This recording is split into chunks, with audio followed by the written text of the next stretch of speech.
Ah, shit, I'm muted. What's up, Fuzzy? What's up, Kane? How's it going, guys? How's it going? Appreciate you guys being here.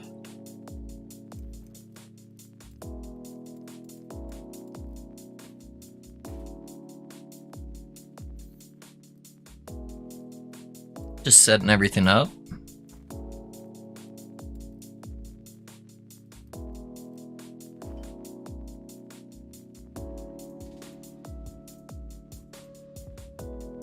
Alright, I think that's all good. I kind of want to drop my my hubris. I feel like there's less reason for me to be running that with the current setup, so I'm just looking for some gloves that I can maybe craft here.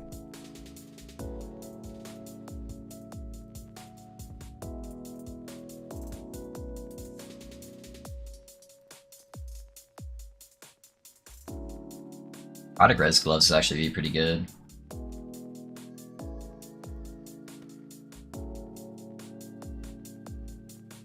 All good, back home. I'm a bit tired, but good otherwise. Hey, nice, Kane.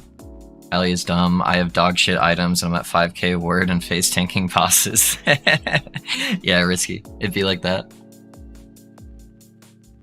By the time I got to powered, I'm AFK with my healing hands on my mouse. Watch YouTube while I grind. Easy, dude. It's a holy avenger. Yeah, man. Build's fucking busted for sure. I'm glad you're liking it though, man. Glad you're liking it. I think I want the necrotic gloves over everything else. What are those gloves called again? What's that base? Outcast?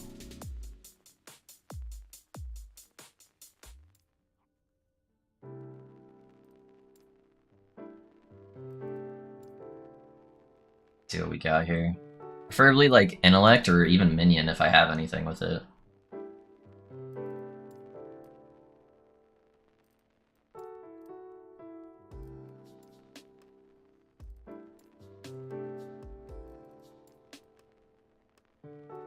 Man, I really don't have shit, huh? I might just have to do a cast speed one for now.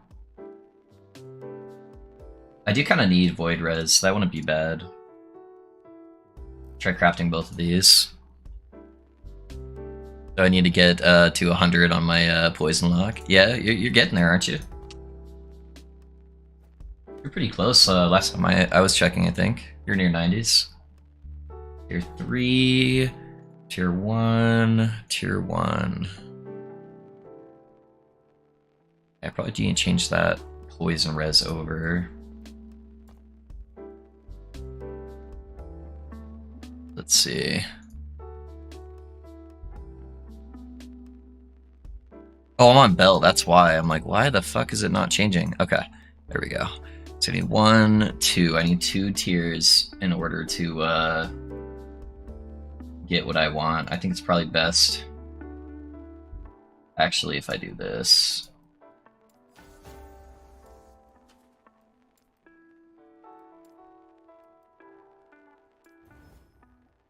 Okay, and then I should still need 2 tiers.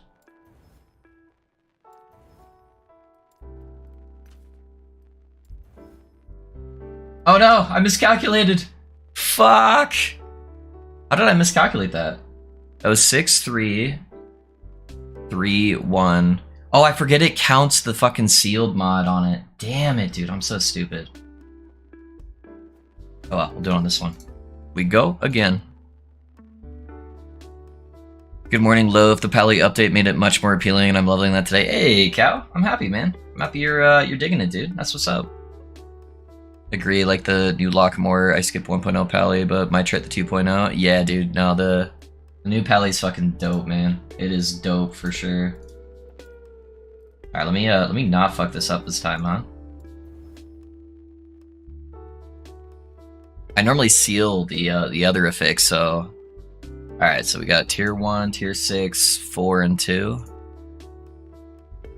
with no sealed modifier, so it's already currently set up. So. Alright, there's the experimental ward, and then we're going to leave it on there for as long as possible. Actually, I'll probably just seal the frailty and then keep the void res, because I actually kind of need void res. Let's see if we hit the seal. Easy. Go hybrid. Hopefully we proc this guy. Maybe. Never lucky, it's all good. Alright, I do need to reroll that necrotic res though, it's pretty abysmal.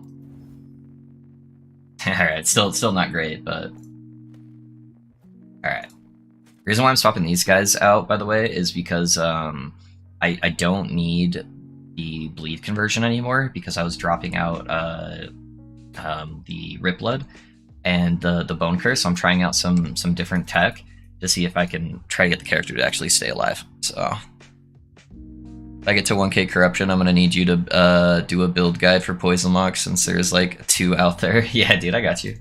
I'll do a showcase for you. If you get to 1000 corruption on any build that you feel like is unique, I will do a showcase build guide for you. I'll literally do a full 2-hour video for you, Risky, if you get that, okay? A homie deal.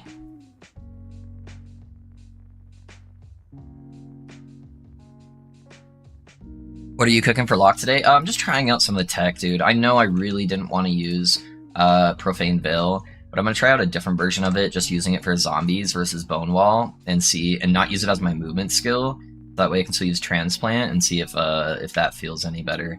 So I don't have any minion health on my gear yet, but I did craft this belt this morning.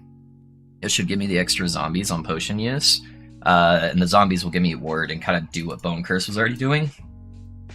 So I'm gonna see how that feels. No, not showcases. You take it, find to it, drop it. Nah.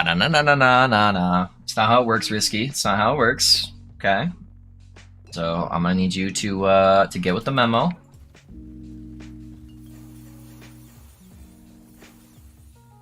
We're gonna get hella levels here in this first echo.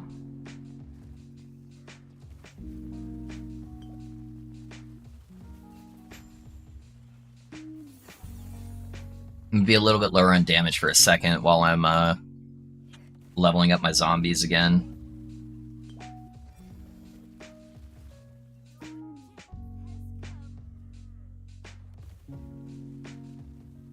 I wonder if it would be worth it actually on my belt to try to get the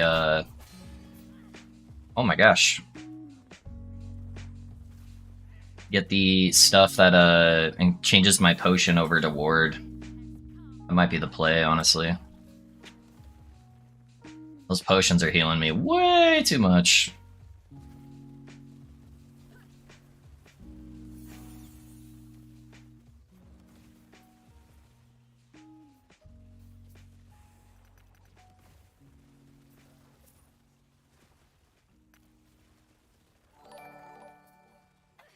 Hey guys, thanks for the sub on YouTube. I appreciate that.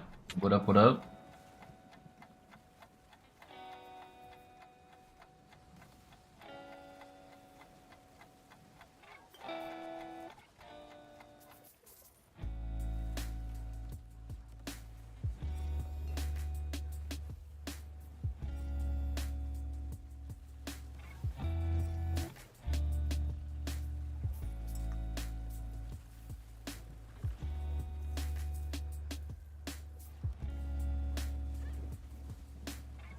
Yeah, so we're just trying out some new tech. Seeing what we come up with. That's what we're all about. Testing shit.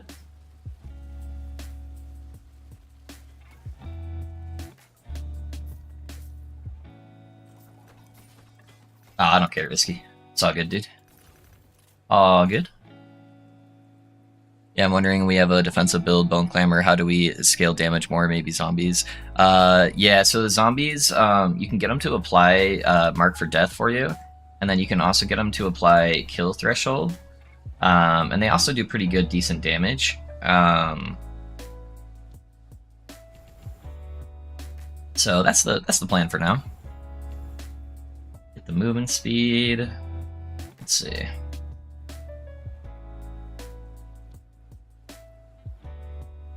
Oh, and then I want the giant zombie. There we go. Alright. Get the extra cooldown recovery on there. Grab those. I don't know if this actually really matters all that much, but we'll grab it for the funsies. I want the cleanse ailment. I don't really want to make it my movement speed. Do the armor reduction there. Penance is another curse. I think I'm going to go for the penance too. So we'll do that. I don't have any scaling for like minion health yet, so that's still going to feel a little bit jank, but...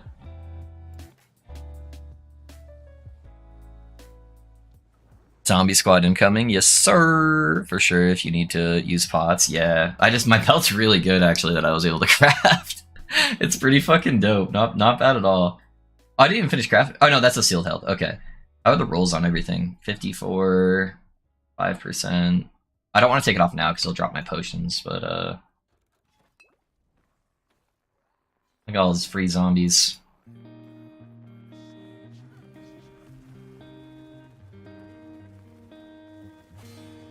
Ouch.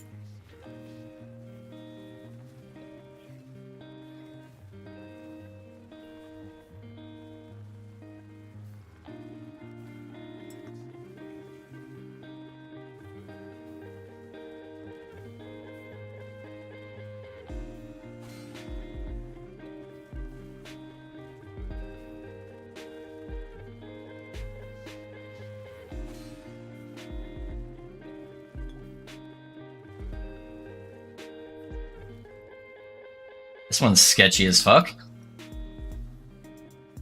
Yeah, I really need to fix that potion though.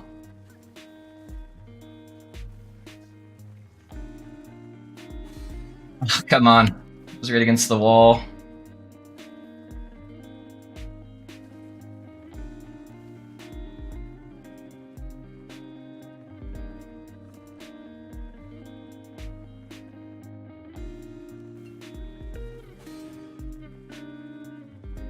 Definitely lose a little bit of damage right now, though.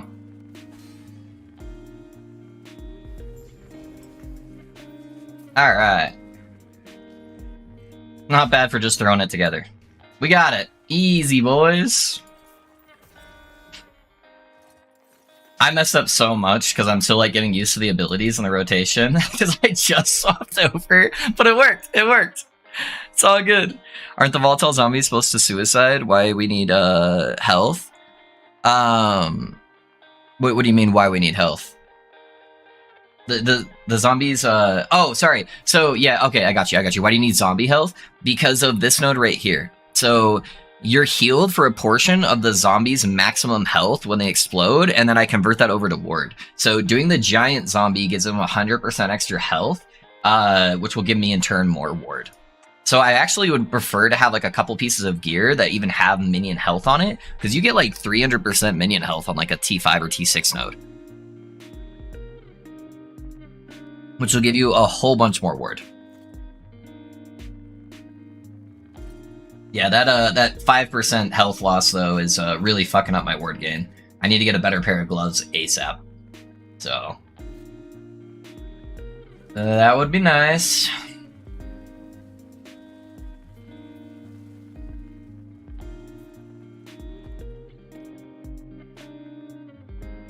Alright, just want to make sure I didn't fuck anything else up on the build. I think everything else was the same.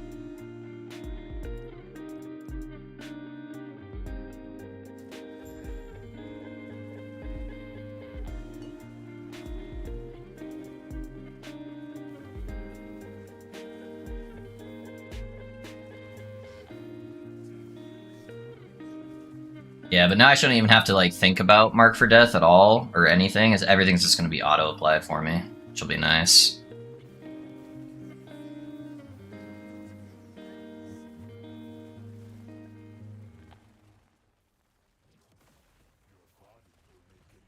I wonder if it's better just for me to be summoning zombies for ward. Oh, they cost way too much mana, never mind. Abort. Way too much with the large zombie node. Yeah, we'll figure it out. I'm just messing with the tech right now.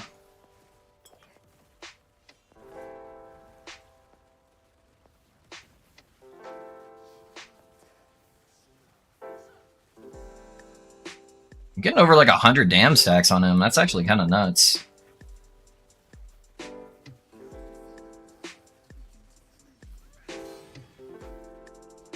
I do wonder how this build would do if I was focusing more on like necrotic damage instead. I just don't have the gear for it. If anyone's got a bunch of necrotic damage, you should set up the setup instead of doing ignite damage, doing dam damage, and then focusing on the necrotic witchfire. I'd be really curious to see how that would go.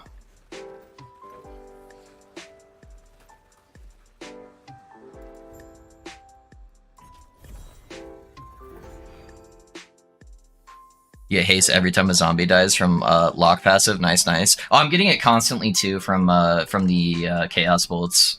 Yeah. Hey, y'all, how we doing? Hey, Sushi, what's up, man? Everyone in favor of ditching the unique loves. The more legendaries we need to slam, the better. Yeah. Yep. Yeah. So yeah, well, I'm using this for now. It'd be better if I got a better necrotic base. And if I got an int instead of like cat speed, but it was just like the best pair of gloves I had because I fucked up these pair. Yeah, just experiment and try new stuff. That's what we do. Hello, fellas. What's up, Shadow? What's up, beautiful people? Hey, what's up, Noda?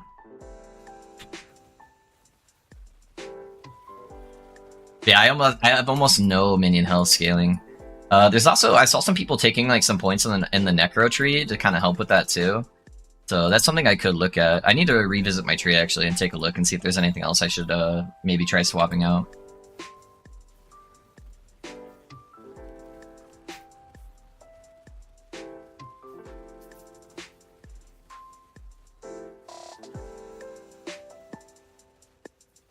Definitely less damage as of right now, so I'll need to fix that in some way.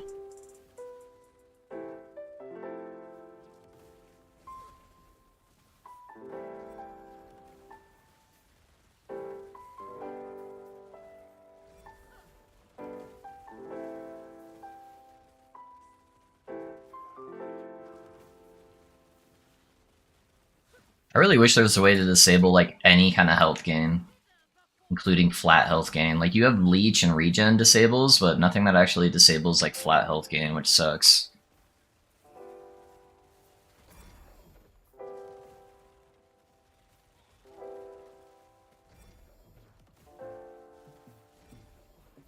Yeah, I think that potion thing's gonna be a must. It's either that or I just like don't go low life. If I can get enough like minion health, and I just start spamming potions.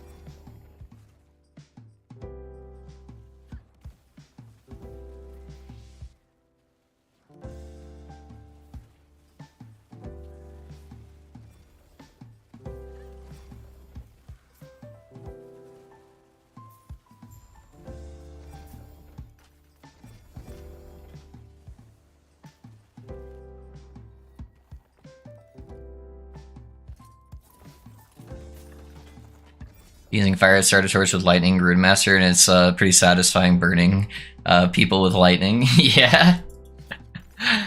Yeah, I mean, it's got the more damage multiplier. Oh no, it's only for fire damage though. Yeah, the more damage multiplier is only for fire damage, but I guess for like leveling, it's fine. Hey yo, hey, what's up, Ben? How's it going, my guy? What's up, Stretchy? I'm testing out some new stuff, Stretchy, so that that build planner won't be exactly what I'm using right now. Because I just switched over some stuff like a couple minutes ago. But we're just testing it out. I don't know if this is what I'll end up with. But I just wanted to see how this like tech would work.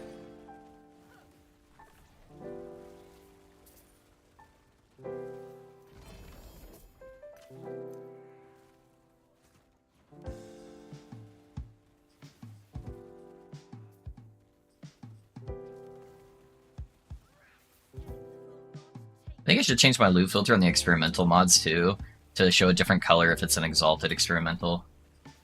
Just in case I get like an exalted experimental zombie belt.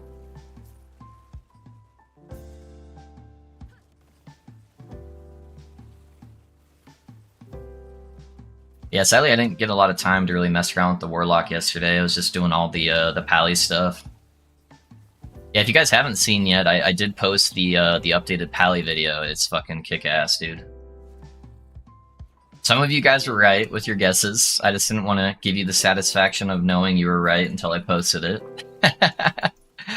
But yeah, it's pretty good, dude. It's pretty good. Pally is ripping.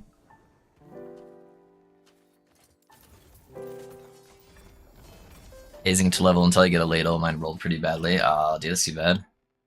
Another cycle. I think I've got two 2LP ones so I could slam and try to get like minion health on. Let me add some things here real quick.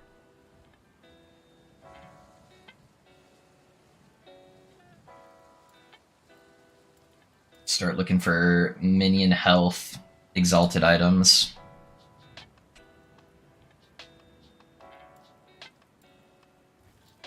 What was the other thing I wanted? Oh yeah, it's the experimental affixes. So we'll duplicate, and then we'll add this one. Advanced options more equals 6, and then we'll select a different color. Maybe do like a let's do like a tealish color, so it's pretty noticeable. Polyvid was awesome, man. Thank you for going for it once my OCD rubs off on the Ringmaster build. Hey, yeah, I hope you like it, Sushi. It's so well-rounded now. It's just good at like everything. The only thing I think it's not like top tier on really is like movement speed. Just because you don't get a spec into a movement skill, you kind of just have to like use a jank lunge. But if you're talking like high corruption pushers, I think that's like top tier, dude. It's fucking super defensive, screen wide area clear, really solid single target. Yeah, I'm really happy with how everything turned out with that.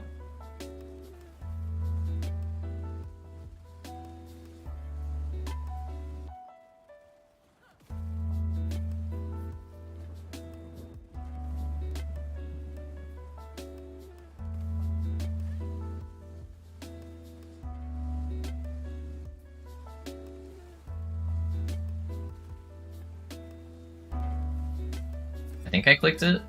Yeah.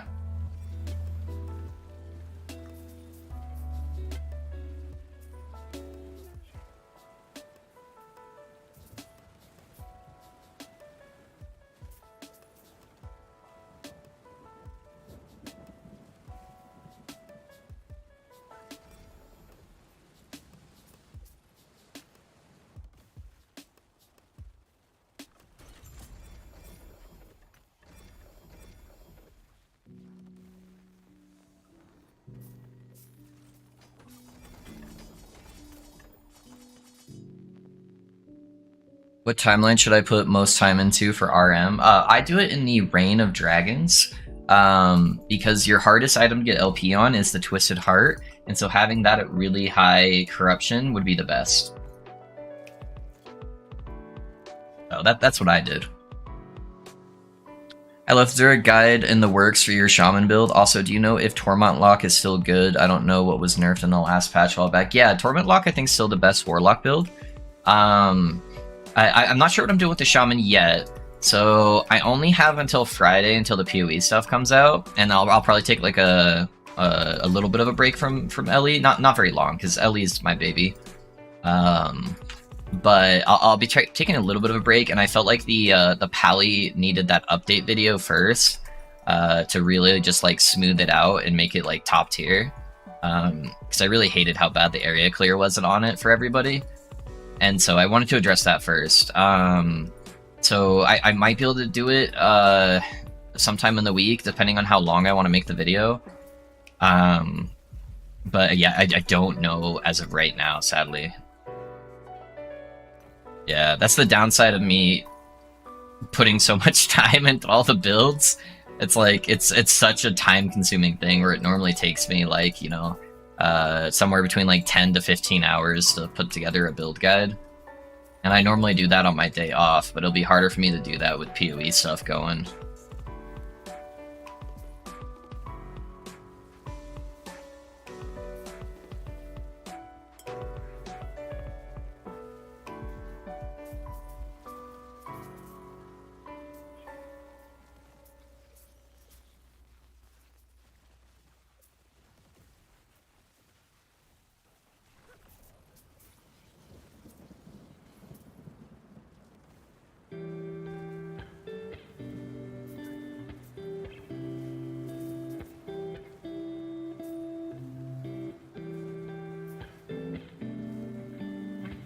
I love how accessible Ellie is, and it's enjoyable to make new characters and try new skills. PoE is fun, but switching builds for me is not nearly as fun. Yeah, that's the thing I hate the most about PoE, Ryan. It's just how they do the respec system. It's such an easy fix, too.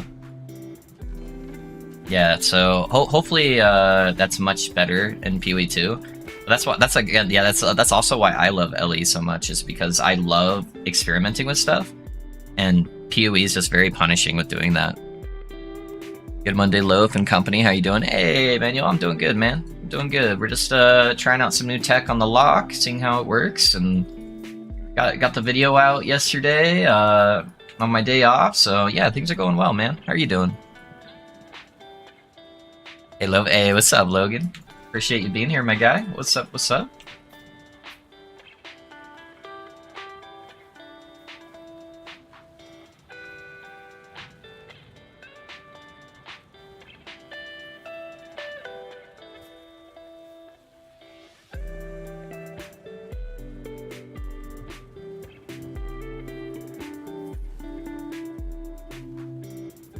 Alright, I need to look at my passives after this and see if there's stuff that are more tailored towards the old version of the build that I might be able to drop, and then I can get some of the necro nodes.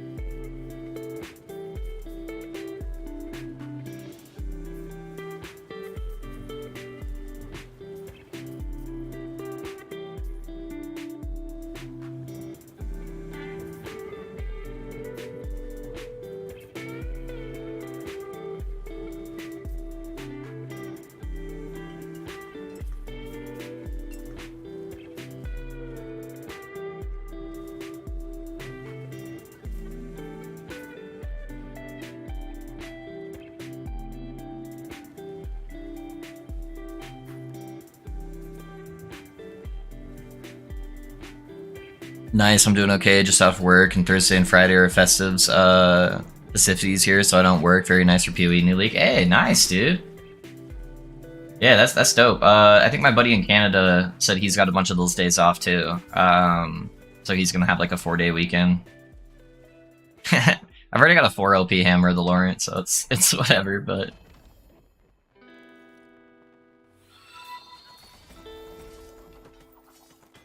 Feeling sexy. Thanks for the follow, man. How's it going? What up, my guy? What build you playing? Alright, let me take a look here. What do I feel like is not necessary for the build?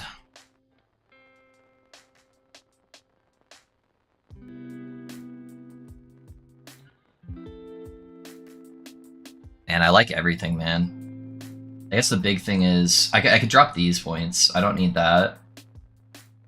And then I could grab the minion health nodes here. Oh, I could grab the ward retention right there too. Yeah, let me take a look at some stuff, guys, and then I think we're gonna do some slamming. I dropped a bunch of 1LP Exsanguinuses on my pally when I was filming for the video. All my Rudemaster builds have failed so far. I will find a niche eventually. Yeah, dude, I fail a lot of builds, Logan. It happens, man. It's just trial and error until you get something to work, man. You got it. I believe in you. What was I doing? Oh yeah, passive first. All right, so let's see. I'd ideally want at least 10 passives. Honestly, this would be so good, dude. That's so many passives to try to free up.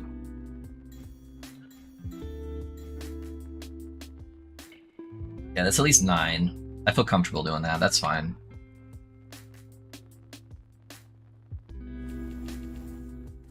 Yeah, so that's some extra minion health. We're gonna grab all the ward retention, and then they'll also give us minion health whenever or minion ward when they die. Which is good.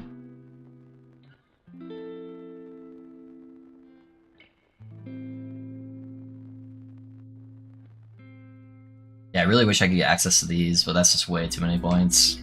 So we'll do that for now. Alright, and then I've got a bunch of slams I can do, boys. Like, so many. So let's clear out inventories real quick, and let's just have a slam fest here. We will get some juicers. Okay, let me pull out the stuff I want to slam. Look at all these exsanguinuses, boys. We got a whole bunch of 1LP exsanguinus. Here, I'll put these down here.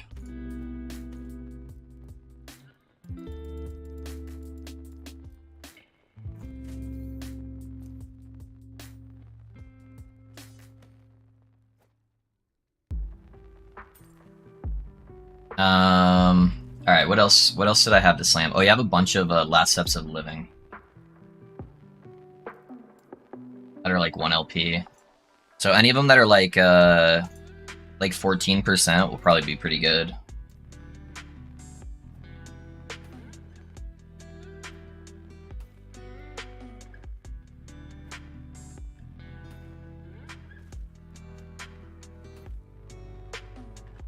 So many stuff. Okay, and then I think this was the only 2 LP, these two right here. Alright, let's start off with the ring, because I don't have any slams on the rings yet. I wish they would make the pets in LE actually useful, like picking up gold or something. Yeah, it'd be nice if they picked up gold. And as long as they give you a free pet, then you're good.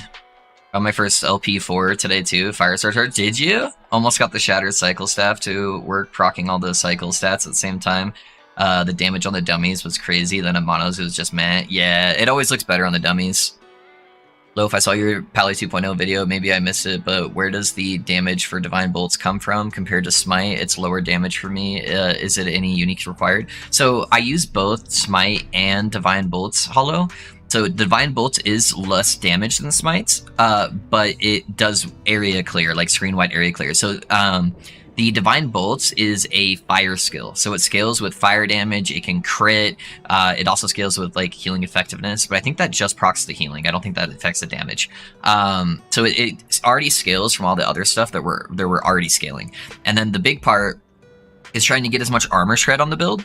So you get that from the idols that give you fire skills, have a chance to apply armor shred. So if you get that on all 3 of your adorned idols, on top of the healing effectiveness, the Divine Bolts hit so fast, they should shred off their armor really quickly and then do more damage. So like, when I'm doing like 500 corruption, they're only hitting for like 3,000 to 4,000. But when I'm doing higher corruption, where the enemies have more health pool, they're hitting for like 10,000. And then I use Smite as my single target damage dealer. So I just use them depending on what the situation is. I just rotate to which ability I'm using. Okay. Let's look for a good ring. I want a minion health ring, honestly. But intelligence might be not too bad either, or damage over time.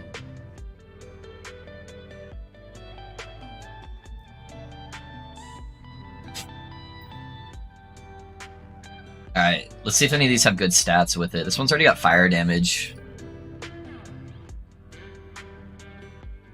That one does have minion health on it.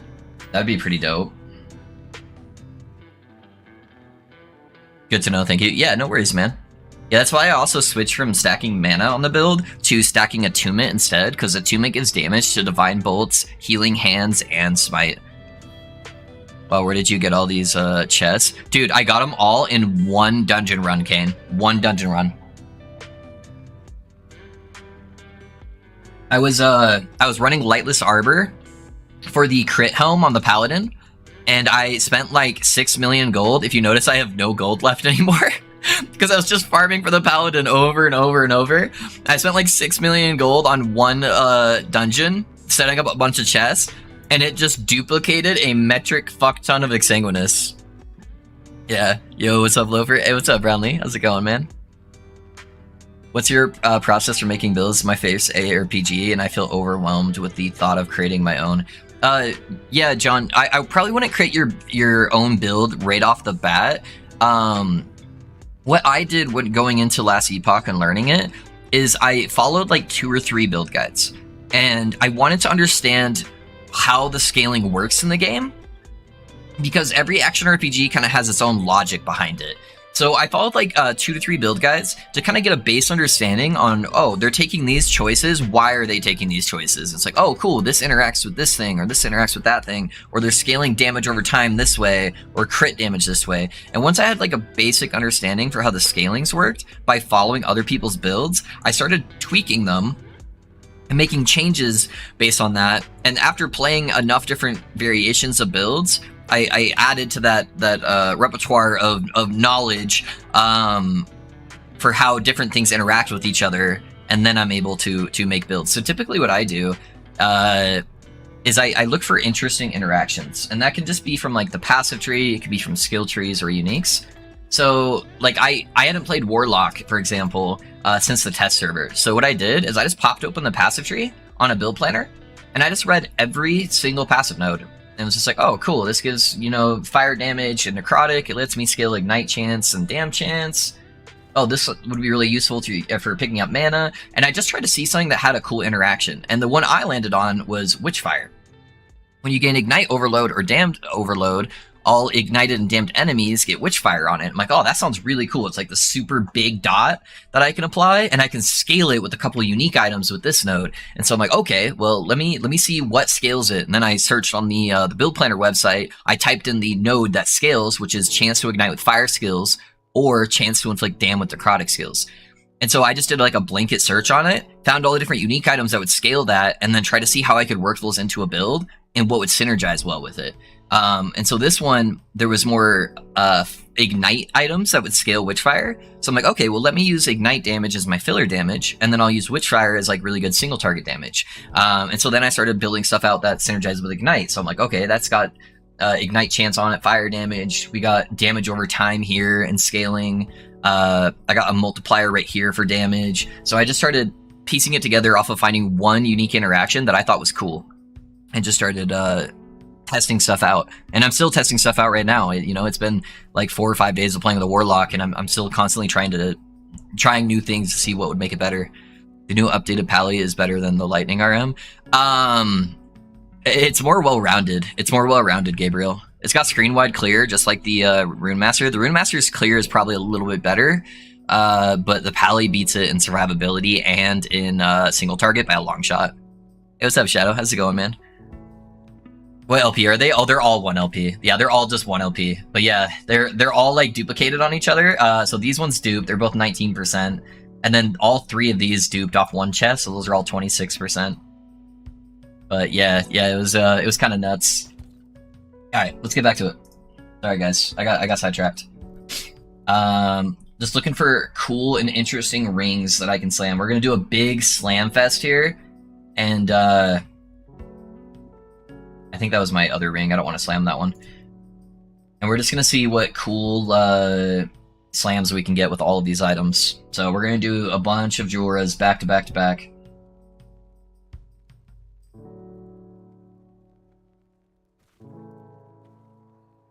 So just trying to see what I have in my repertoire here.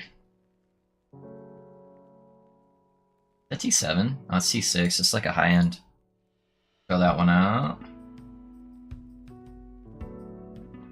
Potion converted to health or to ward. Should I slam this? I'm gonna craft it and see what I can hit. It'd be kind of funny if I could get something good with it. That's T7 fire. Oh, that was set up for the healing effectiveness though. Hey guys, thanks for that sub on YouTube. Appreciate the spawns. Never thought I like ARPGs, but really am into it. Yeah, dude, I love ARPGs. It's like the only thing I play nowadays. Minion damage. It's just so much less stress than everything else, I feel like. And it really like engages my brain. It's not just me yelling at a monitor on how some guy shot me with a sniper rifle from like 8 million miles away. So it's a lot more positivity than me just getting upset playing games, which I appreciate. That's not bad.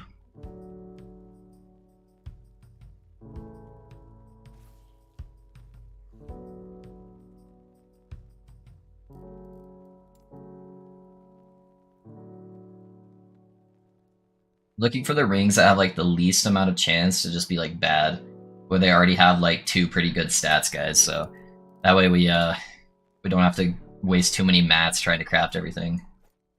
Got minion health on it too.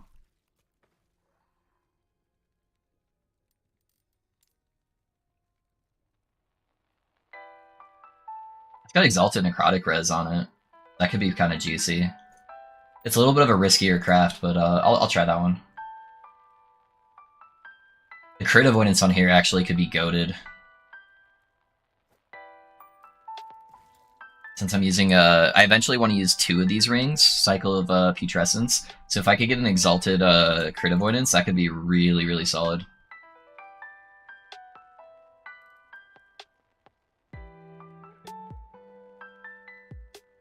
That's a super risky craft too, but we'll go for it. Why not?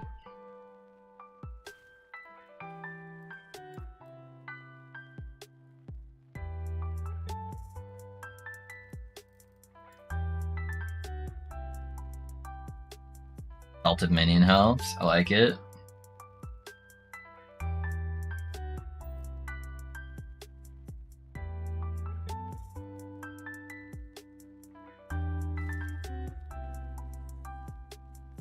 Product res could be really good.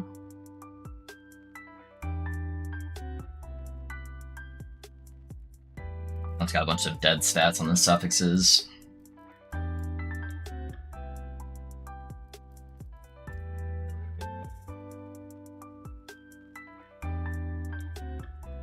Most of the stuff when we were playing the Shaman is going to be useless, so we're probably going to have a couple pages of just useless rings here. These are all going to be like freeze rate, attunement. That one's not bad, though. Oh, it duplicated. Nice. Okay.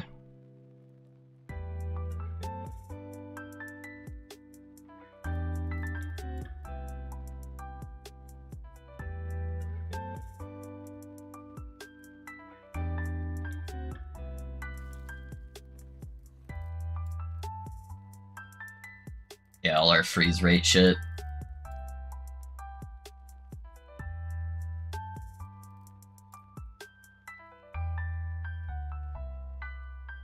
Thanks for the feedback. Waiting for your Warlock build, man. Hey, thank you, Gabriel. Appreciate it, man. No worries at all. I'm happy to help where I can.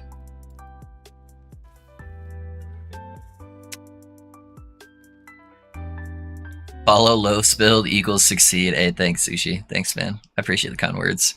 Finally got my emulators with LP on it after like 50 Soulfire runs. Yeah, dude.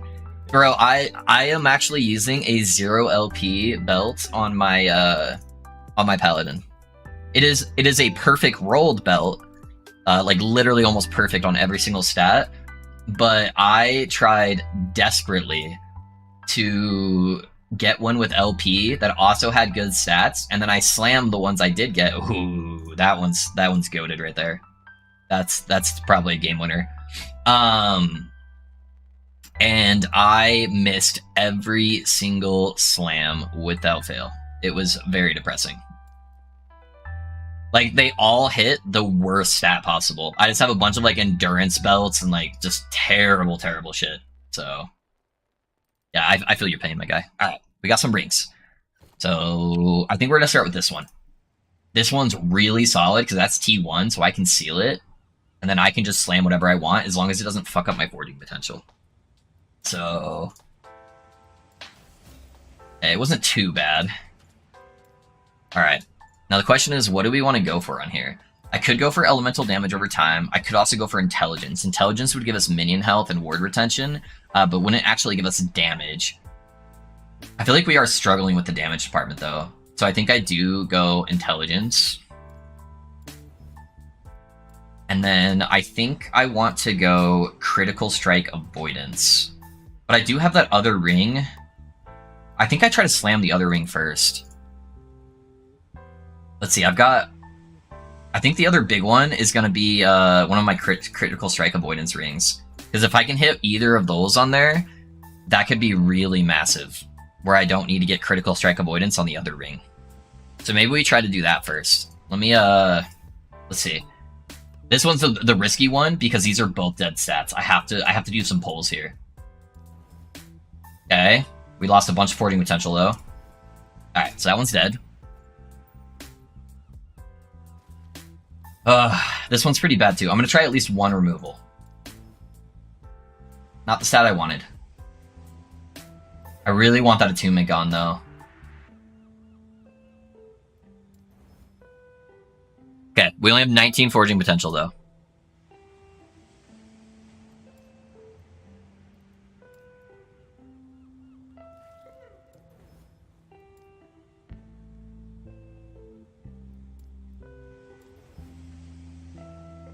I think I just leave the minion damage and try to get these as high as possible. I don't think I have the forging potential to be too picky.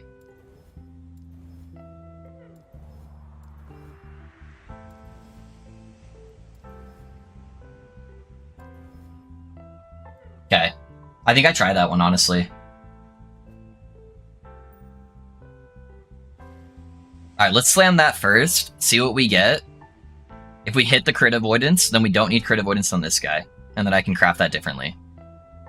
So let's go do that one real quick.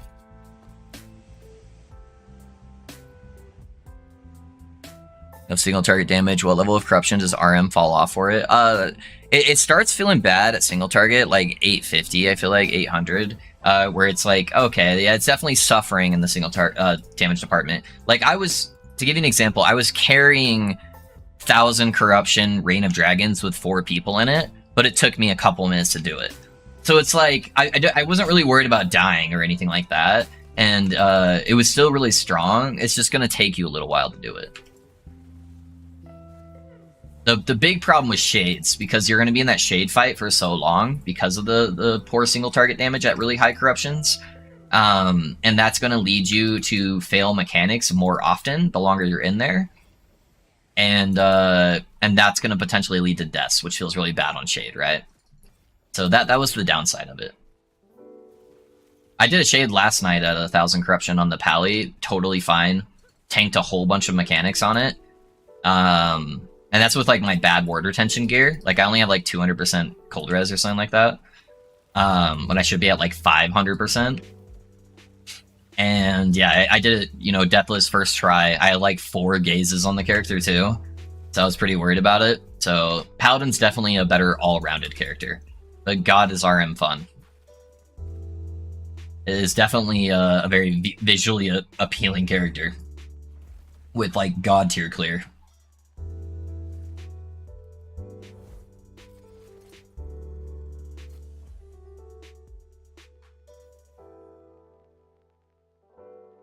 Yeah, it really just depends on the gear. Also, it's perfectly fine for me that, yeah.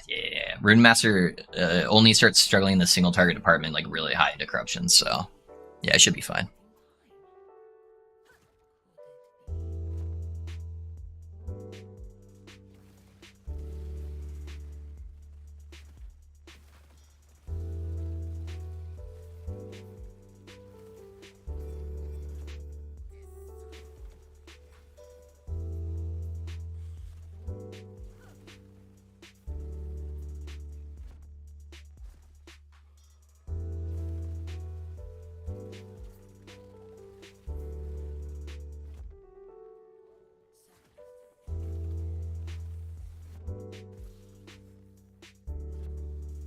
Come on, dude. It's gonna make me walk all the way around.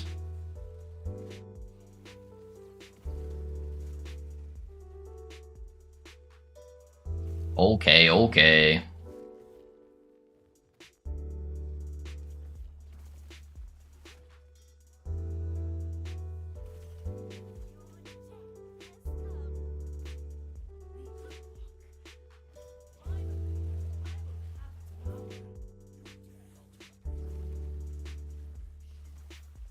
You need at least one god tier role, god tier character to farm for all your other fun characters. Yeah, true.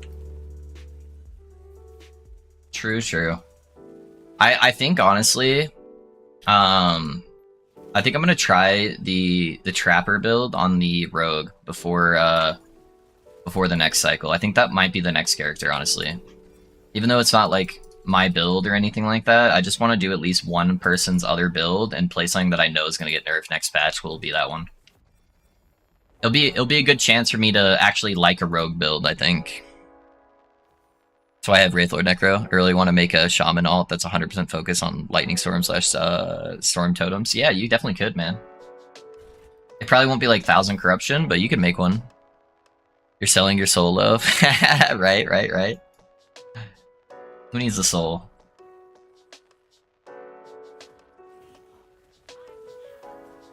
Souls are overrated.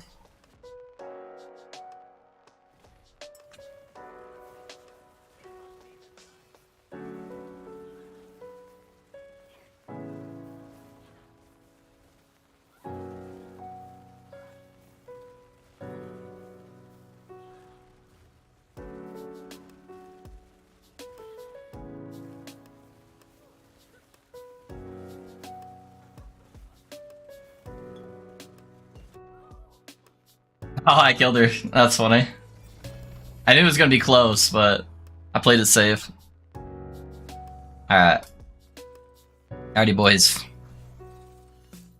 Trial number 1 here. 2 LP.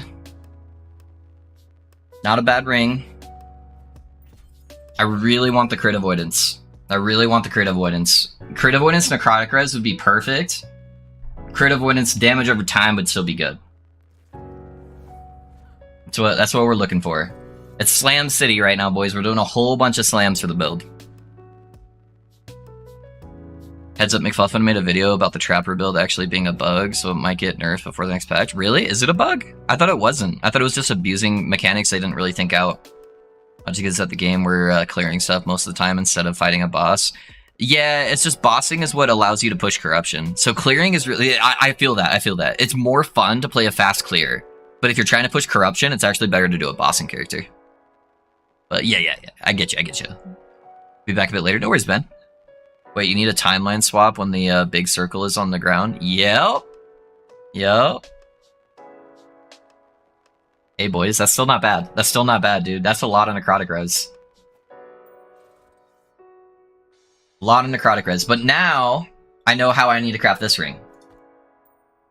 So now we're going to go over here, and we're going to slap a little crit avoidance on here. And we're going to run out of forging potential. How much crit avoidance do I actually need, though? Hold on. Okay, so I need 33 crit avoidance. Which I think is tier 5, honestly.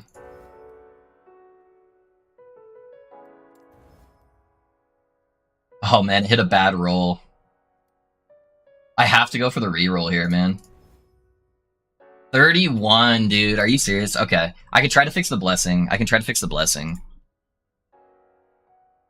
It's a pretty good blessing, though. Okay. That's alright. That's still a really solid ring.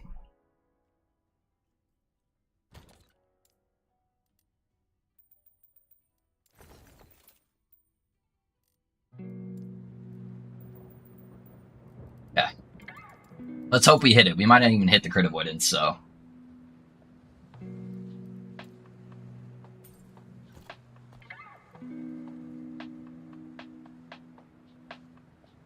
Bro, I've died to her like 3 times not knowing what I actually need to do. Yeah, you can kind of cheese it. So normally when you come back from the other timeline, Shadow, she's supposed to drop this void damage over time pool at your feet. However, if you get really good at the timing, and you keep her in the same time zone, so if you notice, I only swap for like 1 second, and that's just for the explosion to actually go off, and then I immediately swap back before she tries to join me at the other time zone. You can actually just bypass it where she doesn't drop the void pool, because the void pool kills a lot of people. So if you practice the timing a little bit, you can make the fight go way faster. But what you're supposed to do, technically, is you're supposed to like switch time zones, and then she's going to come over, and she's going to drop this big void pool on your feet, and you try to drop it at the edge of the room, and then you start fighting her again. But yeah, practicing that timing will just save you a lot of headache. It'll be a little bit rough for the first 4 or 5 tries trying to get it right, but once you get it down, like I get it right like maybe 95% of the time. Occasionally I'll fuck it up and like one-shot myself, but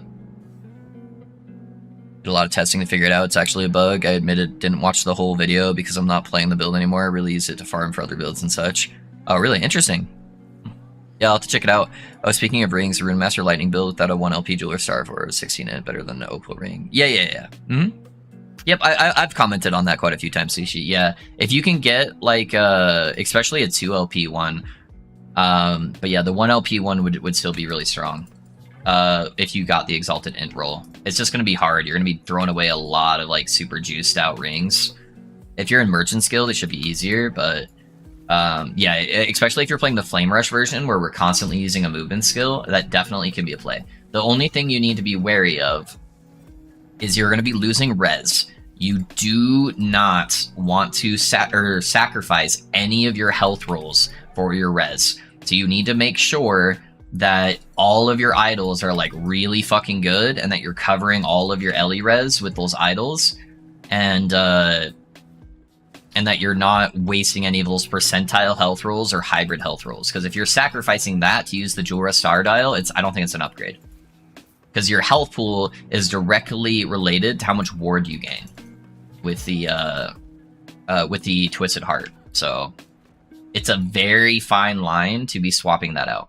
That's why if you could get like a 2 LP one, and you could maybe even get one of your like other non-Ellie resistances on there, then that would be even better.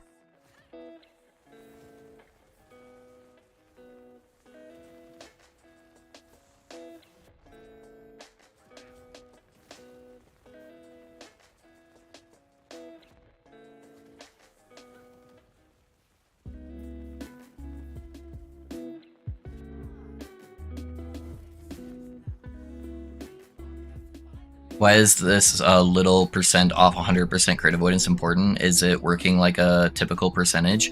So, Kane, this isn't reduced damage taken from critical strikes, it's critical strike avoidance.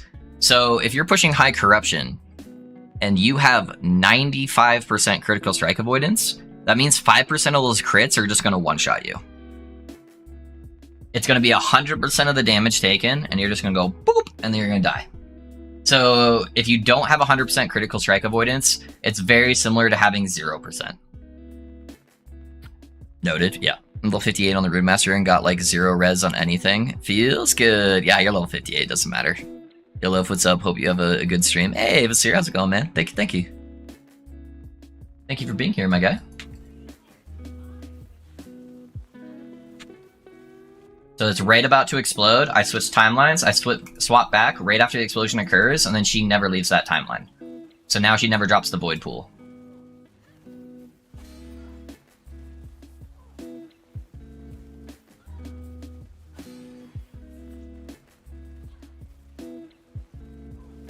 Holy crap, dude. You might actually kill me here.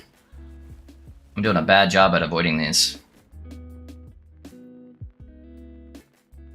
So if I stay here, I'll show you. See this little like thing going around my feet? That's the void pool that if you do it correctly, you can avoid every single time.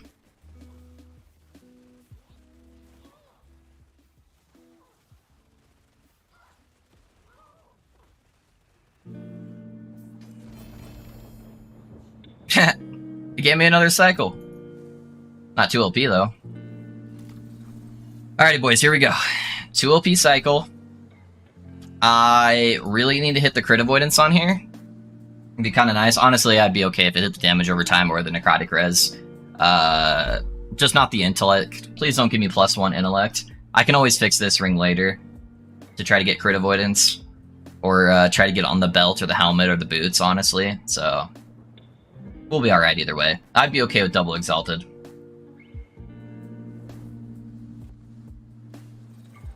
Just don't give me +1 int. You're wondering why we care? Yeah. Yeah, something will eventually one-shot you. Yeah.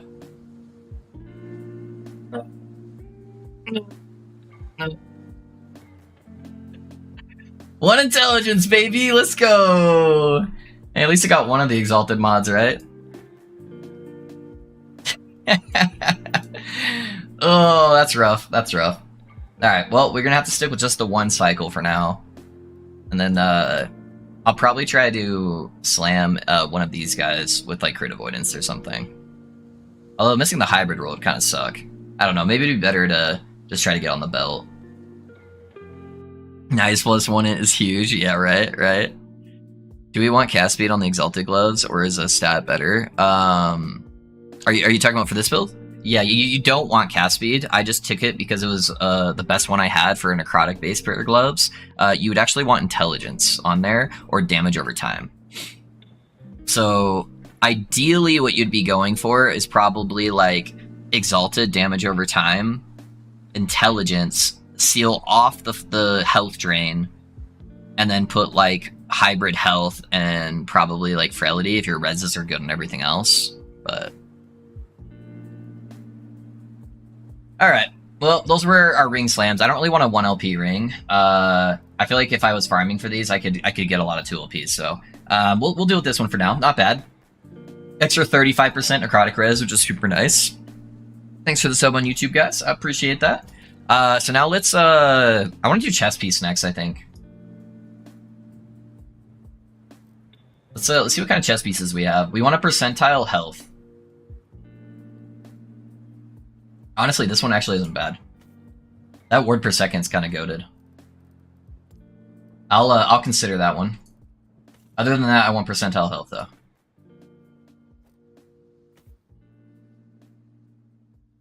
Okay, maybe that one as well. Maybe that one as well. All right, I don't want the fire damage.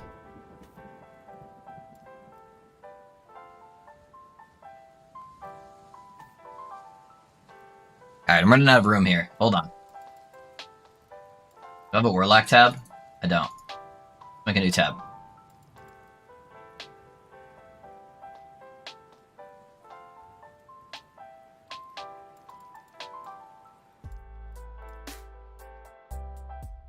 Okay. Let me store my booties. So I can make room for more chest piece.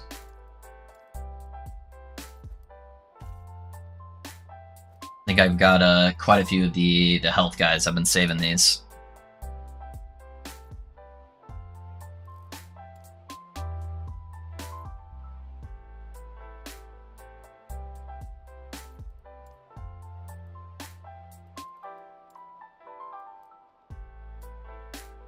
Yeah, I think that's basically it.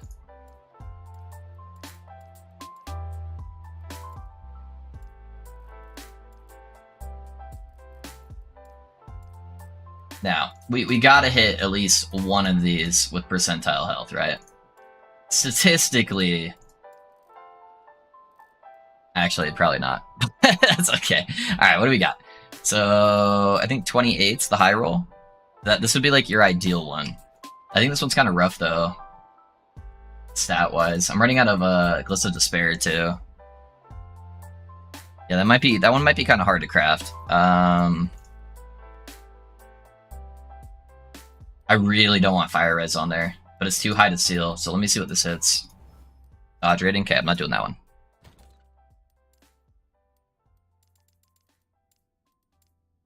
Okay, so... Where's the dodge rating guy? Dodge rating guy is done. What level is that? Tier 2? This one's pretty juiced out, honestly. I'd have to hit the seal, though. Which I did. And it didn't take my forging potential. And then I think the next best thing would be to get the frequency. But I already have a frequency chest. That's what I'm wearing right now. So I have the frequency of spirits.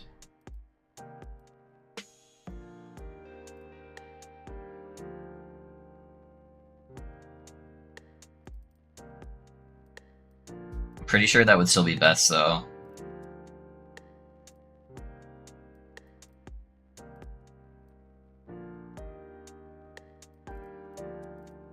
Yeah.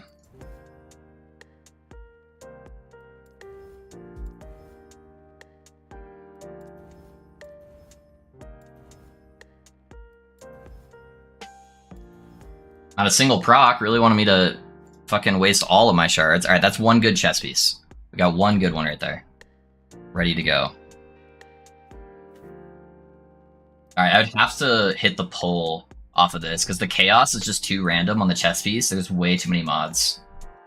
So I'd have to hit a pull. Okay, that one's dead. I guess I could let me Finish pulling off little stats.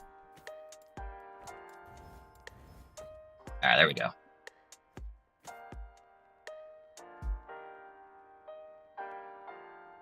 I already have a vitality chest. This one's gonna be way too hard. I think I saved that for a different chest.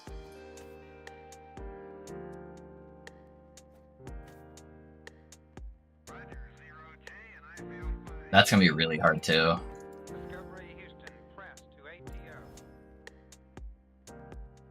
Yeah, we're kind of running out of forging potential. I think that's gonna be a waste. I don't know. I guess most of these, the only thing that matters is the percentile health. I should stop trying to focus on getting like a perfect one. I should just start slamming stuff with the health and not even worry about crafting. Just trying to make sure that the percentile roll is as high as possible by rerolling. I think that's actually probably the strat.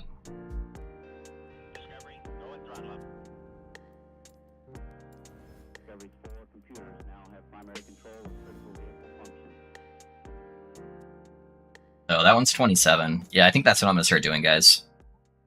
Just focus on getting the 4 stats I need on here.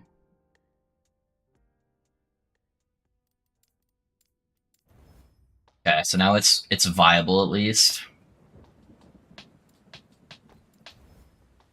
27's really good, so now we'll upgrade the necrotic res. Okay, that one's fine. Yeah, so that one's good. This one's at least got 2 good stats. Actually, the double health's not bad. So now we just need to re-roll. Oh, this one's out of forging potential. That one's not bad, honestly. Because I need 5.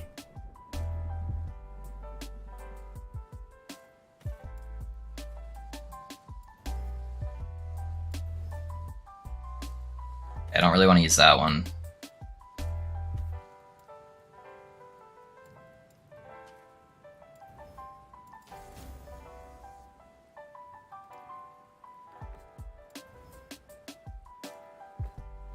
Okay, well, there's 5. Oh no, I forgot that this one's what's the worst one out of here? This one? Okay, I think those are the 5 we're gonna use, boys. If it doesn't hit the health roll anyways, it's just a dead stat, so.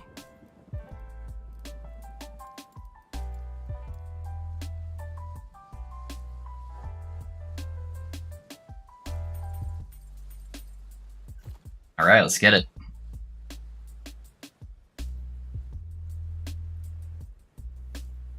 Never lucky? Dude, I need to make an emote for that this year. I need to make an emote for never lucky, man. It's like my catchphrase. Sealed no jutsu. True, Sushi. Dude, my son is obsessed with Naruto, man. He's got posters everywhere. He wears like his cosplays everywhere. He is obsessed.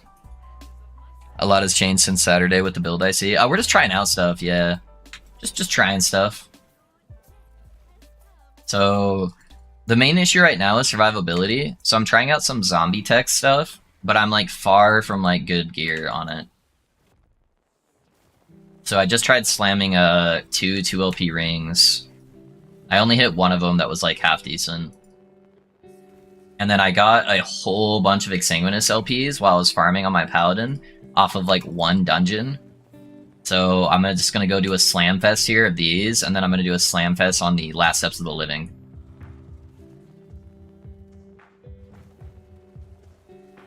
Because I've been farming that one timeline, so I've got like 5 or 6 1LP last steps of the living that are like 14 or 15% rolls. And I'm only using like a T4 hybrid stat right now on my boots, so I could get a better one there, and then see how it feels once we have like actual good slams on our gear. Visible wall right here. Love it, love it.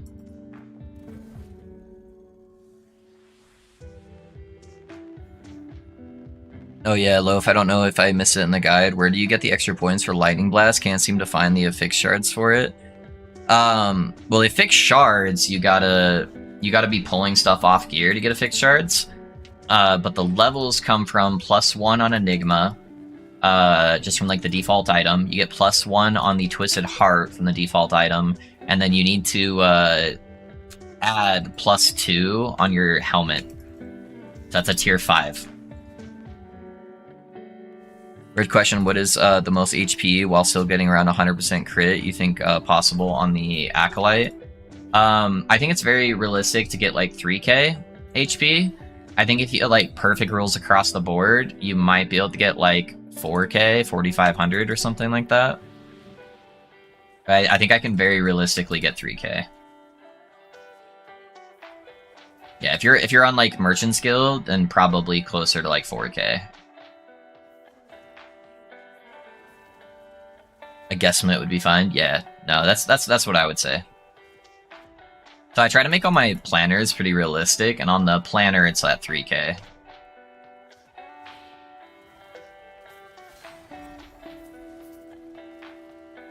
I'm not sure what's the Lightless Arbor farm. Can I use it to farm any unique like Exsanguinous?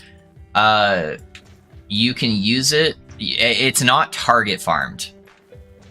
So how it works is you complete the dungeon and there's this door. And on the door, it's going to give you options.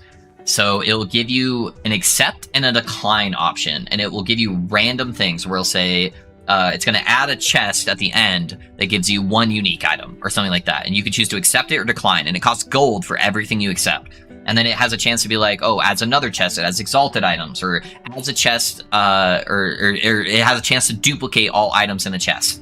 Or it has a chance to add more unique items to a chest. And so I got a whole bunch of duplications, and it just happened to pick Exsanguinous as a random drop, and it just duplicated a bunch of times. So it is very, very, very RNG on what you're getting, but you can use it to just get an abundance of unique items. Hopefully that makes sense.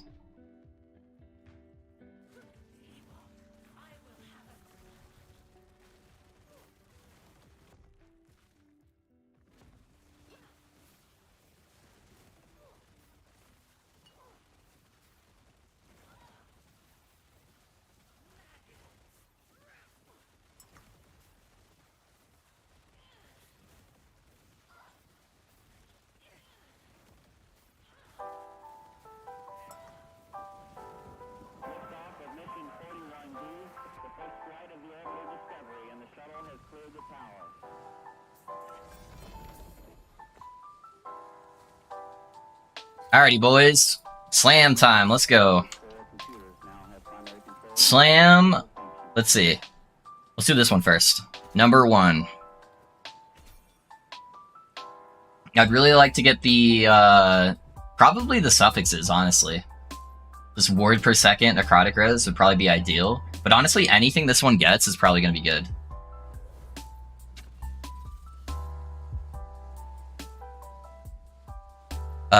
Was looking at some Twisted Heart Chaos Bolt combos that seem interesting, though I'm insecure someone's already looked at it. I've tested it, Risky. The problem is Chaos Bolt's like attack speed or its cast speed scaling feels really rough, and so I feel like you can't proc it enough. I even tried using it as like Spirit Plague, which attacks or casts a lot faster.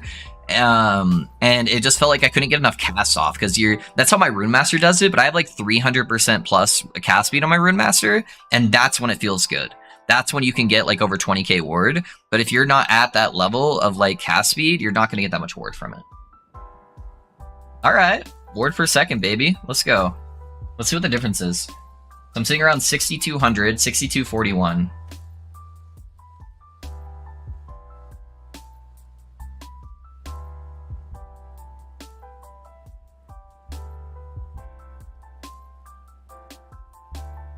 Alright, a little bit over like 200 ward, not bad.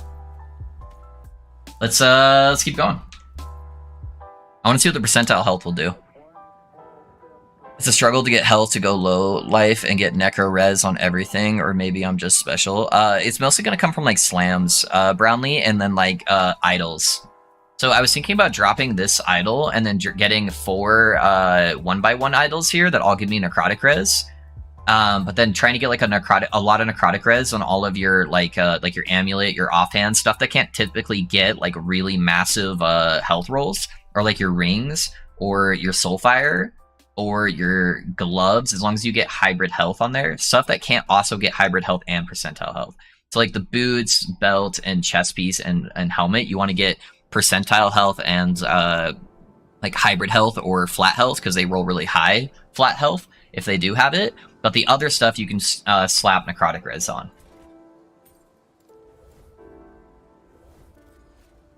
But yeah, it does require a lot of tinkering with your gear to get it to a really good spot.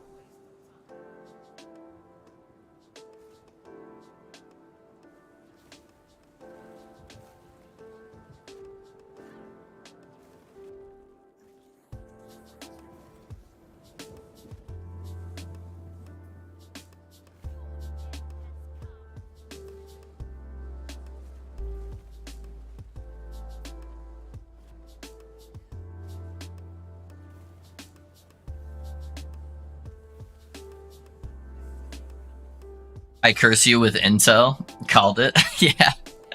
Is threesome interesting. Why are we talking about that on stream? Is threesome signals of crit like one-shot skill incoming, or is it random? Hold on. Let me read that again. I keep getting distracted by the threesome. Signals of crit / one-shot skill coming, or is it random? I'm sorry, I don't know if I understand the question, Gabriel. Can you re-ask it? I'm fairly certain Mad Alchemist Ladle doesn't exist. I don't know, John. I'm sorry, man. I know it's kind of a pain in the ass to farm. Did you set up all the other tech for farming it? Type in ! ladle, John. See if that helps you out, man.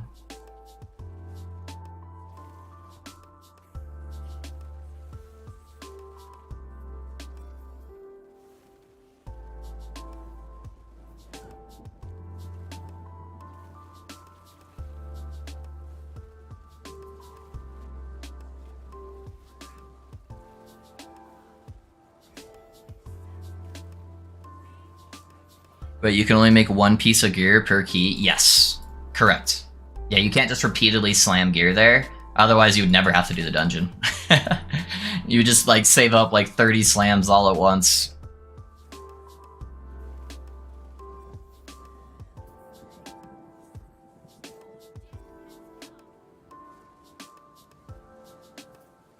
Yeah, I'm really hoping I get at least 1 percentile chest, because that's basically what you want in every single build that uses Exsanguinous. So it'll be nice if I can get this out of the way for any other low life stuff I want to use. Blessings and everything up for it. Yeah, it should be about, I think the math on it was supposed to be like 1 in like 18, 1 in like 20 kills. You should be getting one.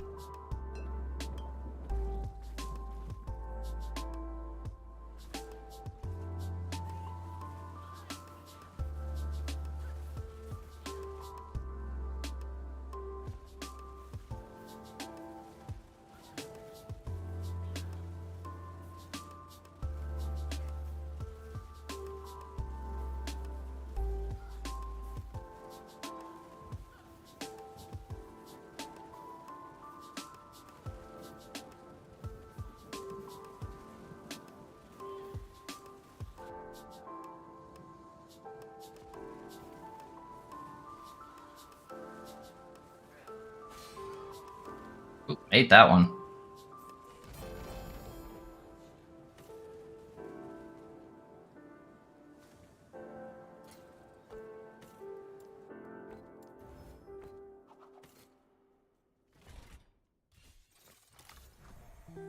Alright, boys. Number 2. Let's go. This one's less likely to hit something good. Come on, health. Alright, Necrotic Res. Let's see the difference between... or that's not even Exalted, that's just T5. Let's see the difference between 41 ward per second and Necrotic Res. I would have to math it out, but it'd be easier for me just to slap it on. So 6488. It is a downgrade. Okay. Good to know, good to know. So just the flat word per second's better.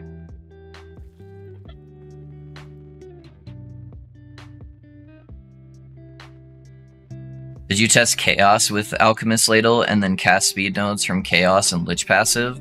I haven't, Risky. I feel like it would be much better if you're playing a crit version versus a dot version, because the intellect isn't really giving you a whole lot. So if you wanted to test that out though, that'd be super sick. Just don't waste your slam on the ladle, in case you wanted to do the pally stuff. I would just do it with like the default ladle. I guess you'd want cast speed and like crit stuff anyways, but yeah, I feel like it would be better with crit, because then the intelligence would be giving you damage scaling on top of giving you ward retention and cast speed. But the downside is you wouldn't have the mana stuff from the torch. So you'd be losing a ton of mana synergy. So you'd have to make up that mana regen somewhere.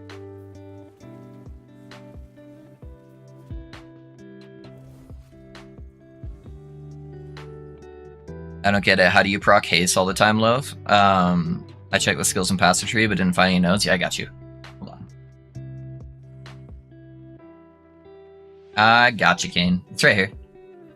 You have a chance to gain haste for 2 seconds when you kill a cursed enemy or you hit a cursed enemy, boss, or rare enemy. So all of my Chaos Bolt procs have a chance to give me haste.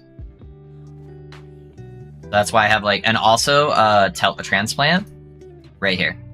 3% haste, 3% frenzy. So I have 2 procs for it. So I have it up pretty much 100% of the time as long as I'm hitting stuff.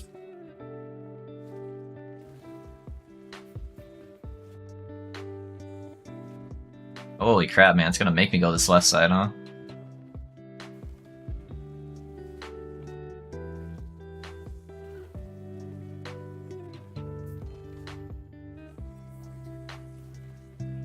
Yeah, what Brownlee said. Sorry, Brownlee, I didn't see you already answered it. Yep, that's why. I was just gonna level up my Lich and see what the new Leech... Yeah, I think Lich would be the best way to do crit anyways. Yeah, Risky. I don't know if I saved... I was messing around with the planner the other day. I don't know if I saved one or not, but maybe it would be a good reference for you. But I can show you how to, like, do the, like, what's it called? The Wraith form. Whatever it's called. Tree, because it's pretty similar on every build. Yeah, Reaper form, that's the one. Yep.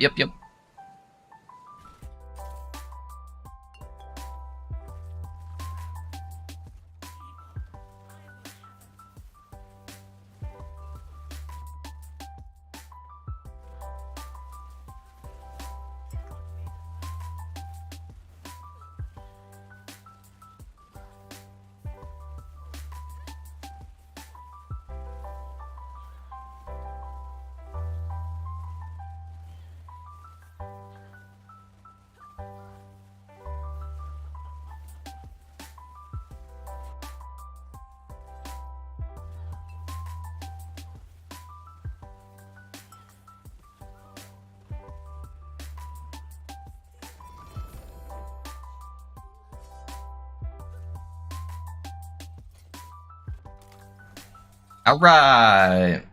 Let's go. Let's do another one. That one's got kind of a shitty health roll, huh? That's this one. Come on, health. Necrotic res again! It's even less necrotic res. Alright. We go again.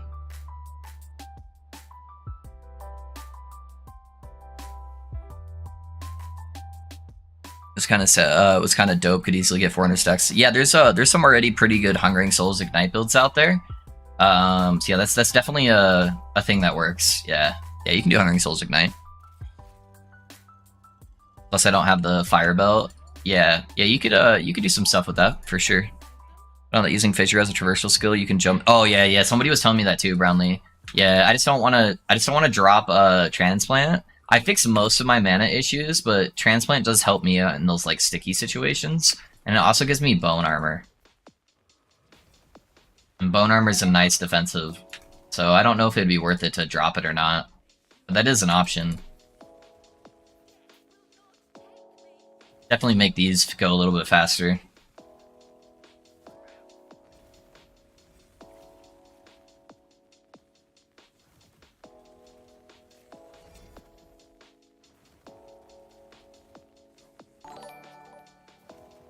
Hey guys, thanks for the sub on YouTube. I appreciate that.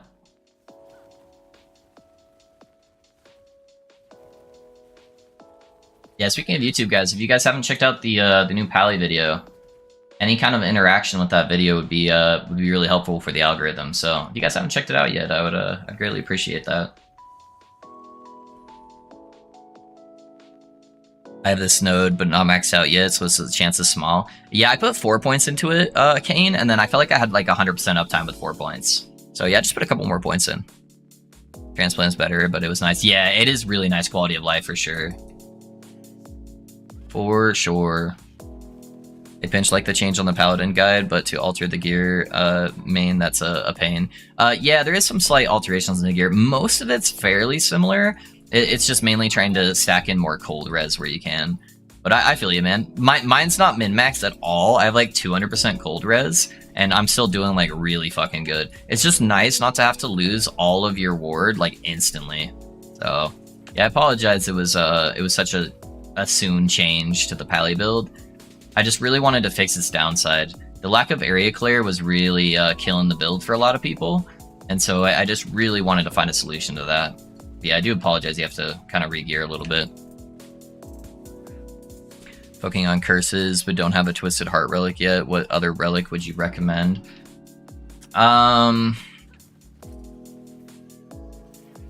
If you're doing Self-Ignite, obviously Soulfire. If you're doing fire damage base, then that one's really good. If you're not doing fire damage base, the base Acolyte Weaver's Will relic is really cool, especially if you want to use zombie tech, because that gives you ward per enemy you kill, like 2 to 6% of the enemies you kill's life as ward, as well as it gives you allies. So it would give you a whole bunch of your zombie health on kill converted over to ward, which would be really nice, and it would give you +1 to Acolyte skills.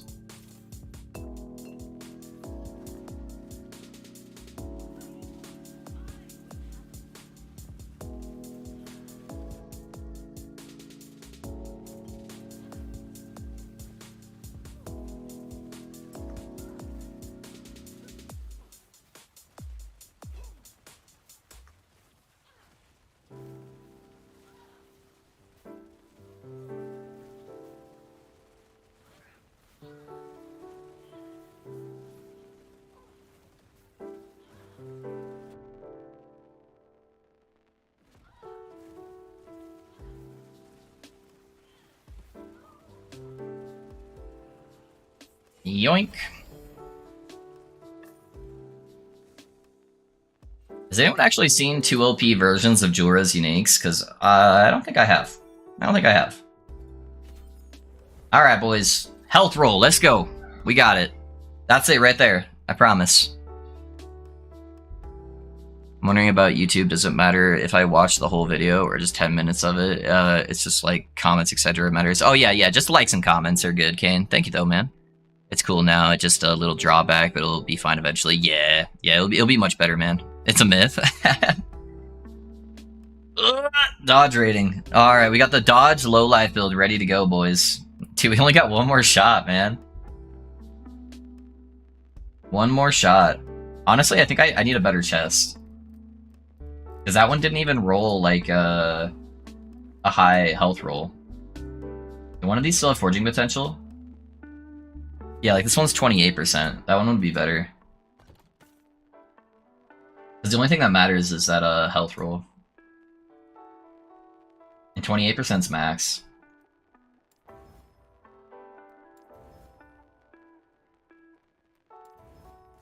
I mean, sure.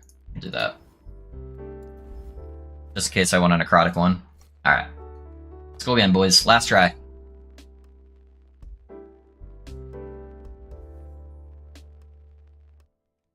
RNG is not on my side. Yeah, John, it's rough sometimes, man. I'm sorry, dude. You'll get it eventually, but it won't feel like it until it happens, right? So, disable drops only from yeah, he knows. Yeah, he set up all the blessings and everything to try to increase the chances of the drop rate. It's just, yeah, sometimes RNG's bad. It'd be like that. Some people got it on their first mage while leveling through the campaign, and some people, you know, they've killed 100 mages and still haven't seen one.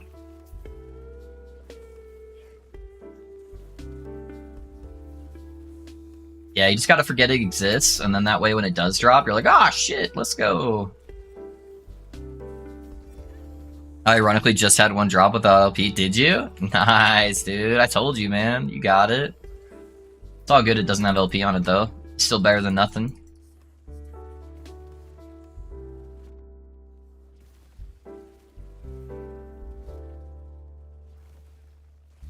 The T3 jeweler in like 5 seconds with my yeah. That's definitely the one of the best just like one-shot builds for sure, Anthony. But I'm just a lowly little warlock playing Ignite Witchfire instead of all the other bullshit warlock builds. It takes me a little bit longer.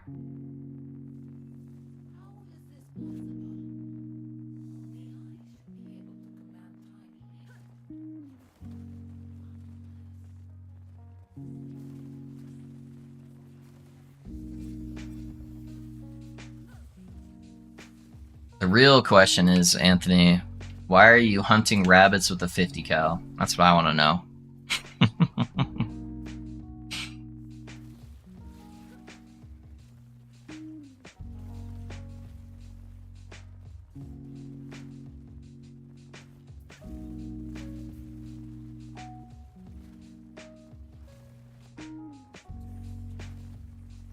Hey mate, was talking to you on YouTube comments before. I have a 1LP unique gloves for Paladin and a pair of gloves with 3 affixes including Ward Drain, just a normal 3-to-1 slam. Yeah, it's completely random. There's no way to deterministically pull a certain mod, as you can tell with my whole bunch of Exsanguinous slams I just did, and I still haven't hit the 1 out of 4 chance to get health.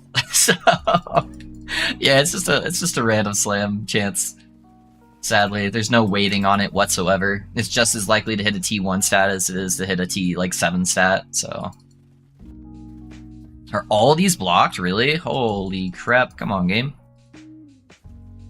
What are you doing to me? I better get that slam with this extra work you're making me go through.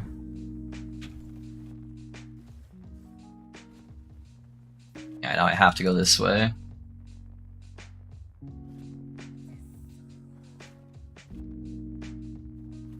Yeah, can you get out of my way, please? Thank you.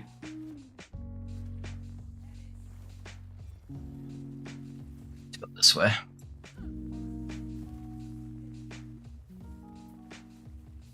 I want to check up here real quick. Yeah, it is right there. Fuck, I can go around though. I can go around this way.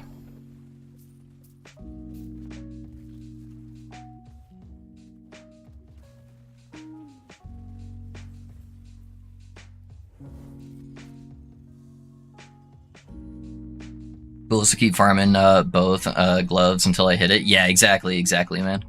This is best to level up merchant skill while leveling an alt. I've done everything in COF Shadow. I don't really like the merchant skill, but yeah, you can do either. Both are pretty strong, honestly.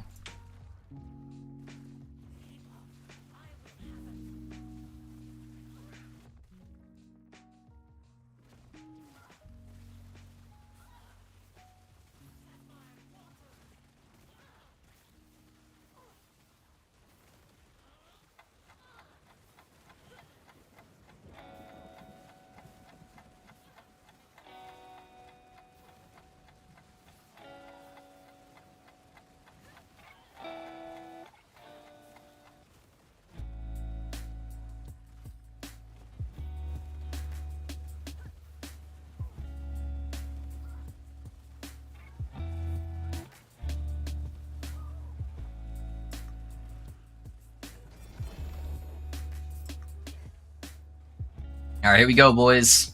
Our last Exsanguinous. We're just building the hype. Max roll percentile health T6. That's what we're gonna hit.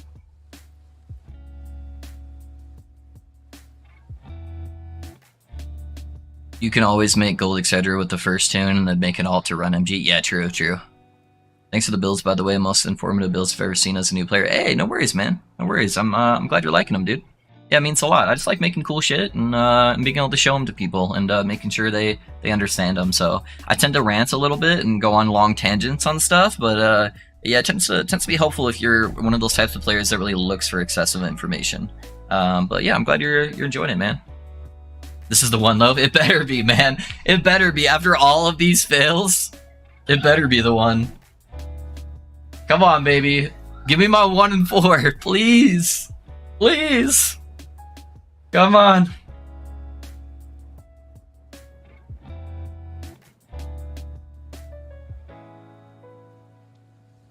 And that, boys, is how you milk content until the very last drop. Oh, let's go, dude. Woo! 28% increased life, baby. Told ya. That is how you milk content. Let's go. All right, let's see the difference. Let's see the difference. So I'm at 64.90 right now. Oh yeah. Yeah. That's a big difference. That's a big difference.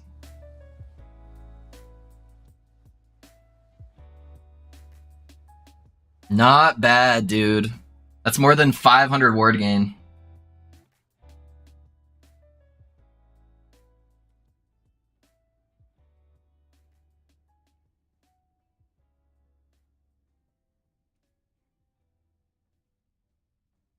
That's what's up. Yoo-hoo, what's up? Hey, Enton. Dude, nothing much, man. Just hitting the slams of our life. That's what we're doing, man.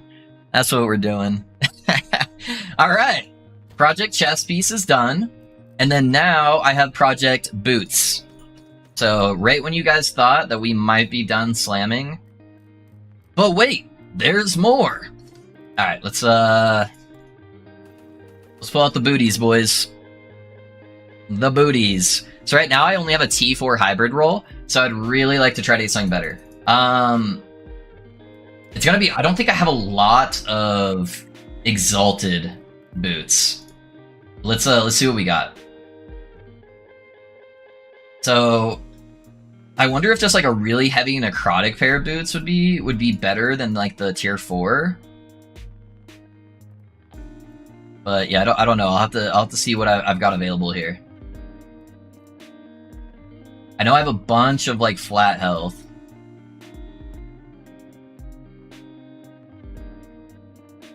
But it'd be hard to tell. All right, what's the T6? Okay, so it goes up to 115 for flat health. So that one's T7. I'll set aside the T7. So let me double check really quick. Okay, so that one's 114. So anything 115 or higher.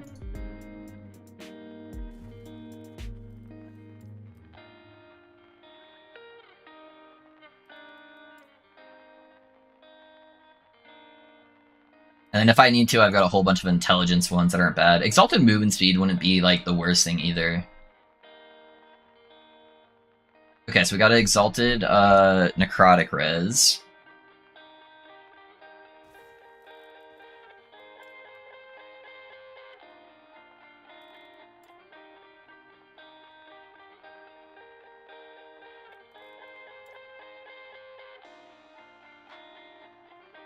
When is the Necromancer vid coming up? Just looking for a good one. I don't know, Ivan. Yeah, I don't know. I would like to revisit one of my old Necromancer builds, but I think it's going to require a lot of tinkering to get the damage up higher. It's an old build. Like, it's like a 3-year-old build, and so there's been a lot of new tech since then, and its damage numbers used to be really good for back in the day. But you know, things have evolved obviously as time has went on. So I want to make sure it's up to snuff with like the current tier builds, because I'm not just going to be making, you know, a cookie cutter build that somebody else has already made 10 times. You know.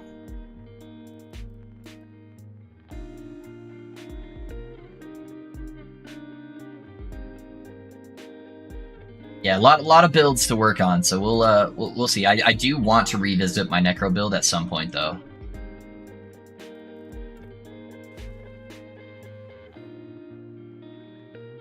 I don't think I have another hybrid pair of boots, boys. So maybe we just start going for the flat health. I'll slam that T7 one first and see. Oh, that one's fucking almost top roll T7. Yeah, that's pretty dope.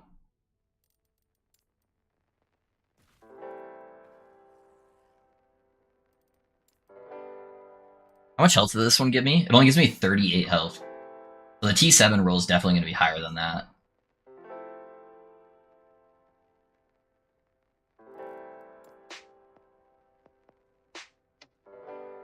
The other thing too is if I have like a really juiced out exalted necrotic res, that one could be good too. But I typically don't save a lot of the res rolls since I wasn't needing it in any other build really. Most of these are going to be intelligence from the Rune Master. The crit avoidance might not be bad. I might try to slam that guy as a backup for the rings. Not being crit avoidance capped really sucks.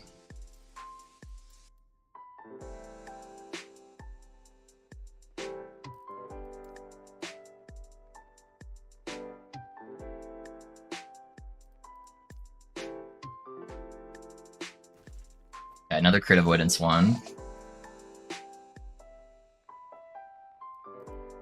Alright, so we got at least a few here. We got a couple juicers.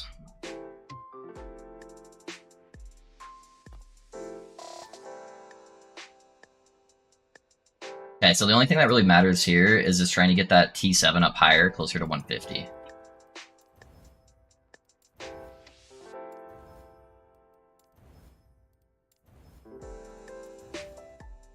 Okay, that's really good. That one's solid. That one's good to go.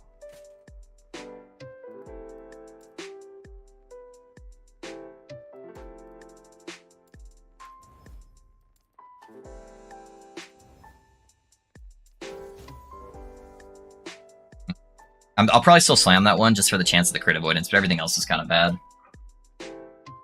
Honestly, it doesn't really matter all that much on these other stats, because if it doesn't hit the exalted one, it's not going to be any good anyways, but...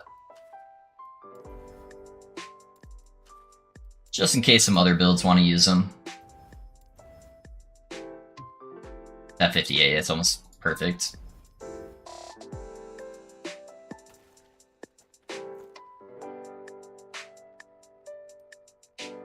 I'm gonna leave the experimental mod on there just for fun.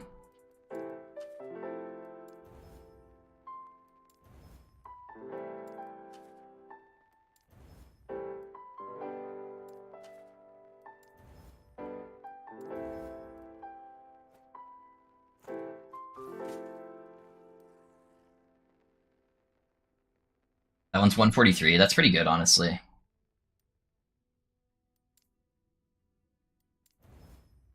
Yeah, whatever. We'll have a bunch of misses. Alright.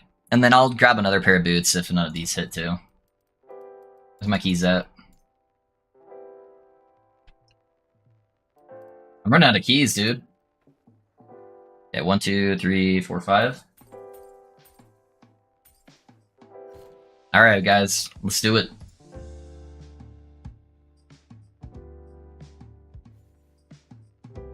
On 1 LP? Yes, sir. I did do 5 of them, though. So I'm playing Rune Master with Decent Word. Would you take cast speed versus int, T6, or always int? Always int gaming.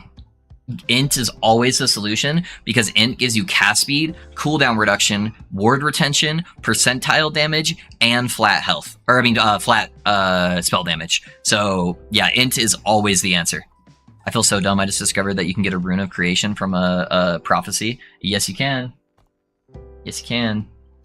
That's actually a good point, though. Should I slap one of these with the Rune of Creation? One of my, like, T7 ones? Let me see. I do have forging potential in there. How many Runes of Creation do I have? I only have 3, dude. But I could always farm more. That wouldn't be a bad idea, though. I wish one of these were hybrid health, and then I could slam that.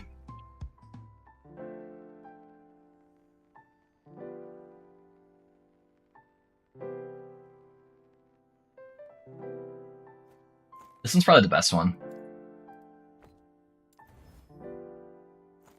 There we go. Now we have enough boots.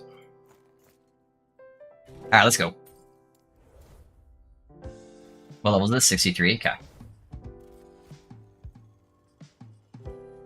Yeah, the best line would be the hybrid health. If you can get it as like T6, T7, it's just a really rare mod to get. I just don't have any. Int gaming for life? True. Just think about it. The more int you have on your mage, the smarter choices he'll make.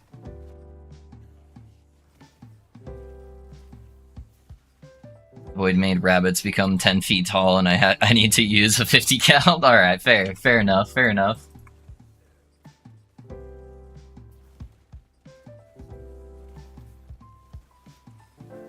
Hey, Gutsy, thanks for the follow, man. I appreciate you. How's it going, man?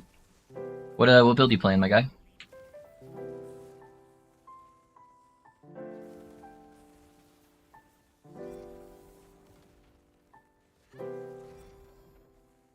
Oh, guys, I'm so hungry and my wife's cooking, and I'm dying right now.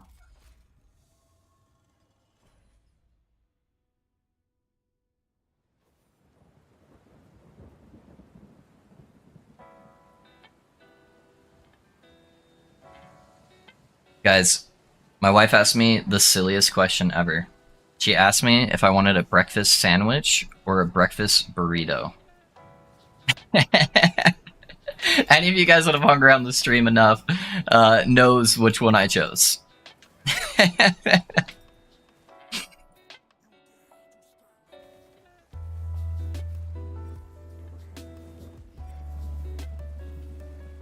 No brainer there. Yep. It's like 95% of my diet, honestly.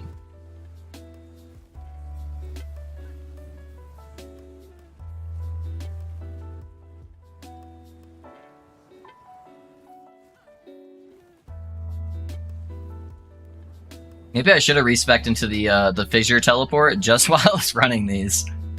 I would have re-leveled it so fast by now. Little donkey every time. True. The little donkey. Bro, screw this. Hold on. Hold up. We're gonna take 1 point out of here, and I'm gonna put it into the traversal skill so the rest of these run, so I don't have to deal with these stupid fucking walls anymore. Why not both? Dude, I can't eat that much anymore, man. I get full pretty fast, especially at breakfast time, because I don't normally eat like a really big breakfast. I normally skip breakfast and just have like a lunch.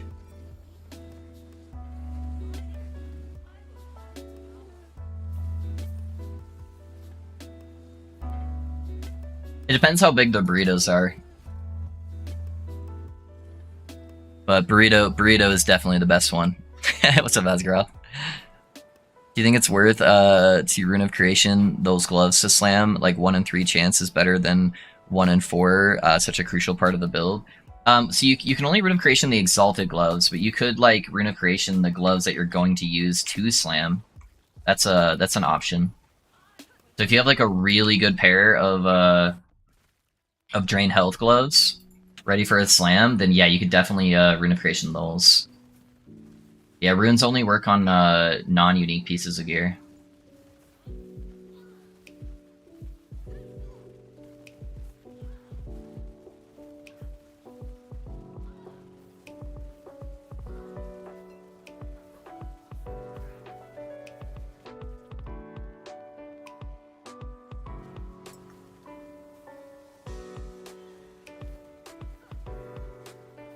Where's my zombie at?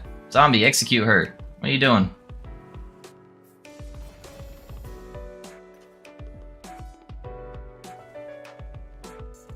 Alright, boys. Attempt number 1. Alright, I want to use the 15%er for the T7 guy. So health is obviously ideal. The armor one wouldn't be too bad. No, because we're crit avoidance mainly. So it's whatever. Yeah, honestly, it's got to be the health. Maybe the int, but I don't think that will outweigh the ward. First try, and then we just move on. Plan on making vids for all classes. Eventually, Gutsy. Yeah, it just kind of depends. I'm kind of picky on my builds for my build guides, so it kind of has to hit like certain levels of being all rounded, having enough tank, enough damage, enough speed. If it's missing like heavily on one of those categories, I normally don't like making build guides for it because I don't want people to play my builds and not have a good time. So eventually. We should call you the burrito man. Just call me Little Donkey, man. Little Donkey. The Little Donkey loaf. Vids on YouTube are pretty much into detail that I can understand everything pretty good. Yeah, that's the goal. That's the goal, Getsy. Easy, boys! First try! Oh, we didn't even need to use the Rune of Creation, man. Alright, let's see the difference. Let's see the difference if it actually does help us in health. So we're at about 7,000, 7,030. And it does go up. It does go up. By quite a bit, too. Holy shit. Well, I think we're done with the slams. Wow, dude! It's giving us like 500. Holy shit. Not quite 500, but still. That's not bad, dude. Blob dance. I think I need to re-enable better Twitch TTV emote things. Yeah.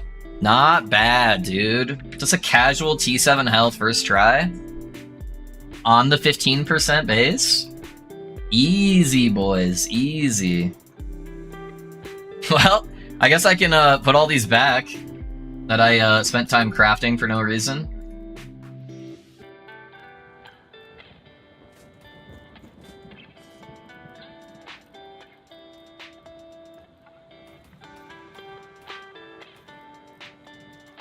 Not waste all my keys.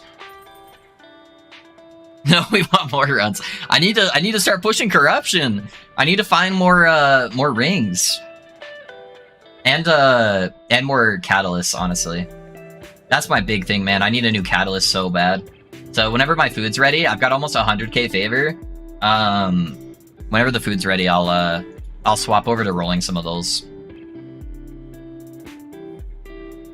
I should have clarified, the experimental gloves I was going to slam dropped off the mage. Are those slammable? I didn't use a calculator. Yeah, as long as it's not a sealed mod, Darusa, you can slam it. So as long as it wasn't sealed, then yeah. Wait, why does your catalyst have poison damage? I know, dude, my catalyst is so bad. Okay, so the two rarest catalysts to get are Crystal Skulls and Opulent Focuses. So these hardly ever drop. I don't need lightning res, and I don't need poison damage. But it just happens to have Exalted Fire on it at like almost a max roll, and it has the a decent amount of Void Res. But I actually don't even need the Void Res anymore with the gloves at the current moment. So yeah, I desperately need a new catalyst.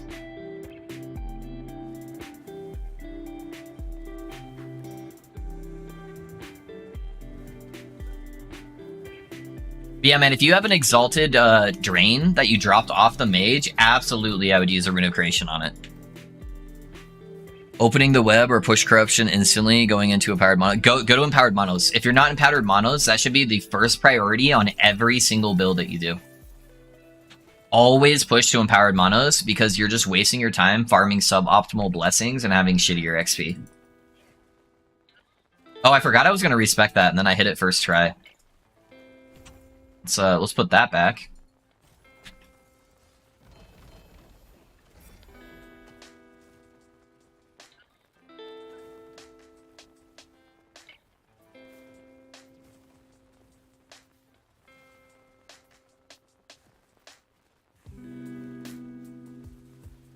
Dude, I'm so excited. Dude, I went from 2,000 health to 2,500 health. Nutty. Let's go. Slams be OP. Eat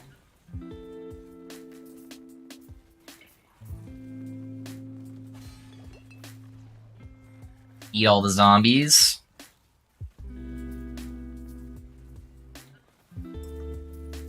Yeah, I wish those potions didn't fuck up my ward so much. It's kind of counterintuitive with the zombies, honestly.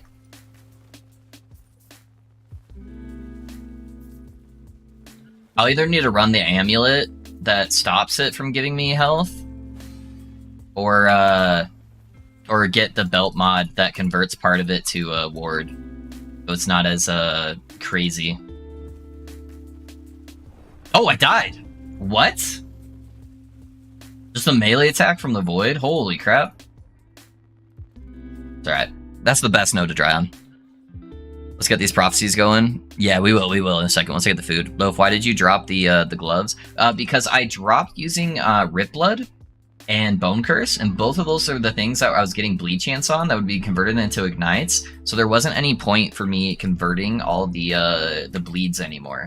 So I'm not set that this will be my like permanent setup yet, but that's just what I'm using for right now until I can do some testing.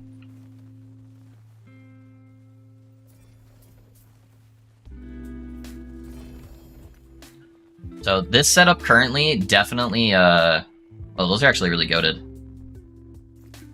This setup definitely has less damage, but I do have a bit more survivability, at least as of right now. And I haven't really invested at all into the zombies. So yeah, I need to get more minion health to see how that works, which that pair of gloves I just got should help with that. And it already has the drain effect on there. Yeah, I was just dying too much. I'm just trying to find ways to fix that.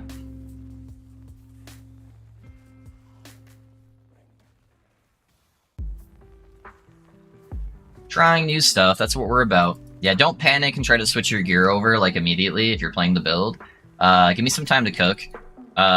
See what it looks like at the end game. Or once we like really start like min-maxing the setup and seeing how it feels before I decide like the route I want to take. Yeah, I wouldn't invest too much into your gear trying to copy me at the exact moment.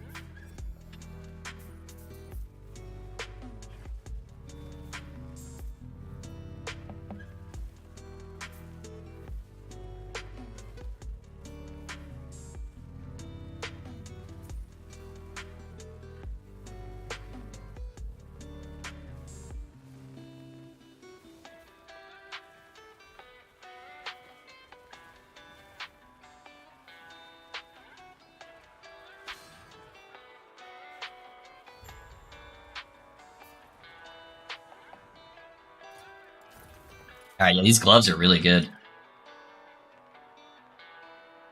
I definitely don't want the health regen on there, though. I think I have to Chaos spam that, and I have to seal off the cold res.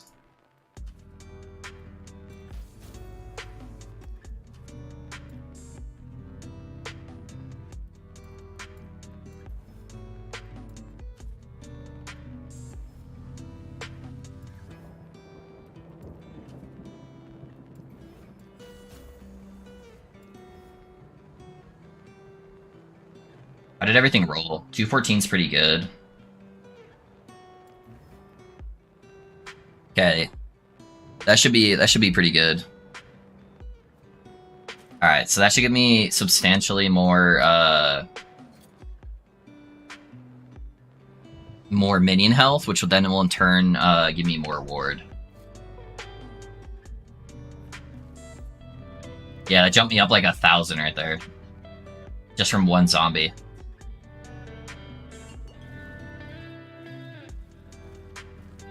So if we got 6 zombies...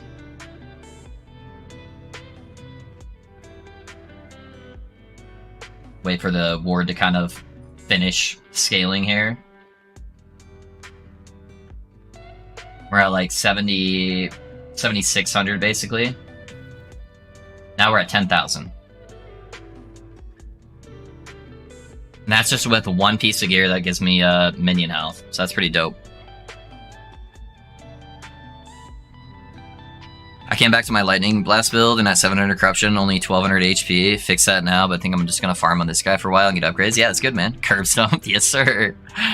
Yeah, what corruption level did you start dying more? I'm like around I'm only like 430 right now. Yeah, so and I wasn't using any of the bugs, or I wasn't using any of like the abuse stuff, like Profane Veil or Ghost Flame, which I feel like is almost required to push any kind of corruption. You gotta use at least one of these. I really hated Ghost Flame, so I'm trying out Profane Veil.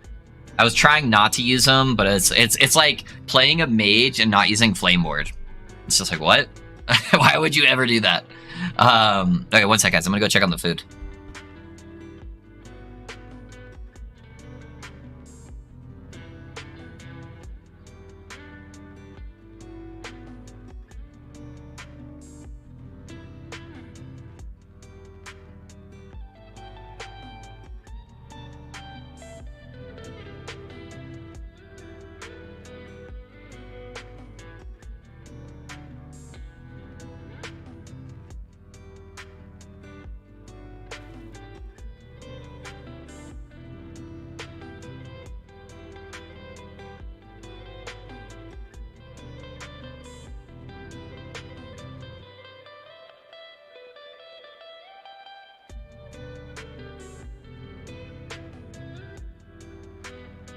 Alright, boys. Food's not ready yet, but I did steal some bacon. And, I'm gonna break off some for my dogs. You guys want some bacon? Alright, but you gotta come here. Come here, Moody. You wanna come say hi?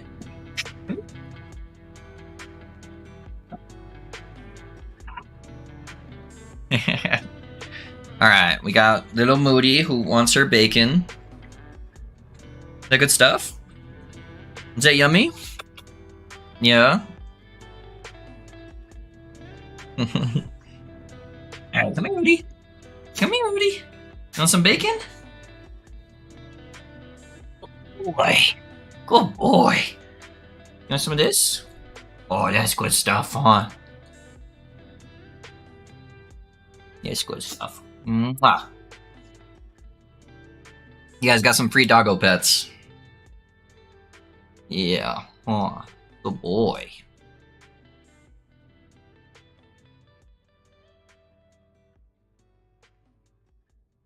Yeah, I like the commercials.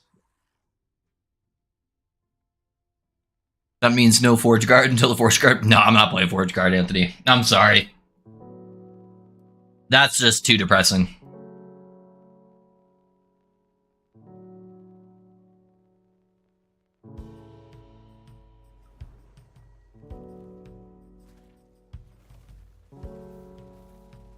Shaman, I at least like the playstyle. I don't even like the playstyle of Forge Guard. It's almost all melee and throw abilities. So, yeah, I don't know. Not really for me. I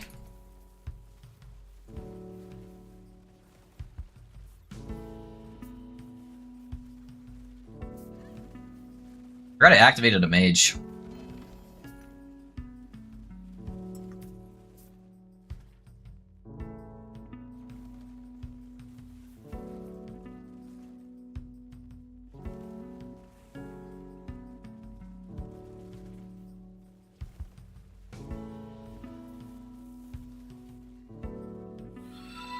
Hey, gaming. Thanks for the follow, man. I appreciate you. I appreciate you.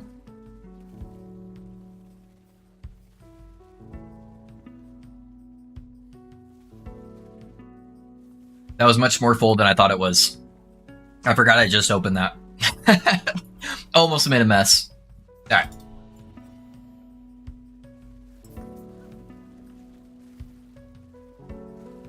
feel like I've been lagging less with this guy. I wonder if they fixed him. Every single time this guy used to spawn, I would just drop frames like crazy. But it didn't seem too bad right there.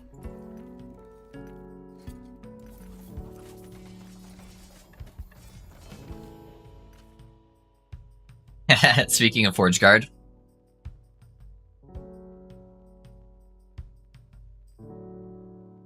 I do wonder how it would be using that. +1 throw shielding damage for shield throw per 10 damage reflected to attackers. How much damage reflected can you actually get? Do I meme out and make a Forge Guard? I feel like I've been doing too many meme builds.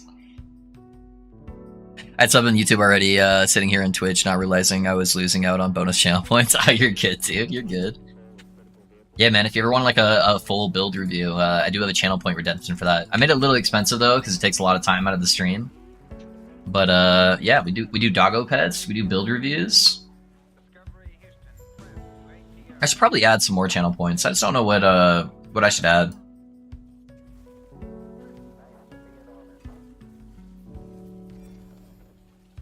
I'm not super into like the channel points where it's like screaming in your face with like sound bites. So I tend to like keeping my stream a little bit more on the chill side.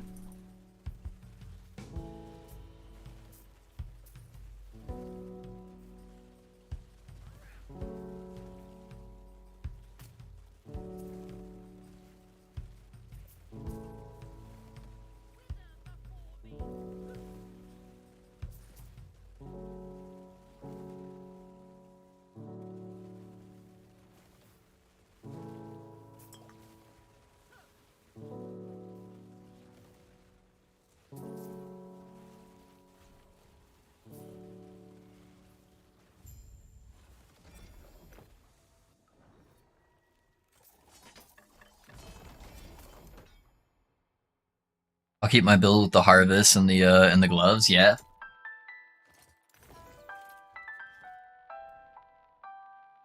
Not bad. Not bad. I love your Pally build, man. Made a few changes from your original one on the gear, but the detail you went into helped me really understand the class. Thank you. Of course, Ouch. Of course, man. Glad you're liking it. Yeah, did you check out the updated version, Ouch? You said original one, so I'm guessing that means you did check it out. But yeah, the new version is so much better too. Really just helps make it a more well-rounded build for sure. Holy lag. I just made a comment about the game not lagging. Come on.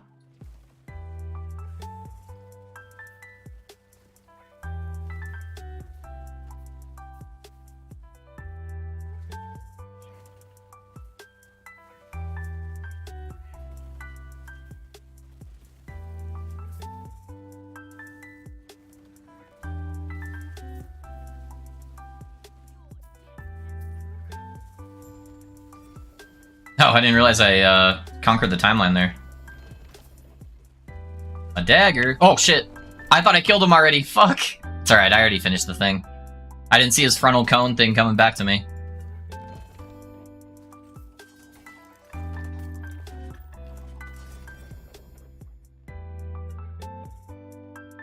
T7 vitality with T6 minion health? What? With double health already rolled on it? Bro, what the hell is that chess piece? Dude, what the fuck? That's nuts, dude. That's so much health. I need to get a 4 LP Exsanguinous now, boys. 4 LP Exsanguinous.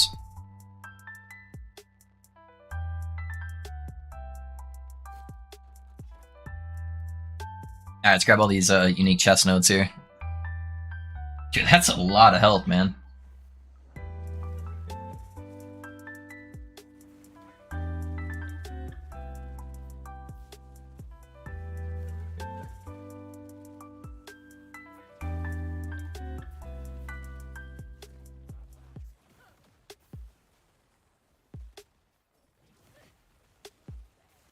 Do we actively chase vitality, or is it just an okay, not dead stat? Yeah, it's just an okay, not dead stat. Yeah, percentile health is like way better, and I kind of want to get intellect in a couple of places because of the ward retention, and it also gives me minion health. And then there's also a couple of nodes that can like scale with intellect. So yeah, it's just an okay, not dead stat. Yeah.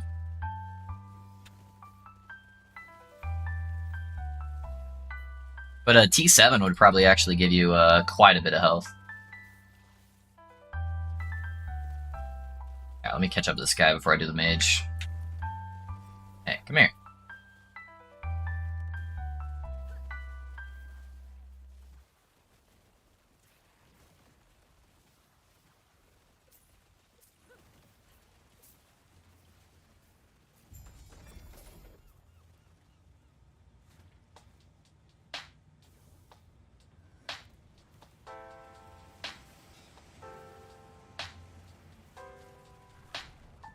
Oop, I fat-fingered my defensive skill.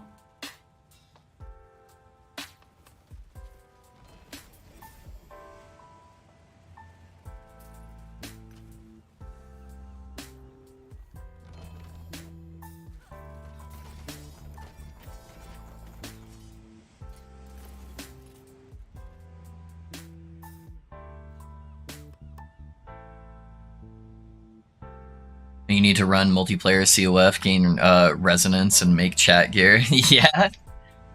I did a chat stream one time at the end of the Rune Master build guide. The very last day, I just farmed Twisted Hearts the entire day at 1,000 corruption for everybody. And that was pretty cool. It gets a little sticky sometimes, though, where it can get a little annoying. Where sometimes people just start, like, acting a little childish.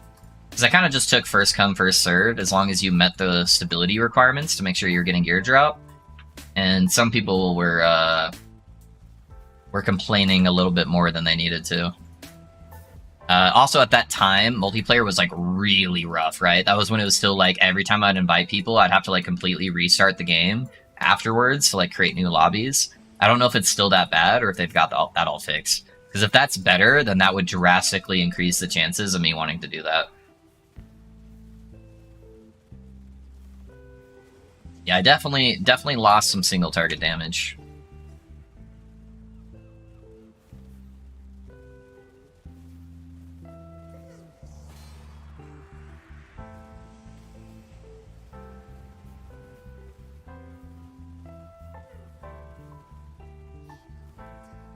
Yeah, I'm only getting like 200 stacks when I'm actually channeling on them, whereas like before, I was getting like 300 to 400.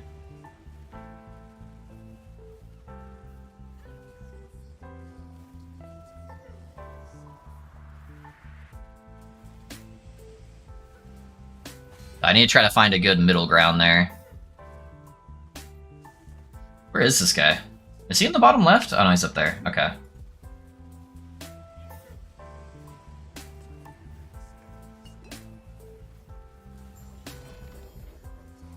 Oh, we got a new pair of gloves, boots, another 14%er. 0 LP on the gloves.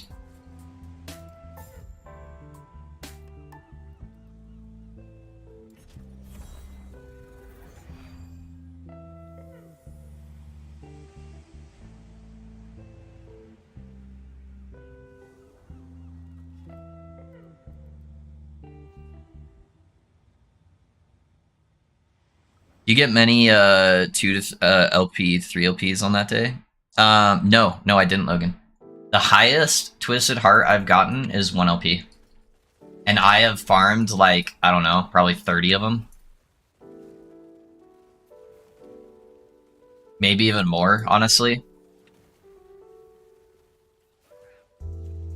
And that's in like total, not on that one day. But yeah, I've probably gotten like 30 to 40 Twisted Hearts. And I have not seen a single one with 2 LP. That's this season too, in 1.0.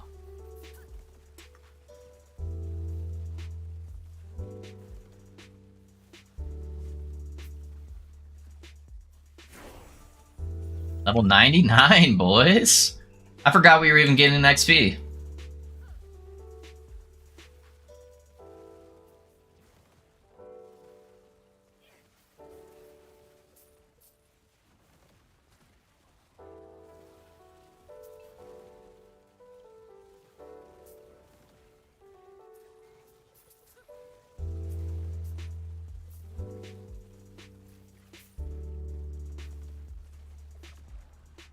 These fucking tigers hurt so bad, dude.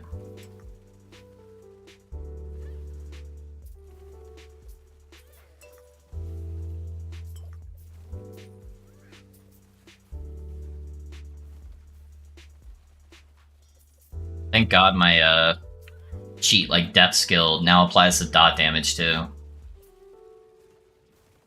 Try to help with those guys a little bit.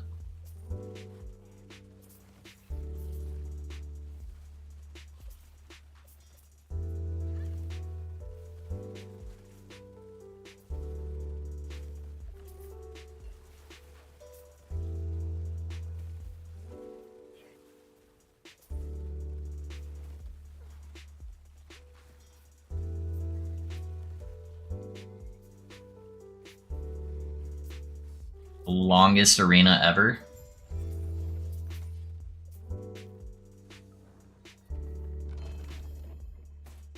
Urzel's Pride. That'd be one of the items that'd be really dope to get like a 3 or 4 LP version of.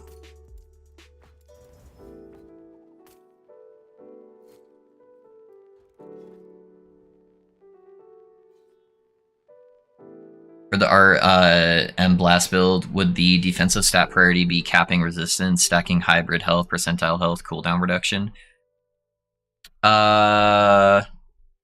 It would still be stacking intelligence, but if you're talking suffixes, yeah. Get your resistances to like 65, 70. Honestly, this game isn't like PoE where if you're 1% off your resistance cap, you're just fucked. So like as long as you're like 65, 70%, you're pretty good, honestly. And then it would be, you know, stacking hybrid health, percentile health, cooldown reduction. Yeah. Yep. Hey, but I'm about 350 million deep in the original build, and it's pushing high corruption with no issues at all. Nice, dude. Yeah, the main issue is just like clear speed. All right, boys. Food is here, so I'm gonna go ahead and shut off the camera while I eat, and then I'm gonna roll some of our prophecies while we're waiting. Thank you, babe. As well. I'm okay. Thank you.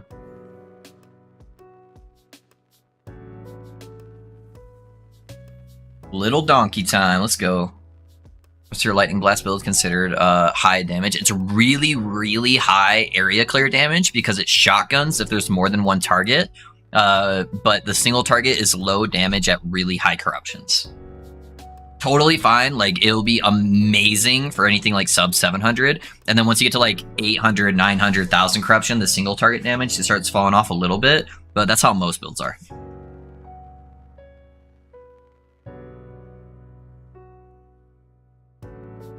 All right, boys. We're rolling Catalyst. Not Relics, but Catalyst.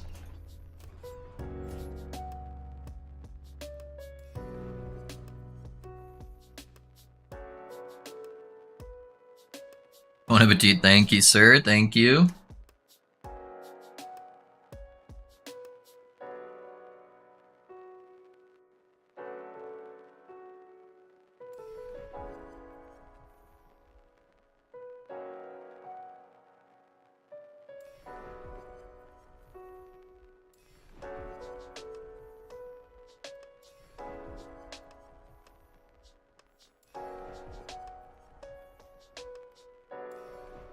I honestly can't believe that I'm almost 100 on this guy, and I have a offhand that is as bad as mine is.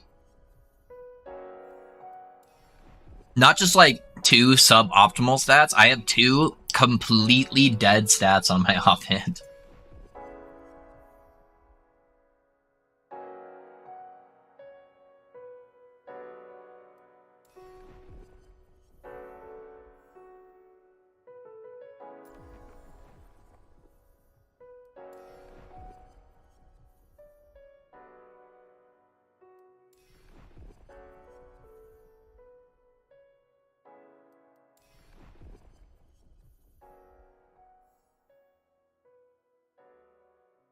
Can boss uniques items be found by prophecies? No. Boss items cannot be dropped with Runes of Descendants or prophecies in any way. You could get 48 prophecies that all drop 10 unique relics on Reign of Dragons, and it has a 0% chance of dropping a Twisted Heart other than just the normal one-time drop chance that it has.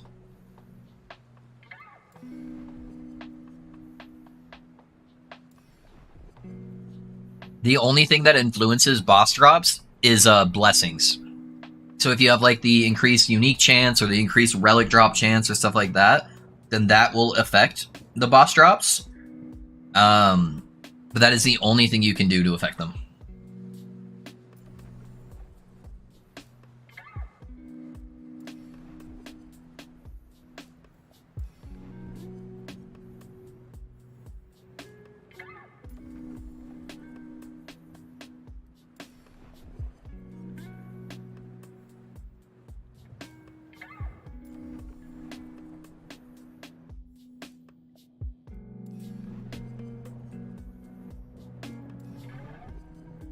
Also, Henry, you don't have to waste your channel points. I know it's only 100 points to highlight a message, but I'm going to read them all anyways. So you're good, dude.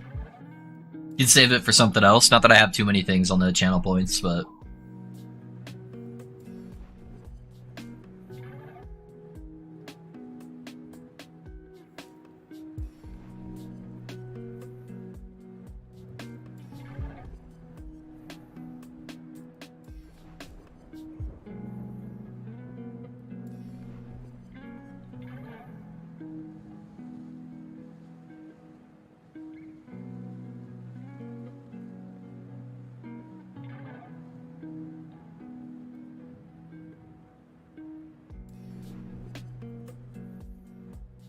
My understanding, Logan, On that, if corruption scales the LP drops, is my understanding is that it increases the chance that a unique item will drop.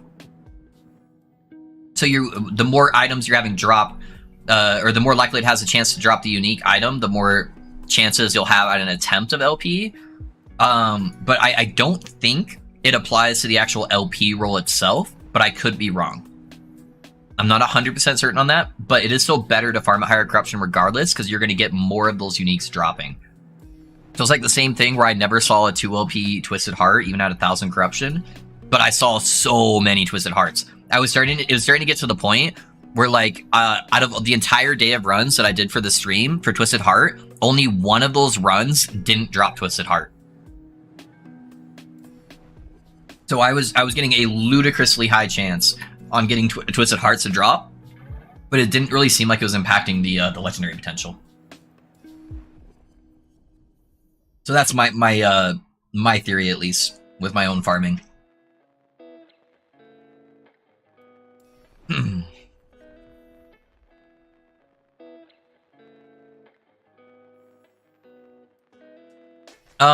Just over 1,000 sushi.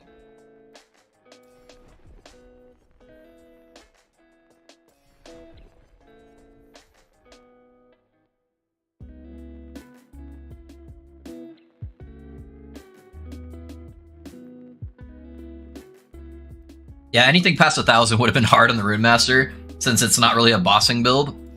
And I was solo carrying 3 other people in the party. So, yeah, doing that would have been a little rough. Hey, Gargoyles, thanks for the follow, man. I appreciate you. I think LP has increased with corruption as of 1.0. I thought it was has diminishing returns. Yeah, maybe. Maybe I'm just, like, extremely unlucky, Askarov. It just didn't feel like it. I don't know. 1k corrupt, here I come. Right? Easy. Oh, nice. We got a Blood Frost and Death. Yeah, it makes sense that way. I'm at 700 on Rain, and I don't get Twisted Hearts that often. Maybe every 3 runs or so. It just takes time to kill the boss. Yeah. Yep. Yeah, you should start getting a lot of them dropping. It's just that RNG element of trying to get the LP. But yeah, did they say that it did influence it, Askarov? Was it, like, confirmed by, like, EHG, or is that just, like, a theory?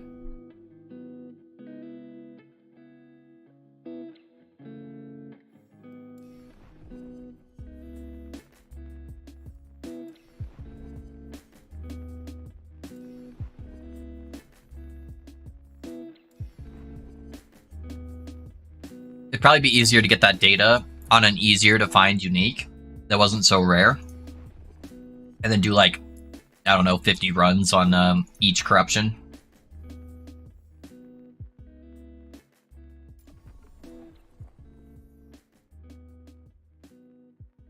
Yeah, that's why I'm asking. I don't trust anybody but EHD devs. If it is not in the game guide and they don't directly tell me in, like, a stream or something like that, then I don't trust it.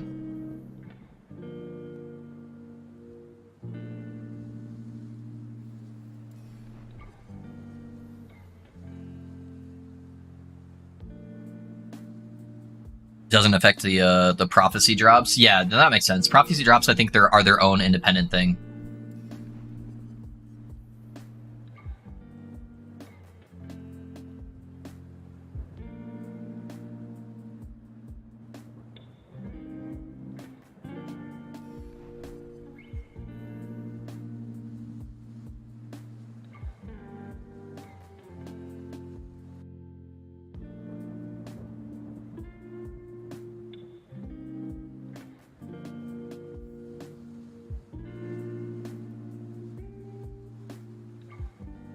Oh, you're good, Ouch. Yeah, I only use the Healing Hands Divine Bolts on trash, and then I use Smite for single target. So I use both on the new setup for the build.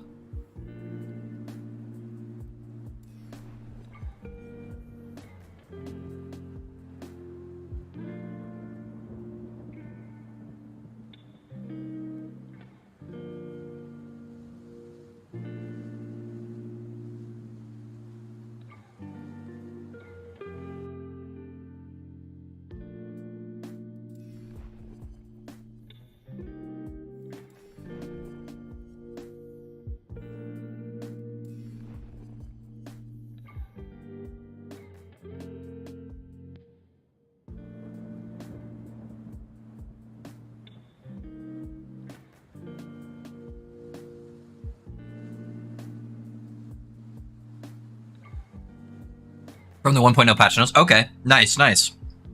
There you go. Yeah, it does look like it's pretty slight, but...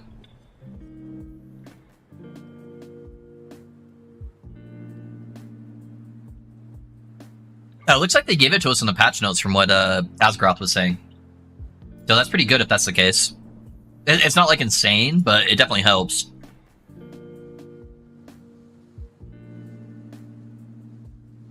And Epine, what's up, Bunny? How's it going? Even on trash, though, Smite seems faster for me.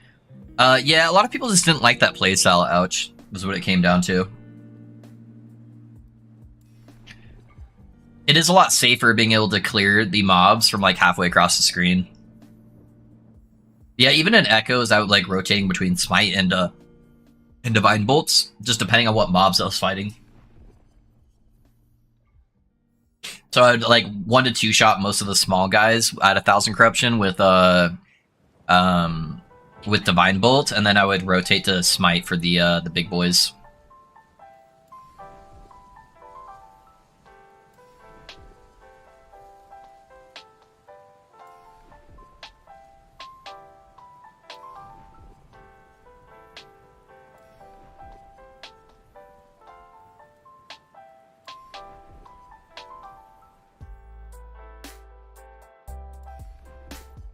We're almost done rolling, boys. I think I drastically underestimated how big the burritos were going to be, too. I told my wife I wanted 2, and I finished the first one. And I think the second one is going to be a miracle if I'm able to finish it.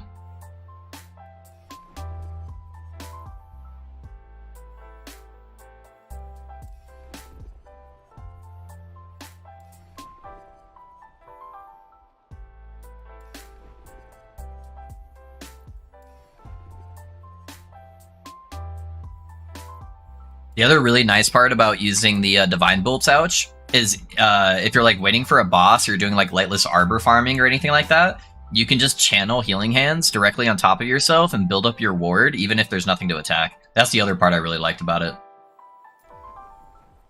If you're typing on YouTube, then you are the stepchild that has not looked at or listened to for over 10 minutes. Wait, what? Are you saying Twitch chat's the stepchild, or YouTube's the stepchild? YouTube sometimes has delays, and sometimes I also honestly forget to look. It's hard managing both chats and playing the game, so I try my best. But if I ever miss anything, yeah, just re-ask. I try to get to all of you, even my stepchildren.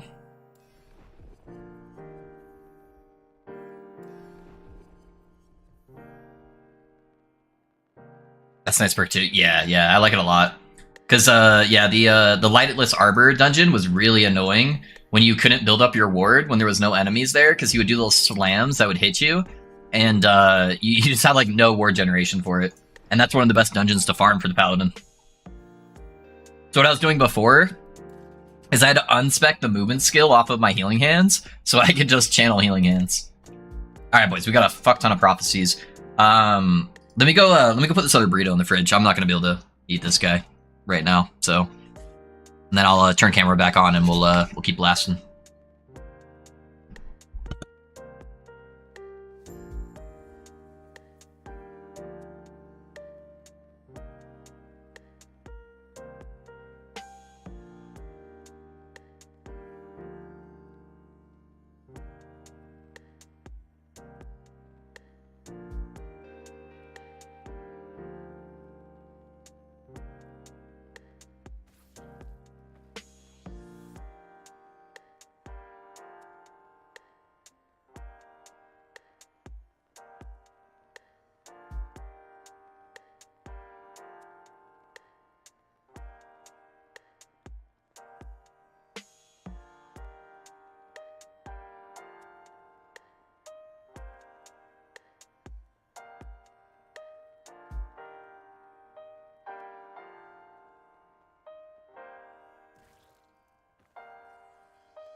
Alright, I'm back, so guys. Sorry about that. Let me turn the camera back on.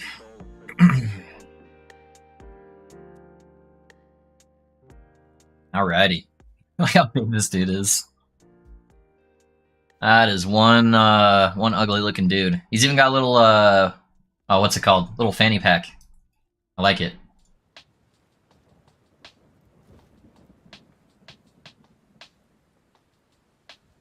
What about blessing for that specific type of item drop? Will that work? Yes, the blessings for the specific item types do work, Gabriel. So if you get like increased relic chance to drop, that would impact the Twisted Heart. It's not like super impactful. Like you're not gonna be getting a drastic amount more, but it does increase the chances by at least a little bit.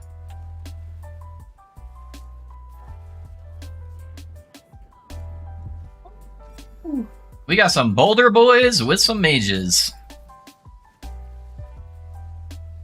And the ambush, all right on top of each other. I love that. That's fun. Okay, at least the mage is like pretty much dead.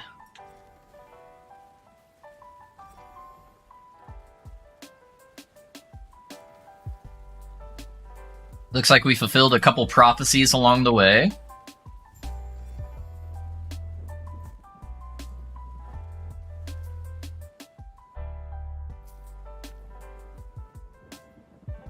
Yeah, I just want to check and make sure nothing procced on the loot filter. Okay. Hey, another Sanguinus. Let's go. Oh,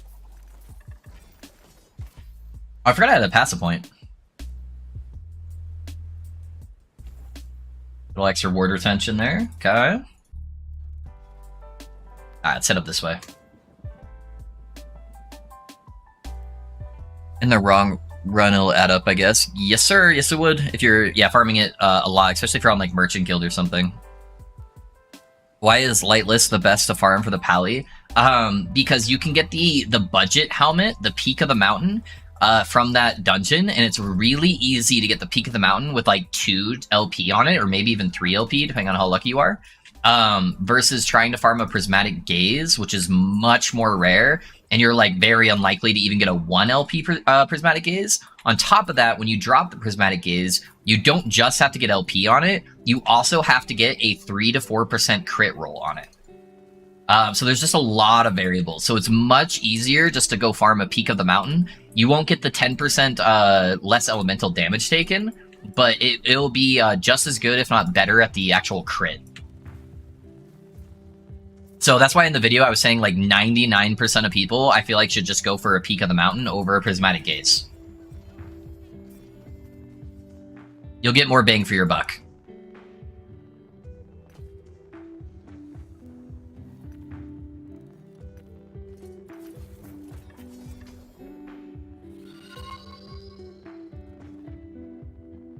Hey Magna, thanks for the follow, man. How's it going?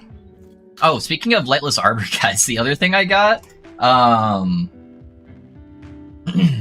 of it, when I the same run that I got all my Exsanguinuses, is I dropped, I duplicated, well, come on, there we go, 2 Gelcor's 2 LP Blasting Knives that landed the -5 mana cost too, so like pretty good, and it hit 60 on the melee damage for Detonating Arrow. So I duplicated 2 of those guys back to back.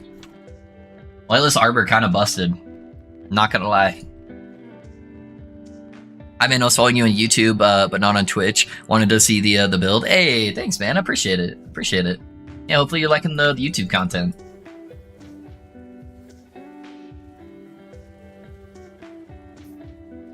Hey, bro, how's the zombies working out? It's pretty good, man. The more I'm investing into minion health, the better it feels. Like, I just got some minion health gloves, and I feel like that drastically increased the The perks of getting it. Hey, 1 LP Mad Alchemist Ladle. Sorry, boys, it's staying on the ground. I got way too many. Just don't tell John. It took you over 7 minutes to see my message. Anthony, I appreciate you that you're always here. But, yeah, it's gonna happen sometimes. I'm doing like 10 things at once. And it's hard to read every single message. Like I said, I don't take any offense if you just ask stuff twice. But yeah, sorry, buddy. It's gonna happen. I am not perfect. I will sometimes miss messages, or sometimes it will take me a little while to read them. That is just the nature of streaming.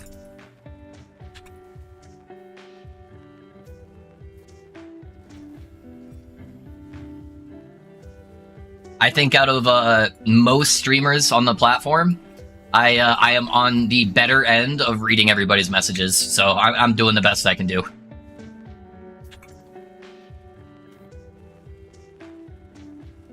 Spent 250 mil on my prismatic, yeah, and it's only 2%, so now that you said that, I have to replace it. Oh, dude, I'm sorry, man. Yeah, I called that out on the previous video as well, though, ouch. And in my defense, I also said, hey, you should probably be using a prismatic, or the peak of the mountain, and to only use prismatic gaze if it's 3 or 4%. So I did say it on both videos, just saying, just saying. Yeah, the difference, so like if you look at the math on it, ouch, every skill by default has 5% base crit. And then your base crit is what gets multiplied by all of the other stuff. So if you have 5% base crit and you have an item that has 100% increased spell crit on it, then your crit chance is 10%. Because it's adding 100% of the 5%. But if you get a prismatic gaze with 4% on it, now all of a sudden you have 9% base crit. And so you are like almost doubling the amount of crit that you get from every single piece of gear that has crit on it. So that's kind of how it works and why it's so important to get a 4%er on there. Damn you. Yeah, sorry, John. Sorry, man. Yeah, minion health is huge for that. Yeah. The minion health's doing really good. You 100% did. Yeah.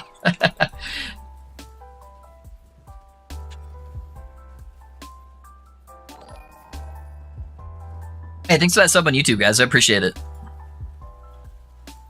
Yeah, big fan of it. Hey, nice. I'm glad, man. Yeah, right now we're just trying to work out Warlock. I'm trying not to use all, like, the super, abused stuff on the build. I did have to finally add Profane Veil into the build. Because just defensively, Warlock's really lacking without the bugged abilities if you're not using Profane Veil, or if you're not using the, what's the fucking channel ability called? The little, like, fire breath thing. I feel like it is mandatory to use one of them in the build, man, to get, like, your proper defenses, which just kind of sucks. Oh my gosh. I was just talking you up, buddy, how you didn't lag me out anymore.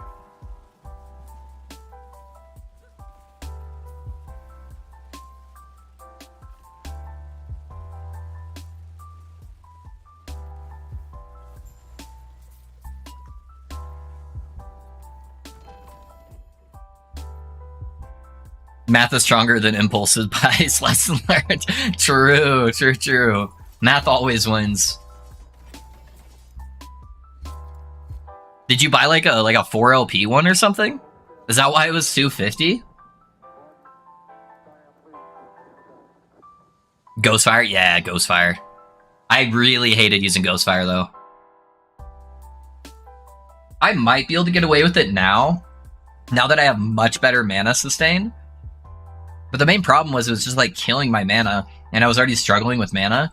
So it might be something that'd be usable, but if I'm using zombie tech, then I definitely want to be using Profane Veil.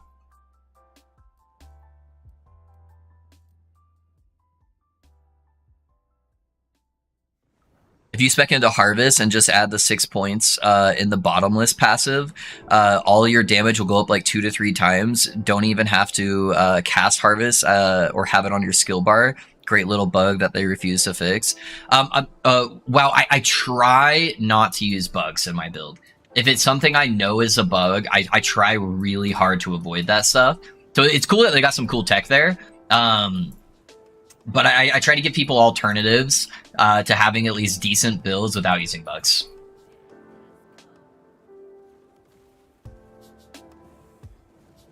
But who knows? Maybe it's mandatory for Warlock. Acolyte in general is just like the bug class. It just has so many bugs, so maybe it's just mandatory to get it to function at a high level is to use bugs. But I'm gonna try my best not to.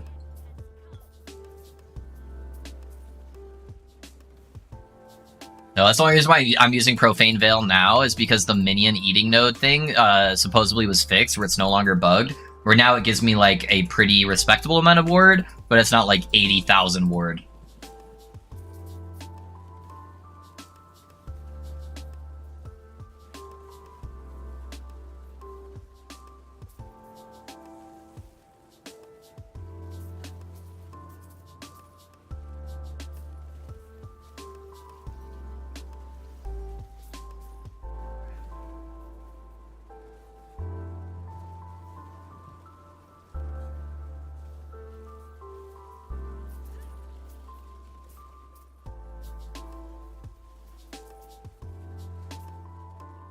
Arena is not very rewarding, right? We just do it for the boss uniques. Yeah, only if your build needs one of the boss uniques.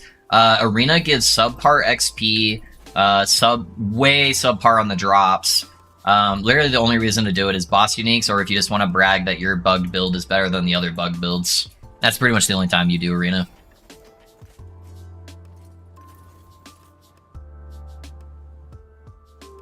You can use the Spine Sword, or you're going to stay one-handed offhand. I will use the Spine of Malatros immediately if they fix it.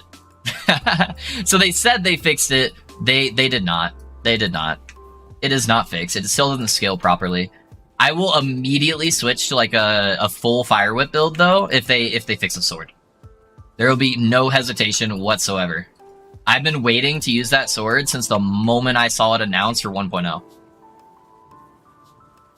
And I have a 3 LP one with pretty good stats already ready in my stash. So yeah, I would love for them to fix that. But I doubt it's going to happen this cycle.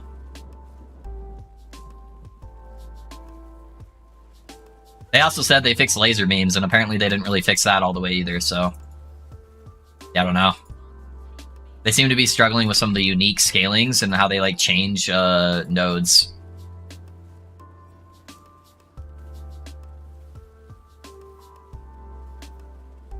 Same I found about 15 since I started making purely Warlock builds. I learned you can spec into an aura, turn it on while you're inside a mono. Yeah, you can snapshot so much stuff on the Acolyte, man. That's been the Acolyte for its entire existence, though. It has just been king of all the bugs.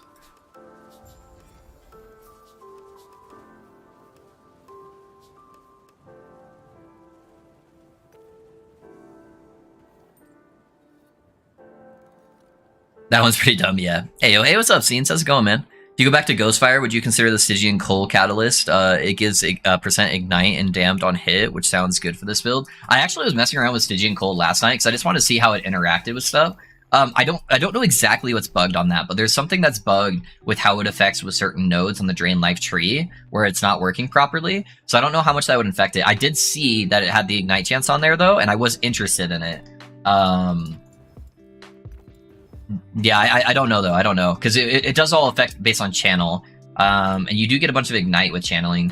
So maybe that would be the better DPS option, is instead of going like Profane Veil, is going Ghost Flame if my mana's fine.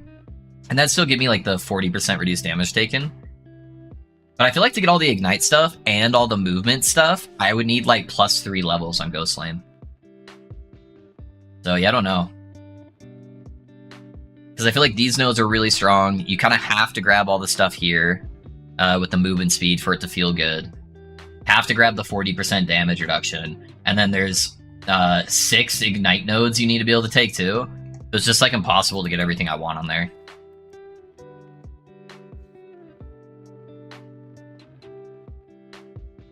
Is 1 plus offhand always better than 2 and a set? It really depends on the build you're playing. So the reason why I do it is the opulent focus is so busted for ward builds because it's giving me a bunch of ward per second. It's giving me intelligence, was giving me ward retention. It can go up to 80%, 86% ward retention just on the implicit. So that's why I have 2 dead stats on my opulent focus and I'm still using it because it is so much better than like everything else for like ward. So yeah, it's hard to beat, but there are some builds that prefer to use like a staff. But most of the time, you're better off going a one-hand or an offhand because you're getting twice as many stat options. Even though the stats are higher on a staff, it's typically better. Also, if you're playing a crit build, you're almost required to go offhand catalyst because you can get the offhand catalyst that give you base crit, which like I was saying with the helmets, basically just multiplies all your crit by absurd numbers. I would really like to see them add some staffs that maybe give you some options for base crit, so you don't always have to go offhand. Maybe not make it as high, but even like a 3% like base crit option or something like that would be really nice for a staff. I need to get out of there. It's gonna get me stuck on the wall and kill me.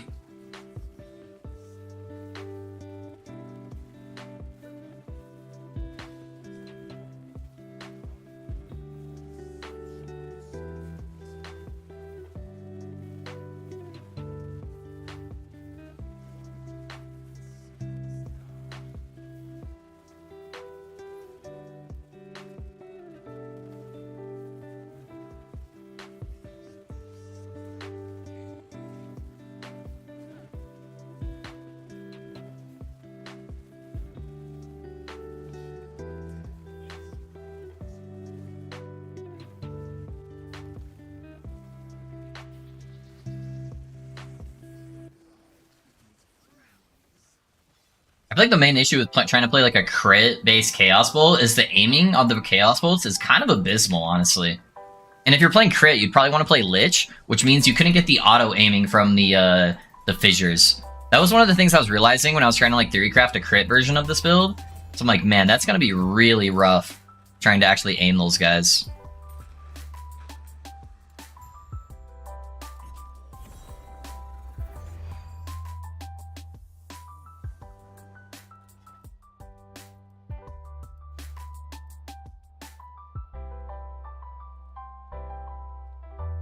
I thought I'd really love the Warlock, but both times I've tried to level one, I get bored and even reach Monoliths. That usually doesn't happen on most characters. I'm really enjoying the Pally so far. Yeah, the Pally's really good, man. I really enjoyed the Warlock while leveling, but the more I'm playing it, the more I'm realizing that it's got kind of the same problem that Lich has, where it seems like every successful build is building the same exact way, even if they're scaling different damage. Like you have poison builds, ignite builds, dam builds, crit builds, but all the Warlock stuff is playing Fissure, and then they're abusing either Profane Veil or Ghost Flame to stay alive. And that's basically it. Every single build has to run those options. So that's a little sad to me. I think they, I don't think a lot of the stuff needs nerfs anymore, unless it's a bugged interaction. I think killing all the bugs made it a lot less viable, because the rest of the stuff wasn't really that strong by default. So I think they need to buff a lot of the other tools inside the Warlock's kit to give it more viable options. It's like the same thing with Lich. They need to buff everything on the Lich kit that doesn't involve Death Seal and Reaper Form. Everything else needs to be like a pretty decent buff. Or maybe even add specific lines that buff skills that are while you're outside of Reaper Form or something like that. So that way it doesn't still buff Reaper Form by buffing the other skills. Yeah, I don't know what the best way to do that is, but yeah, I would love to see some more diversity on the spell casting versions of Acolyte.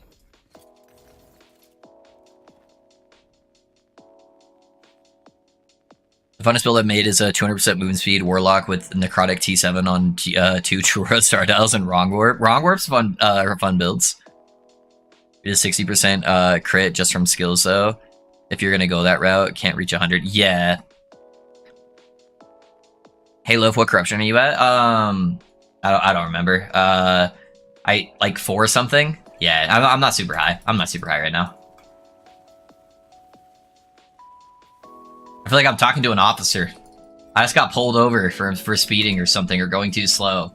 I'm not super high. What are you talking about? No, I'm only like 400 high.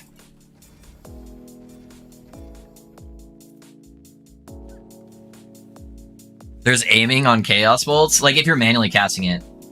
Like, okay, let me try to give you an example when I have like one target to show you kind of how like sporadic it is. Let me see if I can get like one target on screen. Like if I'm trying to target like those guys, it's like so hard to do. I'd have to show you on a dummy. There's like this awkward delay, and then there's like a bit of RNG on where the projectiles go. So like hitting them on a regular basis on what you're trying to aim for, unless it's a very big like boss target, is actually kind of hard. Maybe it's better with like the single large projectile. I don't know. I haven't tried it yet. But hopefully, because yeah, right now it's actually luckily this does all the aiming for me with Fissure, and I'm mainly just manually aiming on like bosses and stuff. But yeah, it's very hard. Oop. Defeat the ambush. You got it. Very, very janky.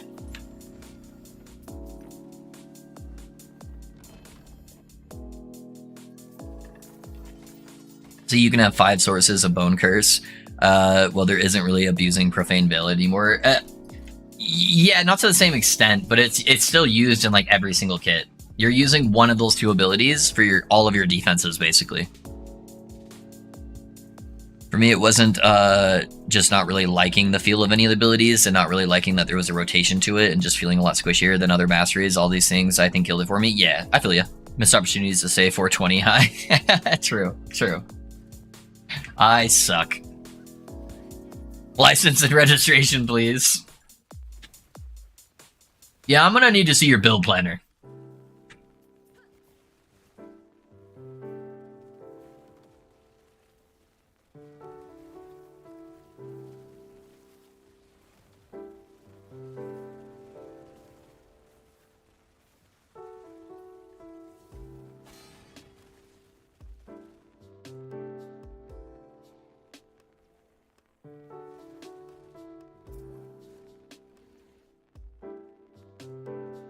Three LP? Oh yeah, yeah, that would do it, man. I haven't seen a 3 LP Prismatic Gaze yet. Ouch! I've only seen I've gotten some 2, but I still miss the slams I was trying to get for the healing hands. I felt the same about the Warlock. Yeah, that's kind of where I'm at with it right now. Honestly, guys, I kind of want to try the Marksman. I want to try the Marksman Trapper build. At least try one person's build that's just like super OP. So maybe we mess around with that as kind of like our thing right before the Path of Exile League. I know a couple of you guys have been really wanting me to play that build. And I've got some like really good gear for it already. So I think that might be the play. I want to tinker around a little bit more with Warlock. Get him to level 100 and everything. And then maybe I'll try some like alternative routes for him, like with some crit stuff or stuff like that. But I kind of want to mess around with the rogue.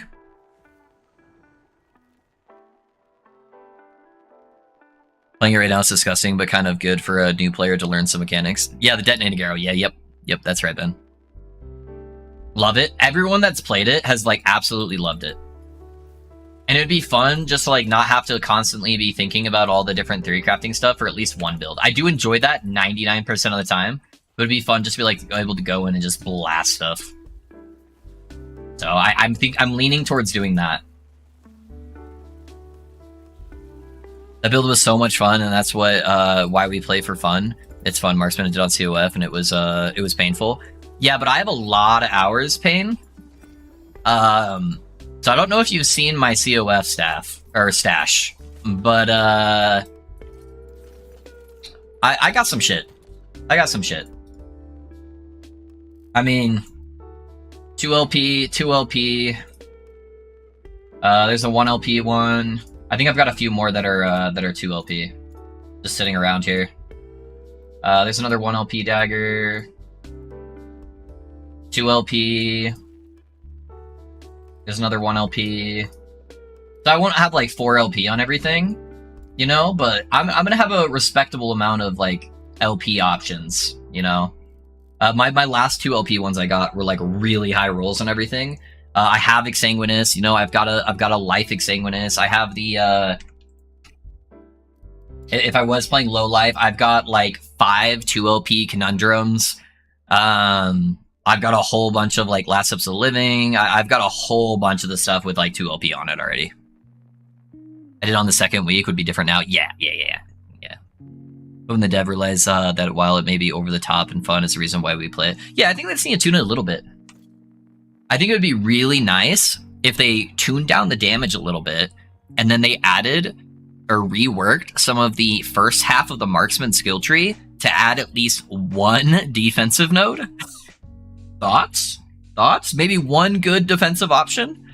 So that way you could actually pick something up on the marksman tree? It's so good. Yeah, it's... I've heard recently someone now saying it was bugged. But I don't think anyone else had seen that it was... or had noticed anything that was actually a bugged interaction. But I don't know. We want you to play it because you'll be the guy to help us min-max on Theorycrafting. Yeah. I'm curious to see what I could do for the defenses. Prepared for it to spoil you for the damage and absolutely kill your FPS. I'll be alright, yeah. McFufflin showed it. Yeah, that's what I was hearing. But yeah, I don't know. We'll see. We'll see what I do. Don't know yet.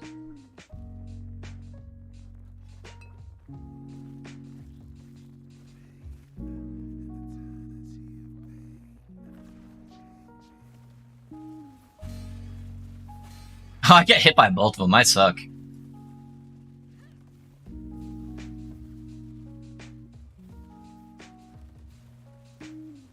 Yeah, so fire. We got the ball thing. That's annoying, but you basically just rotate around them to dodge that.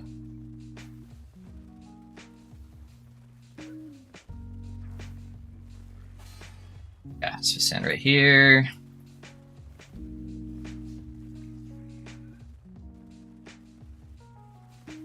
Avoid the charge. I'm just gonna outrange. Did he hit me with that? It didn't look like the animation hit me over there.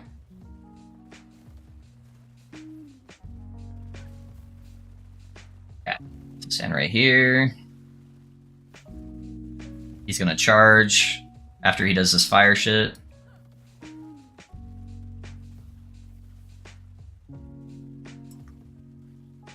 Dodge the projectiles.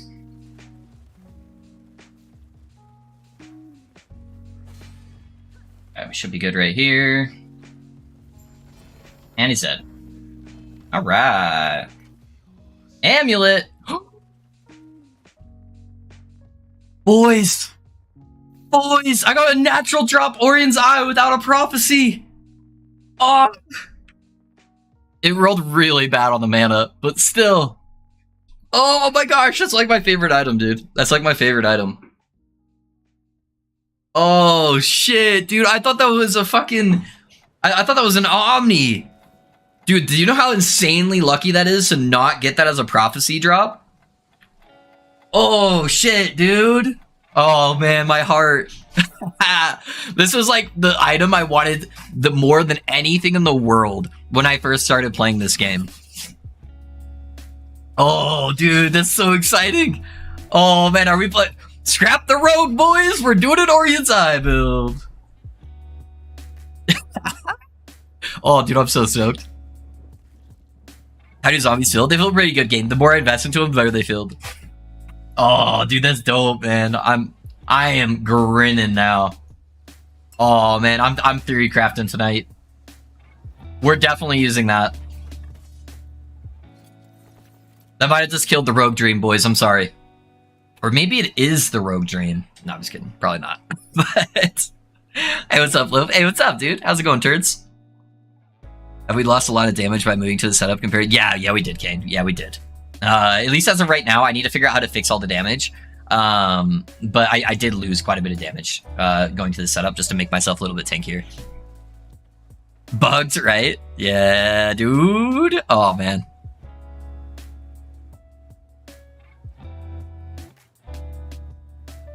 Oh, dude, that's stoked. Let's go.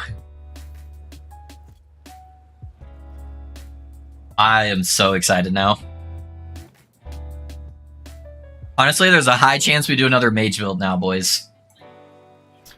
That item is very strong for mage.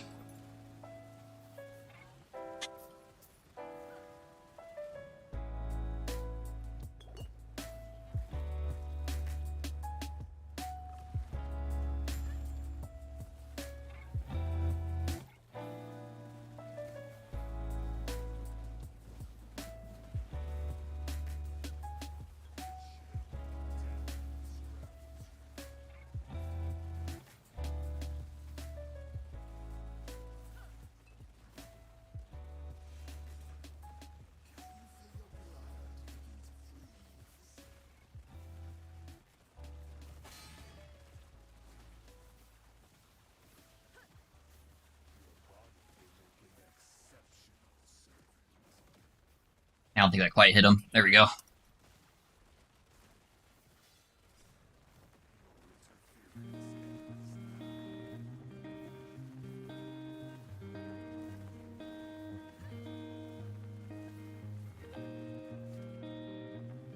Where'd he go? Hello? Oh, he's up there. It's like, where the fuck did this guy go?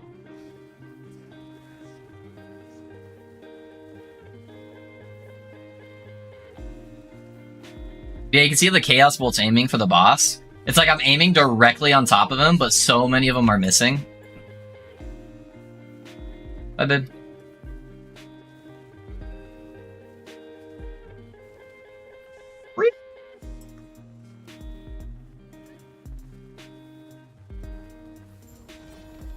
See ya.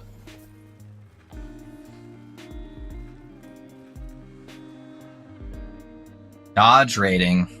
That's where my opulent focuses went, was dodge rating.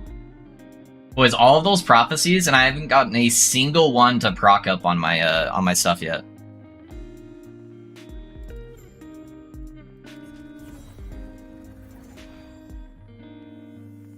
A buddy of mine got me into this game about a month ago, really enjoying it. Yeah, nice, dude. Yeah, it's a really, really good game. Really fun game, man. If you like being able to like build your own builds and stuff like that and not being punished for like changing stuff, this is the game for you. Nice, congrats. Thank you, man. Actually building your Lightning Room Master build right now. It's so fun. Oh, thanks, dude. I'm glad you're having a good time with it. For Mage, how does Mage use it? Logan, you are going to have to wait and see, my guy. Because we are cooking tonight. We are cooking tonight, boys. I'm sure there's some other classes. I'll look at other classes' synergies with it too. It's just I know that like there's a lot of really good shit with Mage, with using that. Oh shit! I need to go with my safety ball. I was dragging way too many enemies behind me, and I have all these stupid fire tigers.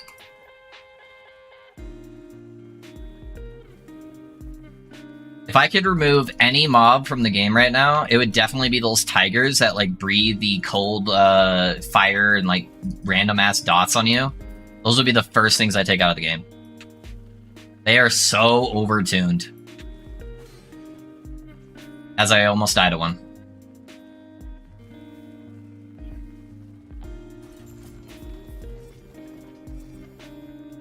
Hey, another 2 LP cleavage solution. Nice.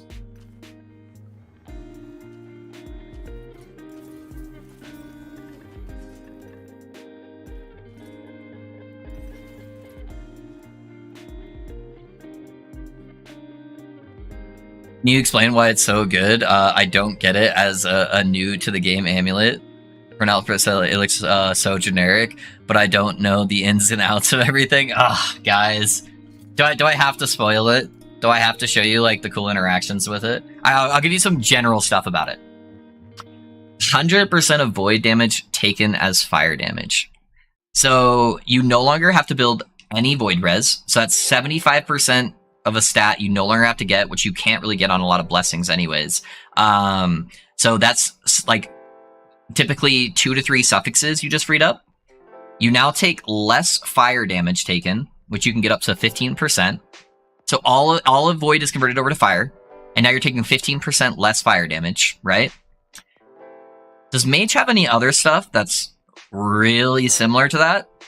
I want you guys to think about my Mage build and how much less damage I was able to take. And now I'm just adding an entire stat or entire damage type that I wasn't able to mitigate as much. And I'm adding it to that same mitigation pool. There is so much stuff built into the Mage kit. This is like a defensive god amulet. Also, is there a lot of mana stacking stuff on Mage?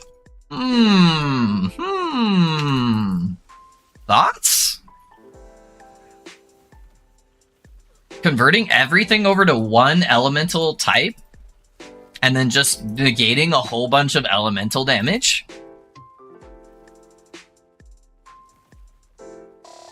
Interesting.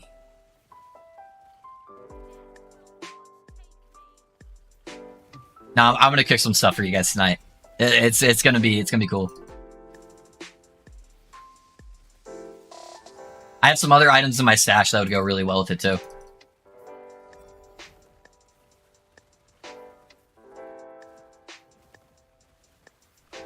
Oh, that was close. I don't think I saw the poison thing on this like snow ground. I don't think I can see it.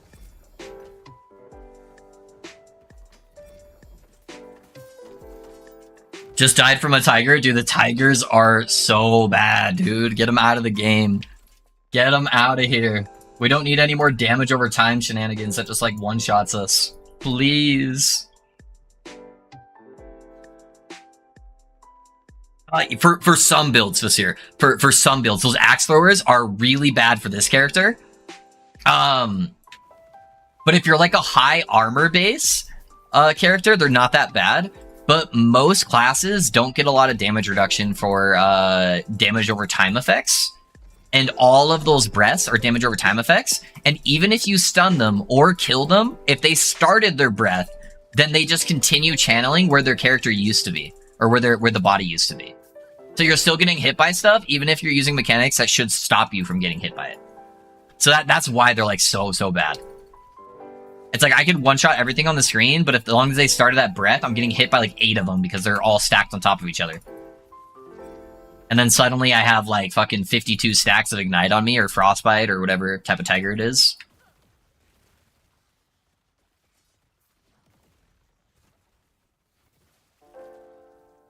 Or at least with the axe throwers, if you have good armor mitigation, then they don't actually do a lot of damage. Like on my paladin, I don't even notice the axe throwers.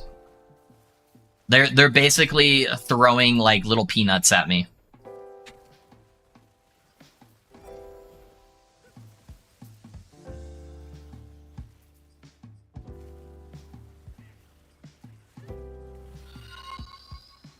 Hey Turds, thanks for the follow, man. I appreciate you.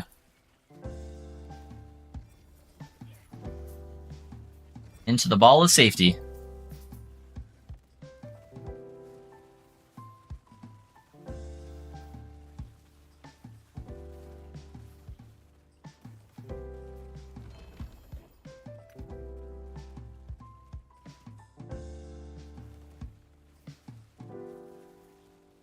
Take out the flowers that bomb you. Yeah, the flowers are pretty bad too, Ben. That's a fair call out.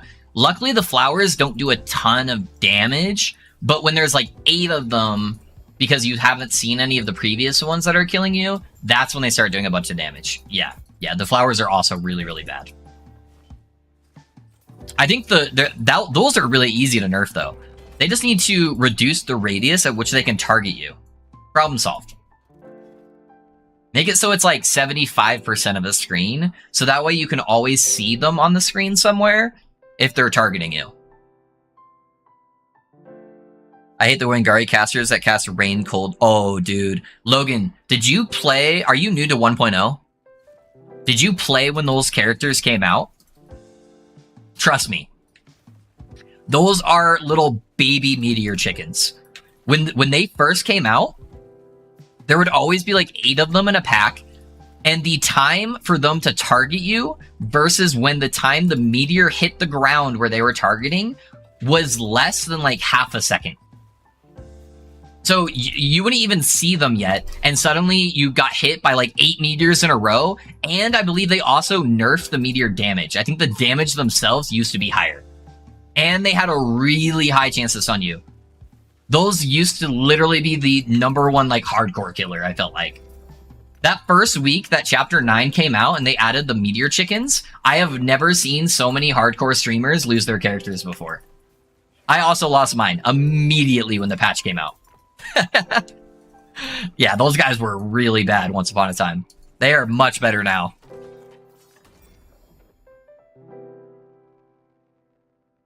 I have 2 1LP Orion's Eye from prophecy farming, whatever you cook up. Yeah, dude. Yeah, if I prophecy farmed, most of my friends have one of these eyes now. And then the duplication with the LP. So, you know, if I'm playing the build, I might eventually do that. But it's cool that I just naturally dropped one. I have a pink eye trying to figure out how this could be good. Yeah, I'll show you guys. I'll show you guys at some point.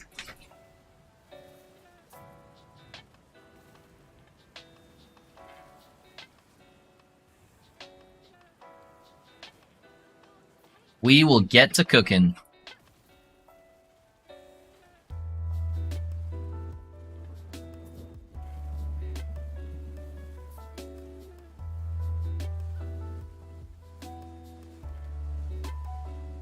Hated those flowers the first time through. Yeah, they're pretty annoying. They're pretty annoying for sure. First time I got bombed by them, I didn't know they existed. I know, yeah, they just added them. I think that's is that 1.0 or like just the patch right before 1.0? I think they added the flowers. Yeah, they're pretty new. So when you don't know what's going on and suddenly there's green balls just like flying from the sky and you don't see any monsters on your screen, it definitely causes some panic. Playing 21.9? Yeah.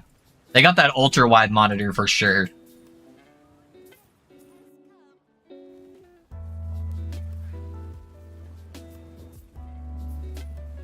One of these days, I'll get an ultra-wide monitor for my ARPG gaming. The only reason why I don't have one now is because I used to play a lot of like first-person shooters and stuff, and it was really nice to not have like a super large monitor. So, but now I almost exclusively play ARPGs. So, I should probably pick one up at some point. They're definitely pay to win.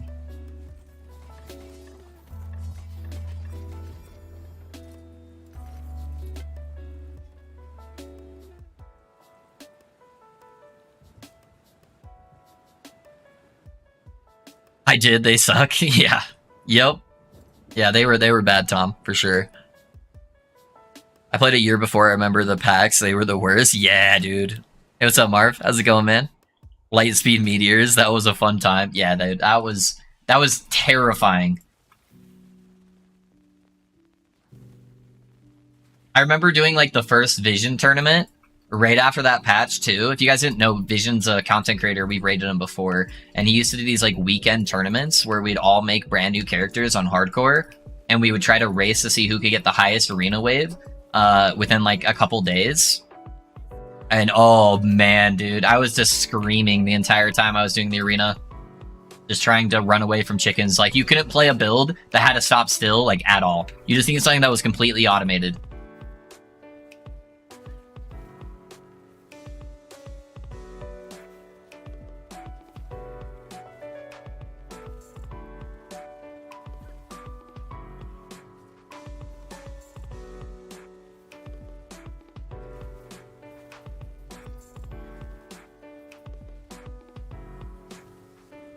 Shit.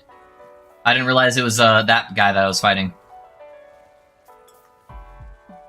Until I was standing in a frontal cone. Not even close. Do you just prophecy farm unique rings? I prophecy farm anything that's a random drop, honestly. 3 LP fundamental? Hello? Almost max roll? Plus 3 runic invocation, 35% out of 36%. Holy shit, boys. Other than the implicit with the mana spent gained as ward, that's a fucking big item. Holy shit, dude. What the hell? Okay. Bro, I got the RNG today. By the way, I went straight to prophecies. I will get one now at 4 LP times 2. Yep. Hopefully. I love that this company is so proactive with the game, though, or at least it seems that. I love these devs turds. I have never had so much faith in a company before as I do EHG. Chillin', how's you? I'm doing great, Marv. We've been getting the biggest of boy drops, and I am stoked, man. I'm having a good time today. Nothing feels better when you're just dropping everything in an action RPG.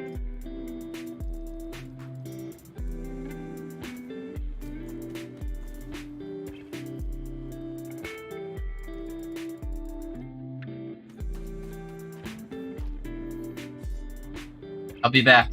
I promise, Orion. I have an Alienware something, and it's amazing for ARPG gaming. Yeah. I have a nice monitor. So typically for my monitors, I use Asus. I've just always had the best luck with their monitors. So that's what I use. Pretty low response time, pretty high refresh rate. I think mine's this is actually the biggest monitor I've ever had. So I think this one's 32. I normally don't go higher than like 27 if I'm like first person shooting gaming. But yeah, I was starting to get more and more out of that and more to ARPGs. So this one I did go up to a 32. Yeah, I would love to get an ultra wide. When you have ultra wides on ARPGs, if you guys didn't know, a lot of times you can see the monsters before they can see you. So you'll just see like a huddle of monsters just like chilling on the edge of your screen. So you can just like off screen them before they even know to attack you. It is definitely pay to win gaming. Especially if you're playing like a super range build.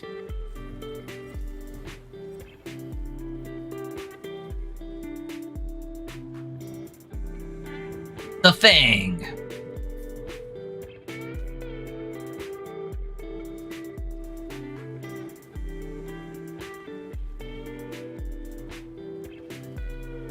Yeah, that amulet used to be like the rarest item in the game, by the way. So I have one of them in my offline account prior to prophecies happening. So it's that, and then Quiet's gloves, the Ravenous Void. Those are like the two super rare items. Quiet's gloves got nerfed too. They used to be like absolutely insane for every single build. And if you had both the amulet and the gloves, you just had like an unkillable character.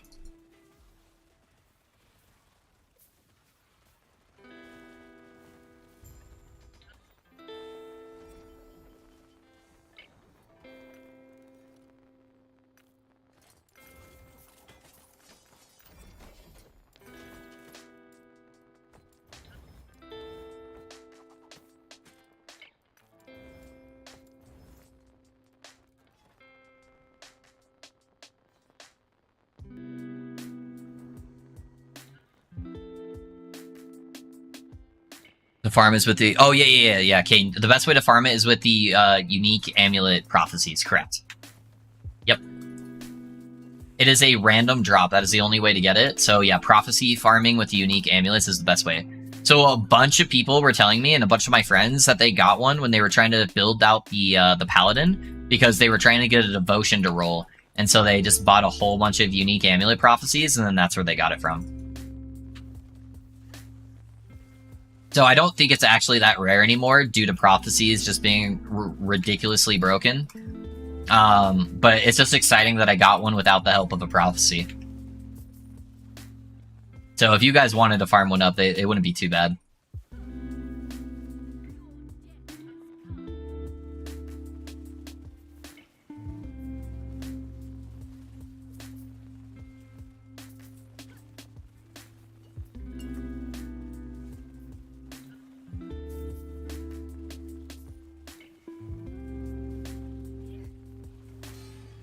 Oh, I wasn't fast enough. I tried to click it.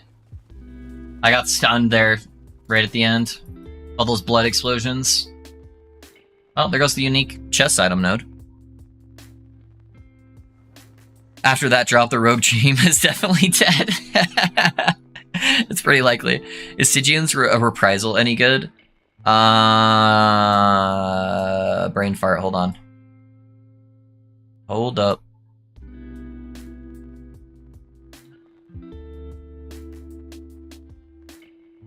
Oh, the shield? The shield? I don't know. It would probably be used on a Forge Guard, which, Forge Guard in general is pretty bad. So I don't think it would be, like, super good. But I did pick one up earlier today, so yeah, I don't know. Maybe at some point. Probably not this cycle. I probably won't touch Forge Guard at all this cycle, if we're being honest.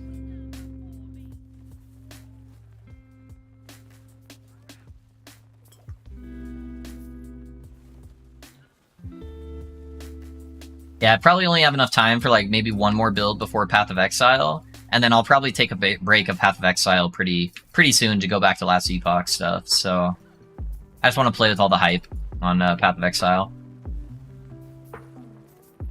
So I'll still do Rogue, guys. Rogue will just probably not happen before Path of Exile. It'll probably be after, depending on how the theory crafting goes for the eye. Yeah, we'll see. We'll see.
No, I don't want that dodge node. That sounds kind of miserable. I want the unique chest node. I don't know.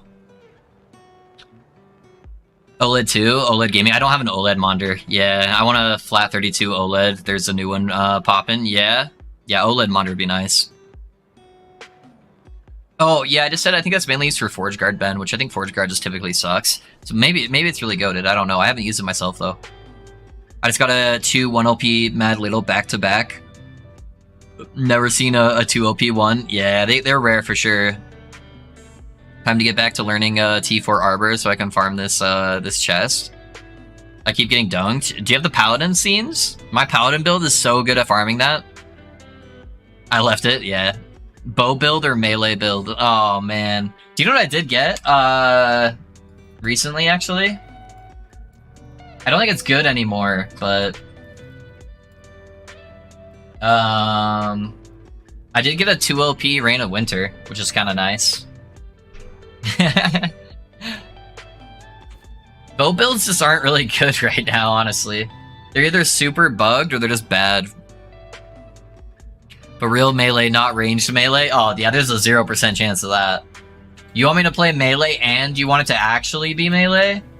Yeah, you are out of your mind. Scenes. Thanks for the 5 gifted, man. I appreciate that. Thank you for investing in me and the community, man. Hey guys, if you guys got a sub from Scenes, make sure you tell them thank you. Thank you for that, man. I appreciate you. My biggest gripe with my mage right now is the flame rush getting stuck on random objects. John, yeah, that takes a little bit of getting used to. So, flame rush typically gets bugged if you're next to a wall. So I try to stay like really far away from the walls and only go through like the middle of areas. And then boss arenas are really bad. So I tend to just not even use it on boss arenas, honestly. But I feel that, man. Honestly, I don't see the things falling half the time running through my keys, 0 loot. No, I'm just my detonating melee. Oh, okay, I gotcha. Yeah, the paladin's just like stupid easy on that dungeon. Like, don't even have to move.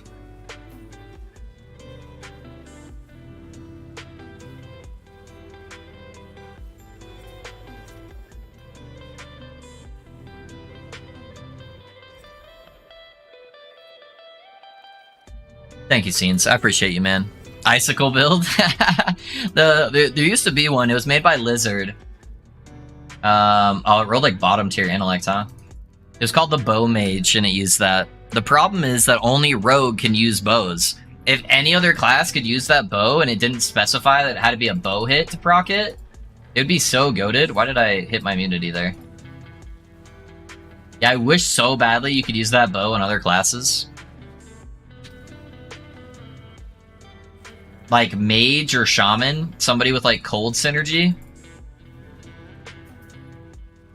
Why do we have a bow that's only used for Rogue that casts a spell that's cold damage?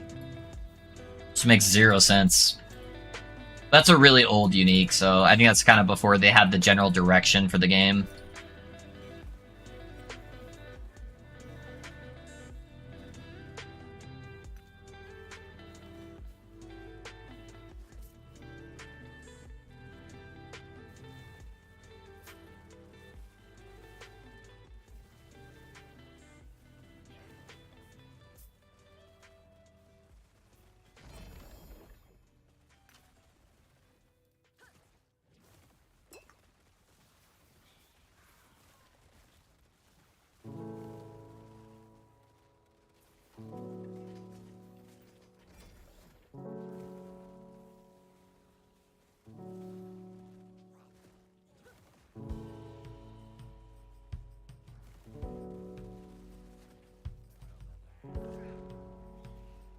I can't get through here.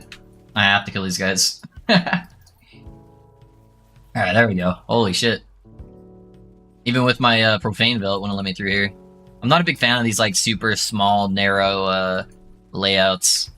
It's really bad for dot builds where you like to dot stuff and then run away. Not a lot of running room.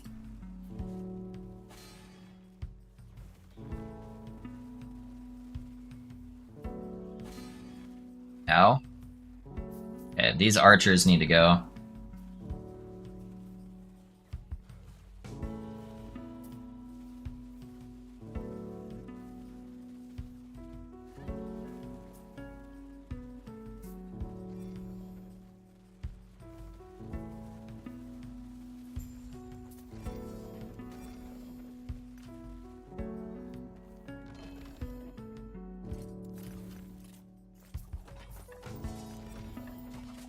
Think about playing the Pally, we still have level as explained in the first video, right? Yeah, Kane, you still level it as the first video, because that's got like the leveling planners and all of that. Yep.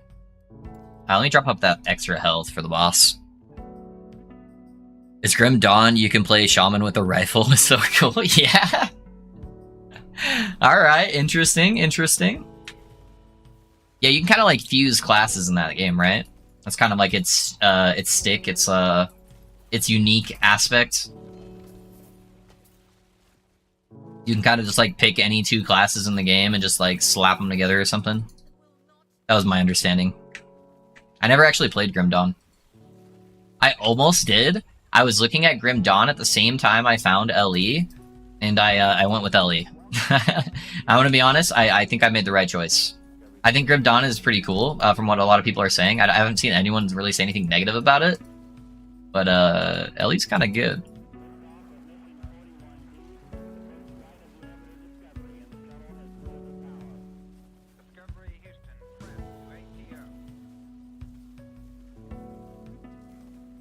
Whoop!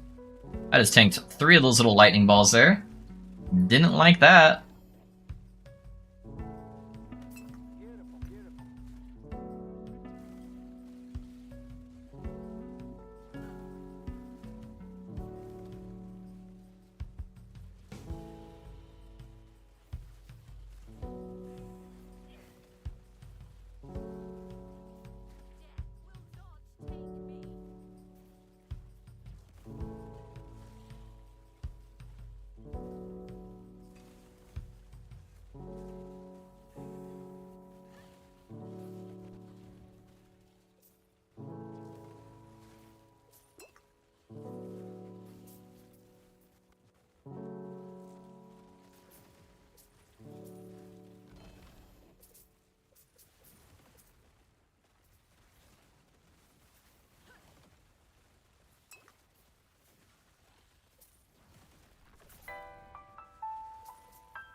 Little frozen iron scepter up there.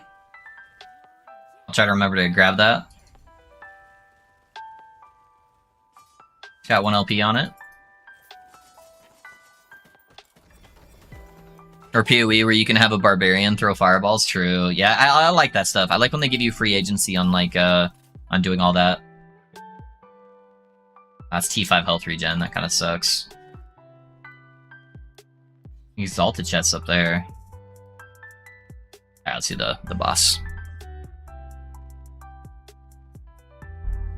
Yep, you chose 2 out of 10 or 12 classes. Yeah, that sounds pretty cool. I think you did the right choice. Yeah, I played a fair bit of Grim Dawn, a few 100 hours, while it was very fun and very excellent story and cool visuals. 0 endgame, unless you like killing the same Uber bosses over and over again. It's like D2 style. Okay. Wave gameplays by the Crucible DLC. Okay. Yeah, I don't really like the arena stuff. It's fun as hell. Yeah. Yeah, I'm not as big a fan of just killing the same boss over and over and over. I do like a little bit of variety, but I don't have too much variety with LE, so yeah, I don't know.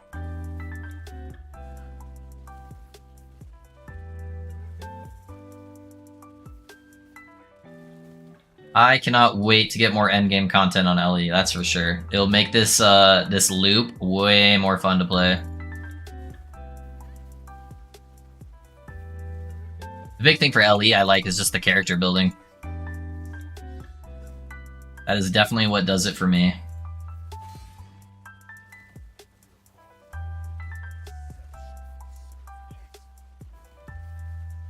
Oop, I missed that fissure drastically.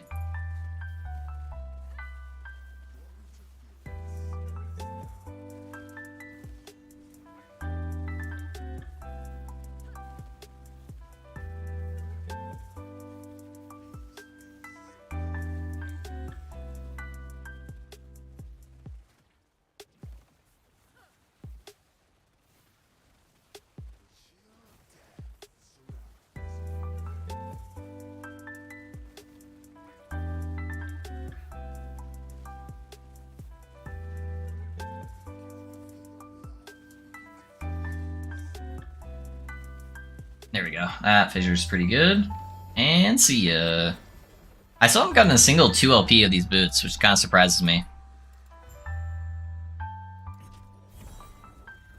It has old school mechanics of playing through the campaign. Yeah, okay, doing the different difficulty. Yeah, so basically it's D2, yeah. HE, they're considering a change to sets. He said the direction he thinks they're going is to compress the sets into one item with all the stats, or be able to apply sets to your loadout a different way. That'd be kind of cool. Yeah, I'm down for some changes as long as they're not overpowered. Ooh. As long as they feel like a meaningful thing that's not required or shoved down your throat. There's something I was going to look at. Oh, yeah. Dude, I have procced so many of those prophecies, and I haven't gotten a single catalyst that even popped on my loot filter. How bad is that? Okay, so we're still going to get a bunch on the Shade of Oribus, and then we just need to find the Diamond Matron and the Immortal Eye. Which I think we're about ready for a Shade of Oribus. Yeah, we got 2 gazes. So we'll be getting to that here soon. Got unique relics down there too.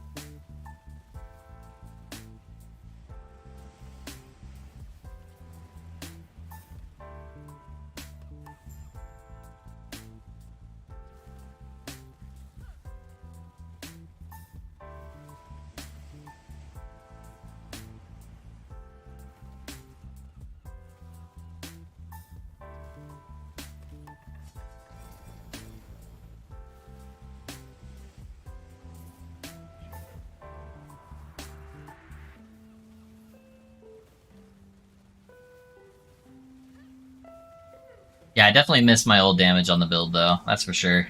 I wish there was a good middle ground where I could get both the survivability and half-decent damage on there. I think my damage is, like, cut in half from what it used to be. So I keep on having to sacrifice for more defense, which kind of sucks. Yeah, let's go for those relics too.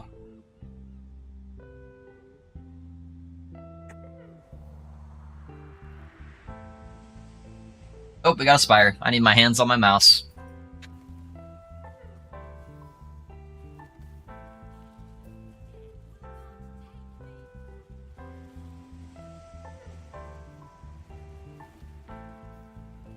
We got some boulders.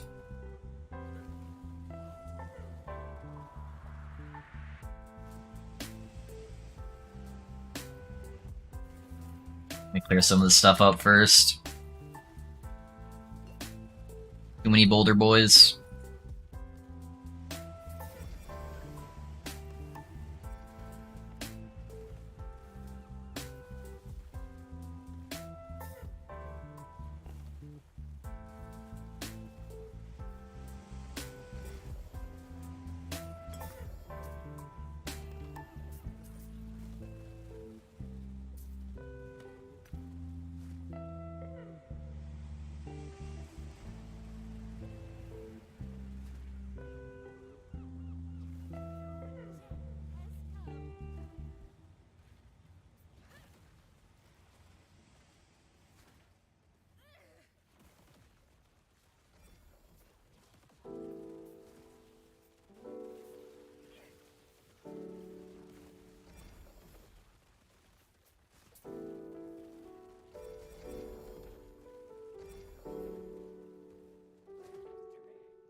I like the echoes that have these profane flesh guys. They always spawn way too many of them, especially with how much higher health pool they have compared to other monsters. I don't think I need 35 of them in my echo, because they're like fucking 15 times the health of like almost any other monster in the game. Not even close to like the same.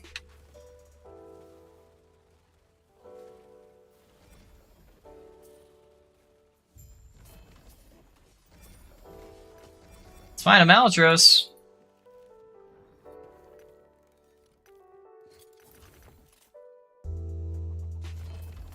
Bunch of +1s and only 1 LP. No thank you, no thank you.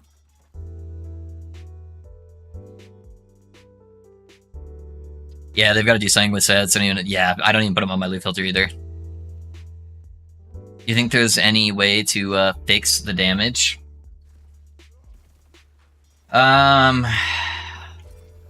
It might be running the stupid channel ability, honestly. That might be the way you do it. We can try it again now that my mana is like much better off. I just wanted to do that's a T7 Ignite Scepter. Where's my 4 LP Fire Starter's Torch? Yeah, maybe instead of running the Profane Veil, we have to do the channel setup. Ah, shit, I died. Stupid mage. Well, let's think about it. So, the problem with Profane Veil is it requires 2 setups. So I have to run zombies and I have to run Profane Veil. So it's a lot of investment. So the other option is I run Ghost Flame. You get the damage reduction from that. And then I run all the Ignite nodes.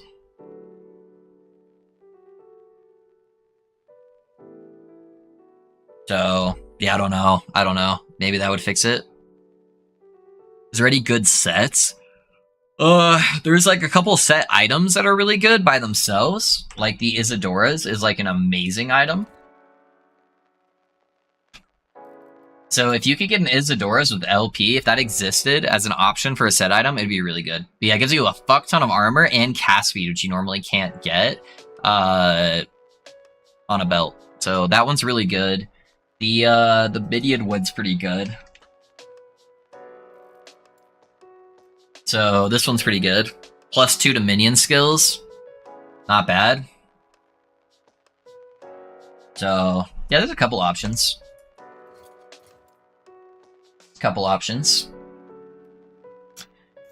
Yeah, I don't know. I think the The other setup would be Ghost Flame for sure. What slot is plus level to Ghost Flame?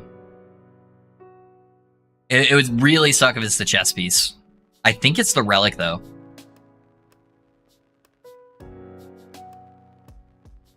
Oh, is it the helmet? It is the helmet. Okay, so we'd have to get a Bone Clamor with percentile health and Ghost Flame on there. Mage said nope. Yeah, right. Is it possible to get boss unique? Nope. Nope. Bosses only can drop from the boss himself. Even if you get a prophecy for that particular boss, it can never drop its unique items from the prophecy itself. It says it's the helmet, Tom. Can you also get it on the relic? It didn't show up on the build planner, at least. Isadora's my beloved. Yeah, right. I mean, let's try it real quick. Hold on. Let me pull it up in the planner so I can just like better visualize what we'd be looking at. I'll let you guys see here too.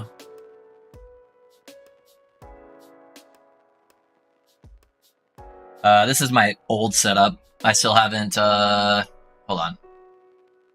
Alright, this one's at least a little bit more up to date. So, drop that out, Ghost Flame.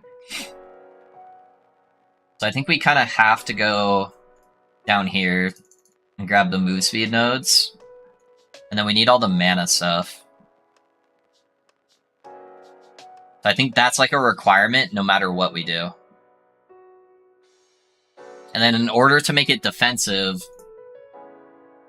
that's kind of a requirement. So that's where I run into the problem, is all the Ignite stuff is like right here. So I would have to get like a +3 or a +4 to get all the Ignite chance here. Or to just get its generic Ignite here, but I feel like these ones are really good, honestly. I think these ones are better.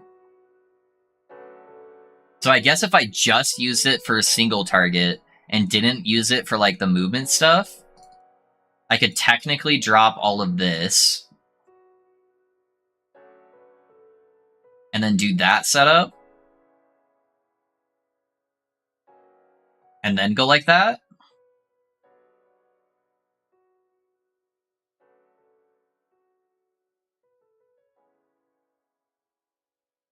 And then I could grab the passive points in the tree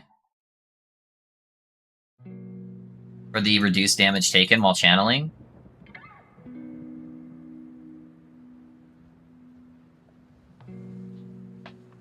So that would kind of be the alternative, but yeah, I don't know.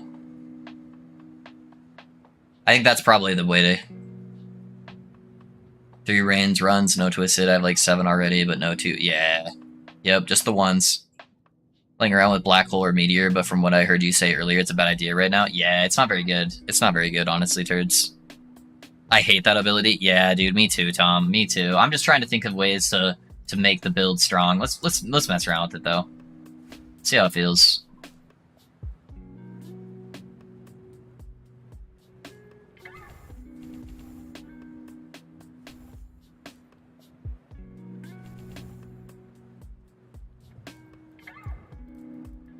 I haven't tried it for a while.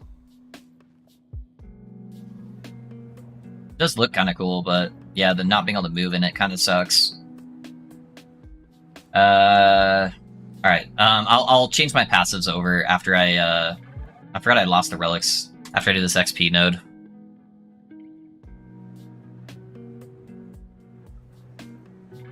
I'd say invest more in Fissure with the zombie. It cuts my spirit frequency by 50%, Tom, and the spirit frequency is what gives me Chaos Bolts. So I think that would hurt me more than help me.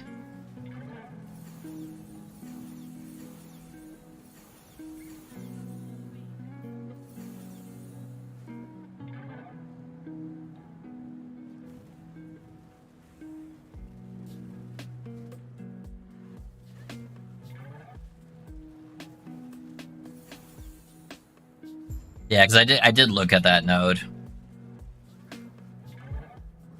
Yeah, let's see. Yeah, we'll try it out. We'll see how it feels. The zombies by themselves honestly aren't that bad. So they still are giving me the curse. But then minus 25%. Raw!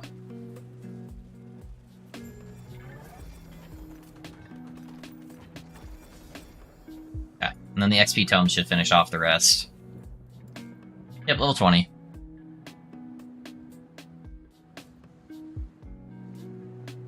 Yeah.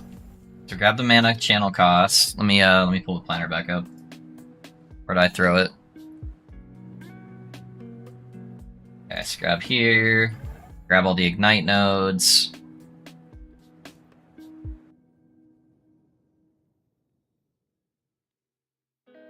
It does count as another curse. I think that's only the hit damage. That wouldn't be the ignite. It would be kind of good, actually, if I could get over there. But I would need, like, all 5 points for that, too. So I think that would just, have more problems as well. I couldn't take the lead stuff. So that would be 2, 3, 4, 5, 10-point investment to get over there, to get all those points.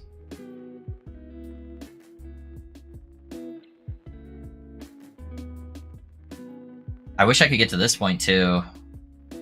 Maybe I drop 1 point out of here to get the armor.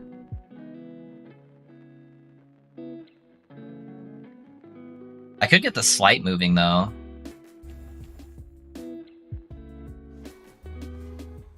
Oh, there we go. That's not too bad, honestly. Just that by itself. Alright, let me go to a dummy real quick.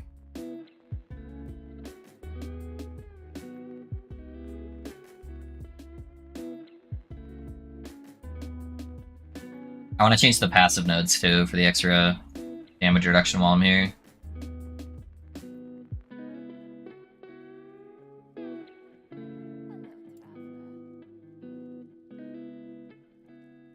It's 8 points though. I feel like I would have to take out the necromancer stuff for that.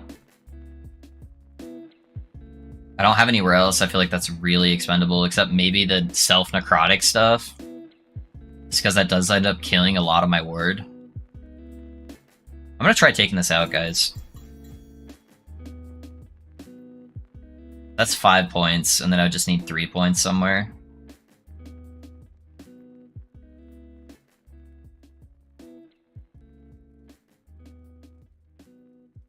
That really helps with my mana sustain, which I think I'm gonna need for this setup especially.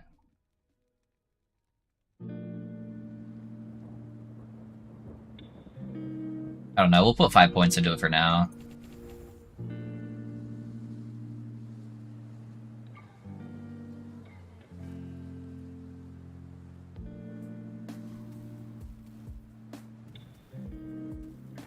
It only stacks like fucking 20 ignites, really?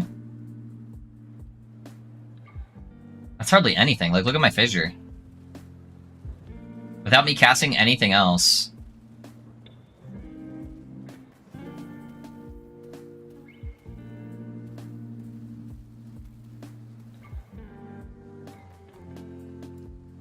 I should be getting a whole bunch from this.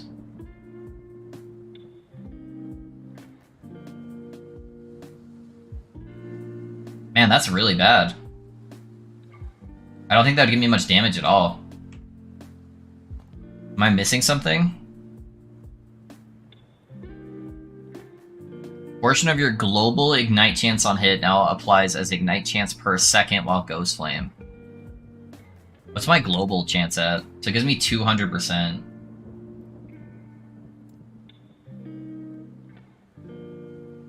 So it'd be like 4 stacks a second. Oh, yeah, I guess that is kind of bad, though, because it's not hitting a whole bunch.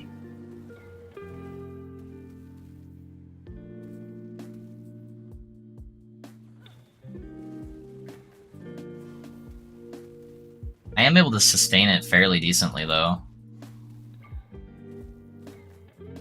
But it might still be better for survivability. I don't get any damage from Profane Veil.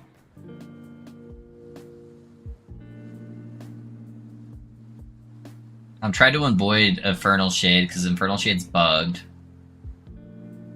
For how you do damage with that. And Soul Feast is more for like necrotic damage scaling or poison damage rather than Ignite.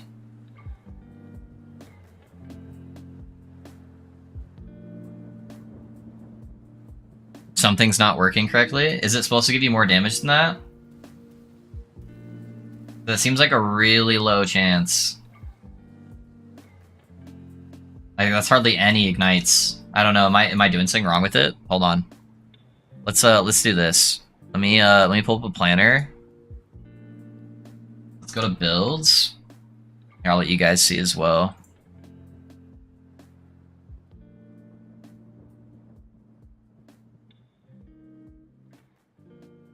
Let me see what other people are doing.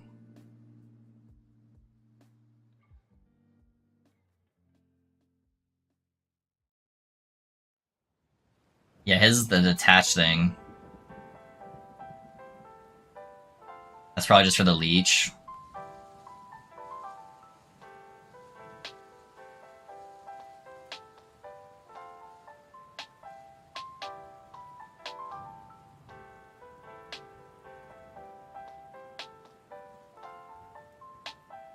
Pretty much no one's taking these nodes. He's doing it for Morrow Shards.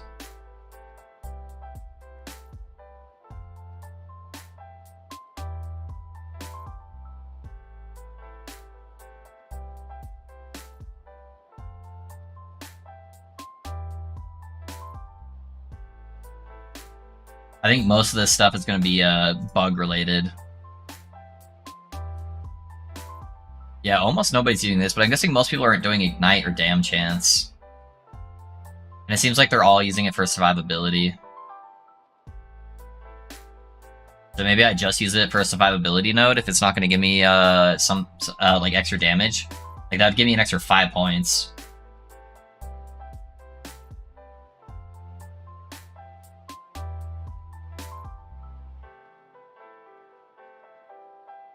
Does this still give me all the benefits after it detaches? Does it still count as channeling? So I would still get the minus 40% damage or whatever? You guys know that? If that's how that works?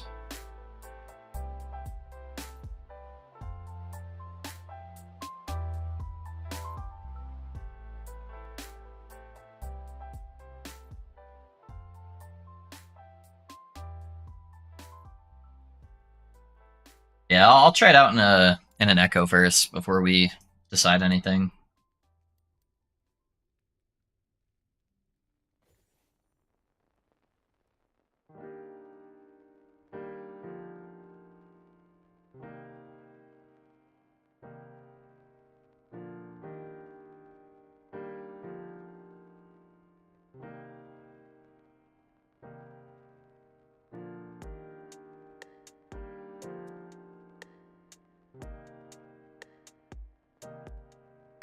Holy loading screen. Oh, yeah, there it is. Is there a patch?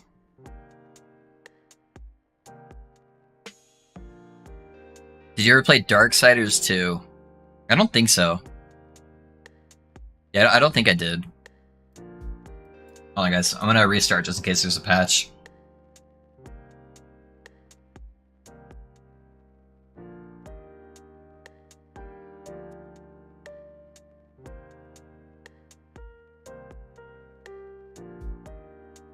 No patch. Alright.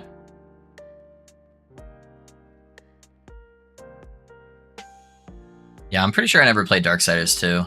Let's see. Darksiders 2. Oh, it's on the 360. I remember seeing this at like GameStop and stuff, but yeah, I don't think I ever played it, Logan.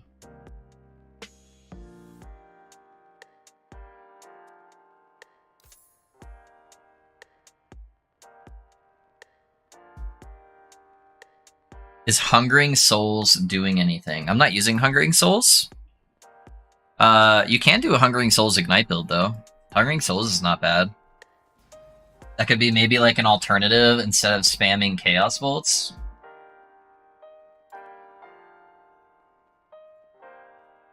Change the Possesses into Ignite.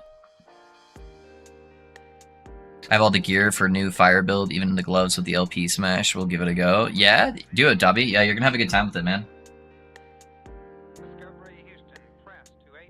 Okay, and so all the possess stuff gets changed over to ignite. So possess. There's no other things that actually scale to possess. I guess getting damage over time. I think that's just in general, not even not even just for Hungering Souls. That could be kind of an interesting idea as well, though. Oh, you're talking about because of the Hungering Souls for the for Soulfire. Yeah, I wouldn't even need to convert it over to the big one. Game as it it's like a dark looter shooter Elden Ring. Yeah. Okay. On Steam too. Yeah, it could be interesting to maybe do that. Hungering Souls casts a lot easier, and it's easier to aim than Chaos Bolts. I know that's not what you were meaning. You're meaning by the Soulfire, but it could be an option. That's a lot of penetration per node. It sucks that to get that, even though I already have this conversion node from Soulfire, I feel like that would be mandatory to try to grab still. Oh, the soul itself has to kill them, though, to get the mana. Versus the ignite.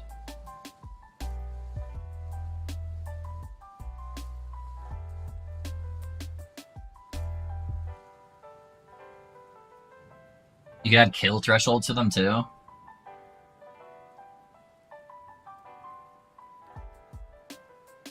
It's 4 mana by default.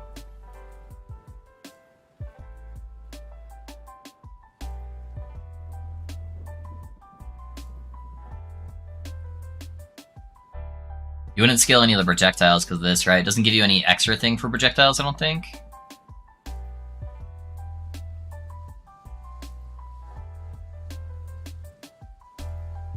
That could be kind of interesting, though. Help out the single target. 14 mad ladles in my stash. Yeah, do it. Mostly throwing ideas out there in case you get. Yeah. No, it's good. It's good. All right, let me try this setup first, and then maybe we'll try that out too. I know back in the day, Dread made a full Ignite build with just Hungering Souls. So, could be something.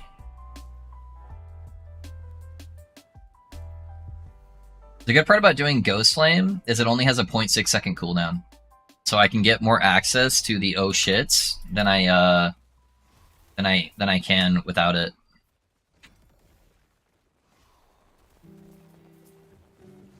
Alright, let me just try attacking him with this. Yeah, pretty rough on the damage part. So I think we spec that for no damage whatsoever and just go defensive on it, honestly. And then we can get the extra move speed and stuff from it. But it does kind of make it feel more zoomy.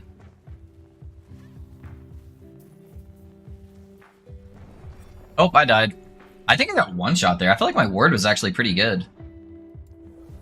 Alright, whatever. I wanna respec this anyways. Is that more than 10 points? 5-6. Yeah, I'll just respec this part then.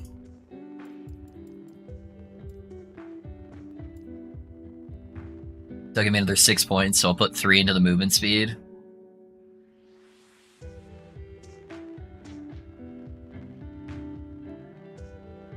Yeah, probably do the 3 into the movement speed. I don't think I can get to this point. So 3 movement speed. And then oh, I need 7 to get that. So maybe 2 movement speed. I would like this though.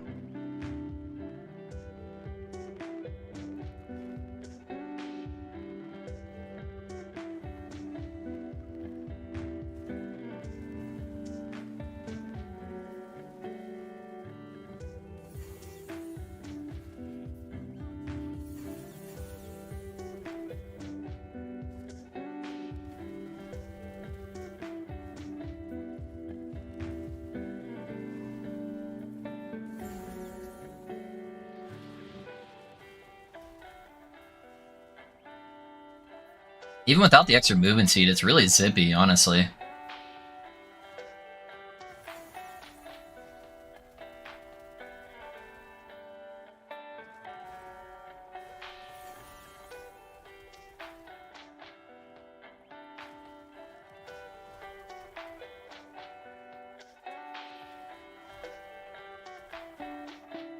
Holy lag.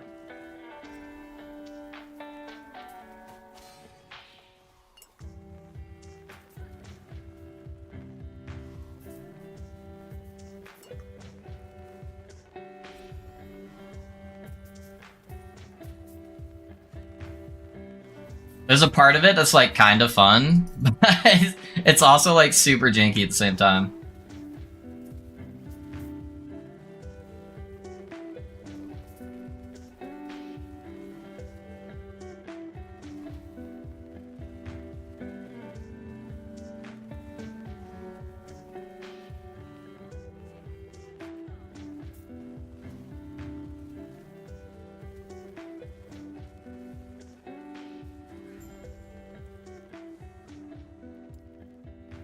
Alright.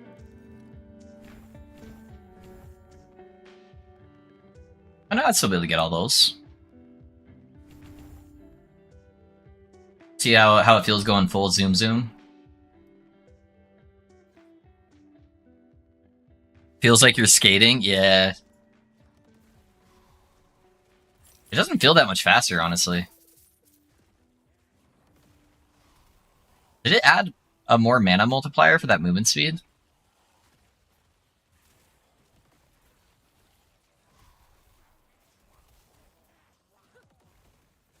I don't know why it feels like it's more mana right now. Maybe I don't think it did though. I forgot to turn off global chat. Oh boys, I gotta go get my unique item.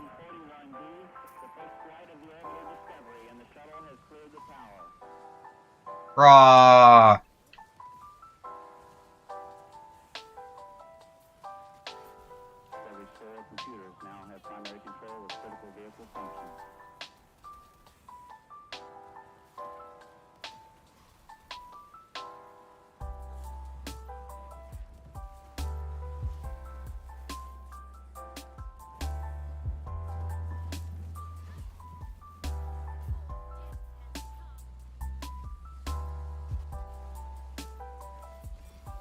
You can't catch me! So stupid.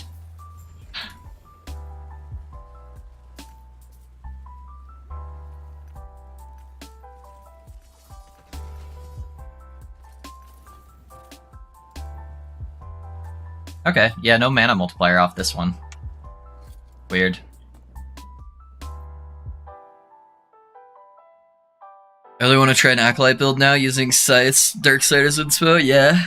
Sorry, I had to go AFK for a bit. I meant that Ignite chance wasn't working. I don't know why. Oh, yeah, it doesn't feel like it at all. Yeah. It's kind of sad, but oh well. Alright, now the question is, do I want to try to drop zombies for trying out Hungering Souls? I would lose access to Corpse Bane though for the Marks for Death.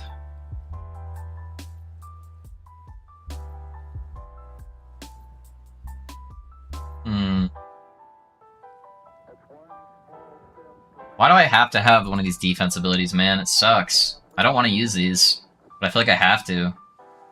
Oh, it's got a health drain on there. That'd be kind of cool. Help keep me at low health.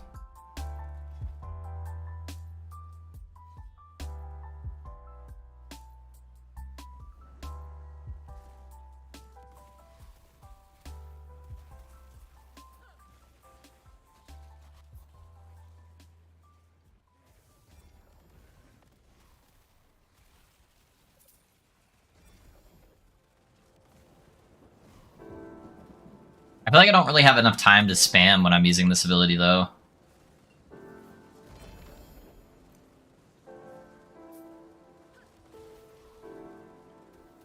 Maybe on bosses it'd be different, but yeah, I don't know.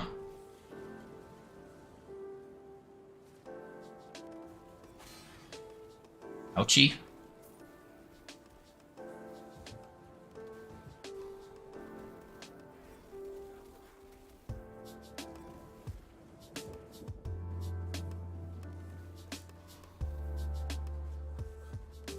That's a big ambush.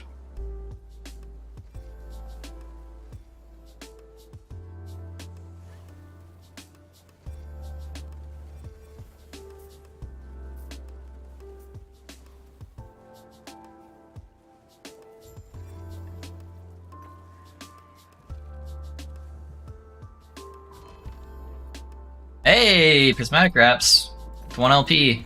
They made those so much harder to get LP this patch, I feel like. I'm pretty sure I remember reading something in the patch notes on those.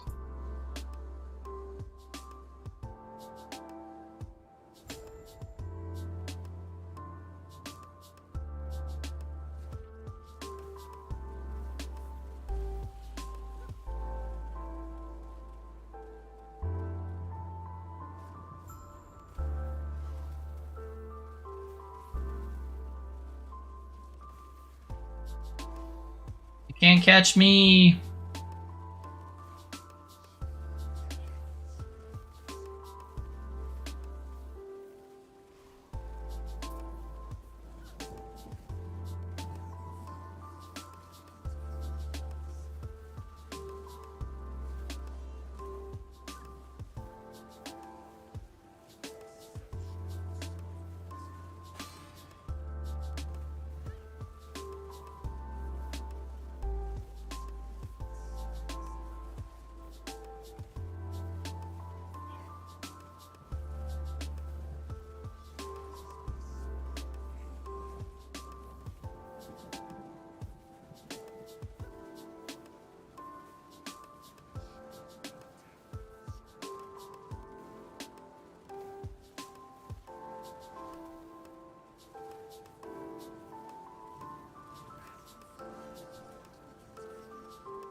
We got all the drops there.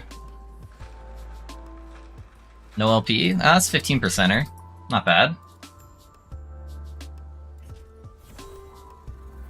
My blast dagger kills this boss in one click of the mouse at 3550 corruption. At 350 corruption. Yeah.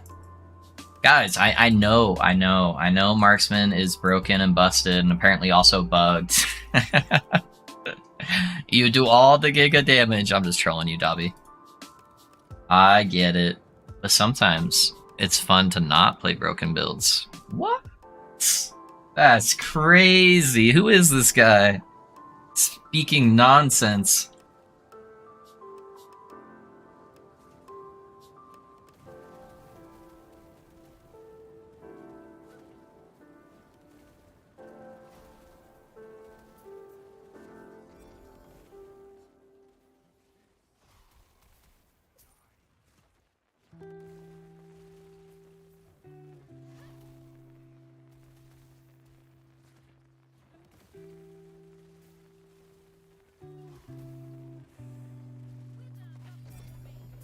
Good means broken. Somebody was McFluffin just came out with a like a thing apparently that was saying that it's actually bugged, Dobby. That it is not supposed to be doing that much damage, and then he had like all the proof or something like that. I haven't watched it myself yet, but yeah, no, it is a bugged build apparently.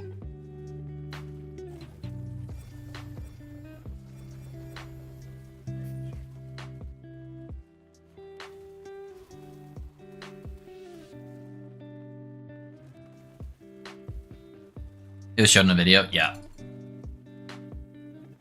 Yeah, at first I thought it was just a very overtuned build, but yeah, apparently it has now been confirmed that it is a bug.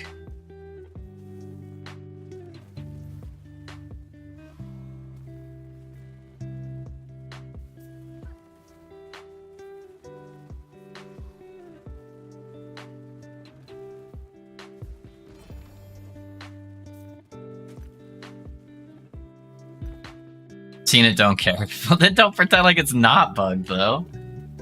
That is just a good build, right? You can't be on both sides of the fence.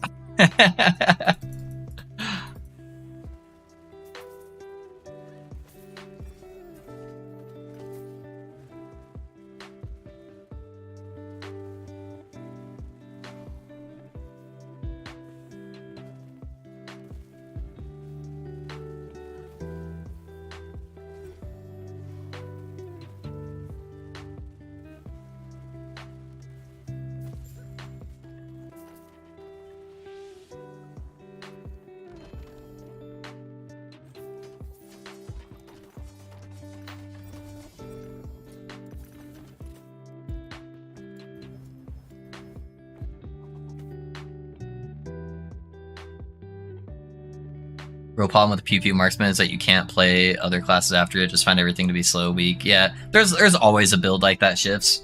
Every patch, there's some build that's just like absolutely, completely busted, and then it gets fixed, and then 99% of the time it's due to a bug. And then once that gets patched out, everyone cries about it, and then they find a new build. So, what does do with the stuck to arrows penetration? As arrows are stuck to the target, you get 20% pen, but it's in fact per arrow, so it goes up to like 2,000 pen. That makes sense. I'm not a very good LE player, and so it's good for me, and that's all right, man. It's okay that you have fun with it, as long as you are realistic about it. You know, it's okay to have fun with bug stuff. I just don't find that fun because, you know, it's like cheating in a video game, right? It's like really fun when you're younger, or for like a little while, but I feel like at least it kills the video game for me. Where it's like, oh wow, I have god power, and then it's like, okay, now what though? So that's at least my opinion. It's okay if that's the way you have fun. You're allowed to have fun playing a video game. But it's less fun if you're going to people who are playing the video game in the natural way, the game is supposed to be played, and being like, my build's better. It's like, yeah, clearly, you know, but is that because it's a better made build, or because it's just abusing mechanics that should have never been in the video game in the first place, right? That's where I have the problem with it. Because people keep doing that, especially today for some reason. People keep coming in and just being like, my marksman does this content you're doing in like 2 seconds. So it's like, cool? I'm not trying to be mean. I'm just like trying to be honest with you guys, you know? I don't find it impressive when bugged builds outperform my builds. It's just like, oh, okay, that's expected.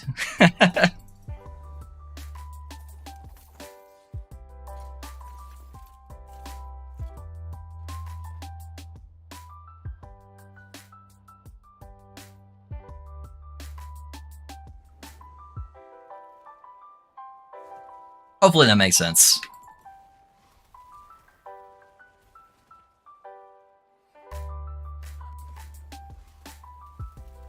Do you think Beastmaster is a good choice for a noob? Beastmaster can be really strong. It normally gets really strong with like crazy amounts of investment. And it is a melee class typically. So if you like melee, that's good. Melee tends to be harder because you have to be like upfront kind of face tanking stuff sometimes. So take that for what you will. But if you like playing with like companions and you like melee playstyles, it can be really fun. It is definitely not like the easiest class to play though, if I was like trying to recommend something for like a beginner player. Hey man, happy to catch your stream. Been watching your Paladin videos and they're amazing, man. Hey, thanks, Tubby. I appreciate that, man. I'm glad you're liking the builds. Talk to you later. No worries, Ben. I appreciate you being here, my guy.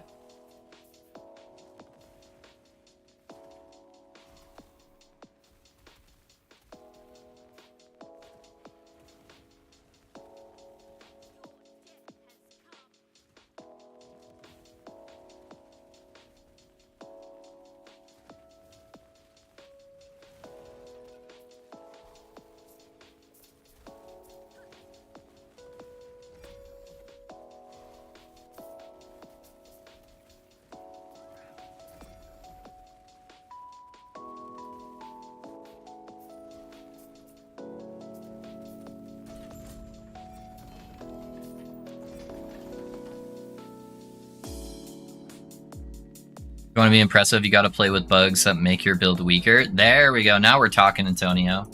I gotta nerf myself.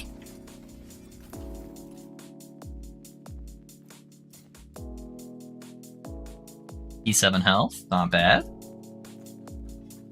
What would you suggest for a noob?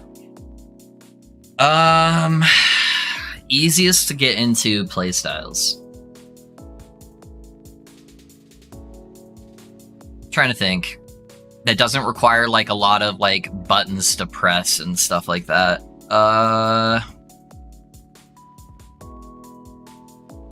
I think that your 3 strongest classes right now are probably anything to do with healing hands. So typically Paladin, there's some Void Knight options. So if you just look up healing hands build, anything like that would be good. I made my own version, but you don't have to go with mine. It's just, you know, whatever looks like it's the most fun to play Agile.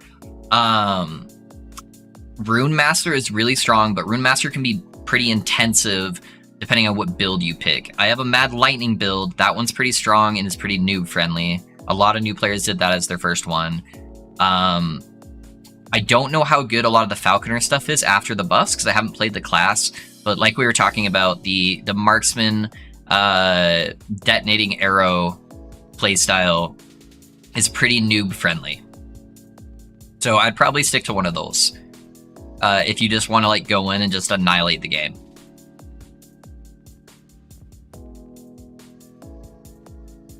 Trying to make it making a build using the veteran boots. Yeah, I've seen those boots. I've seen those boots.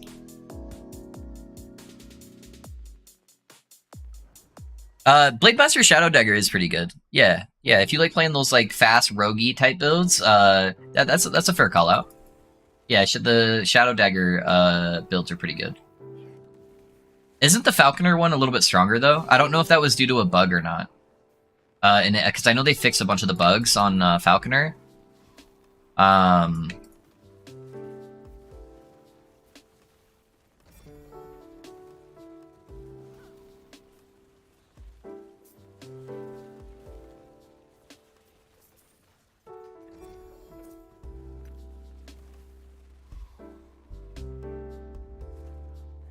But at least from the rogue community and stuff, I was hearing that the Falconer version was a little bit better.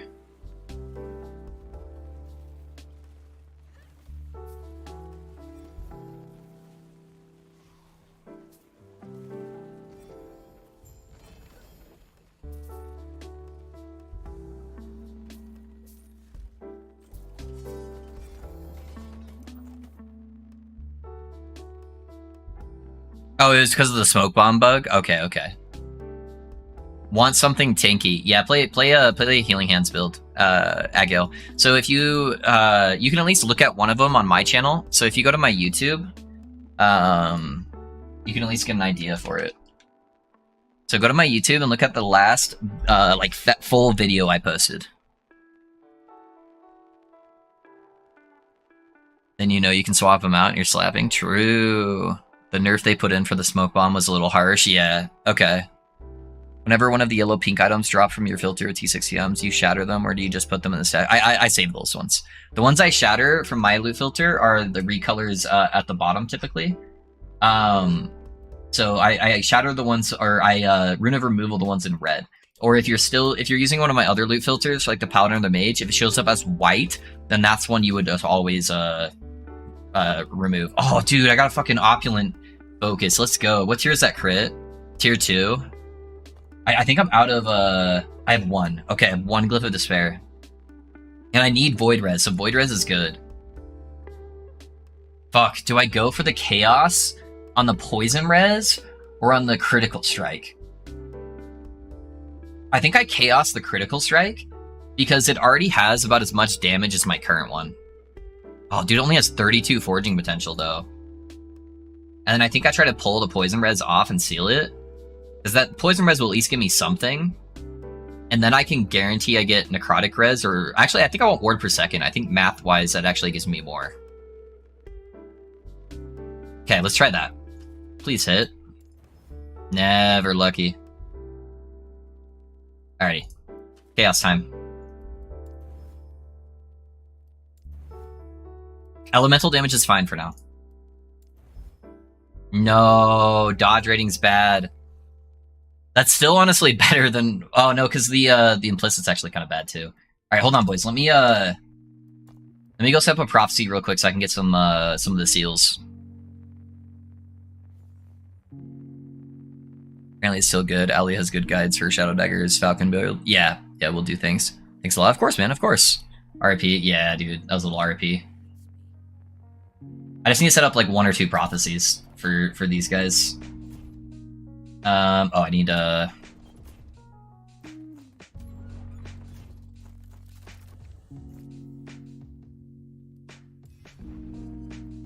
need to get a Glyph of Despair.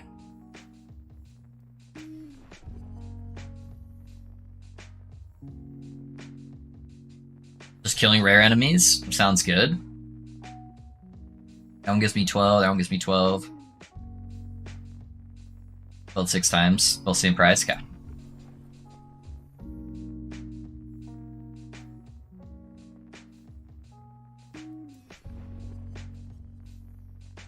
I always shatter them and have 0 exalts in my stash. Oh, really? I am the opposite. I like having tons of exalts in my stash. So whenever I make new characters or I'm like slamming uniques, I have tons of stuff to pick from.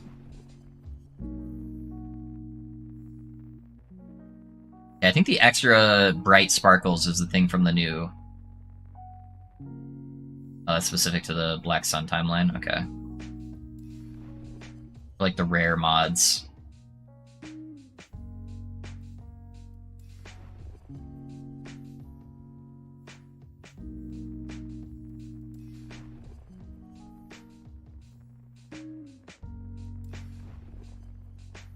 Makes sense to save them. I'll start doing that. Yeah, that's how I do it at least. It ends up you buying a whole bunch of stash tabs, but I definitely think it's worth it. All right, that should be good for now. I should be able to get a bunch of glyphs of despair, and once I get the glyphs, I'll try to reroll that other one. I should probably start with rerolling the implicit though, at least once, because the implicit was actually really, really bad on there. It was like bottom tier roll.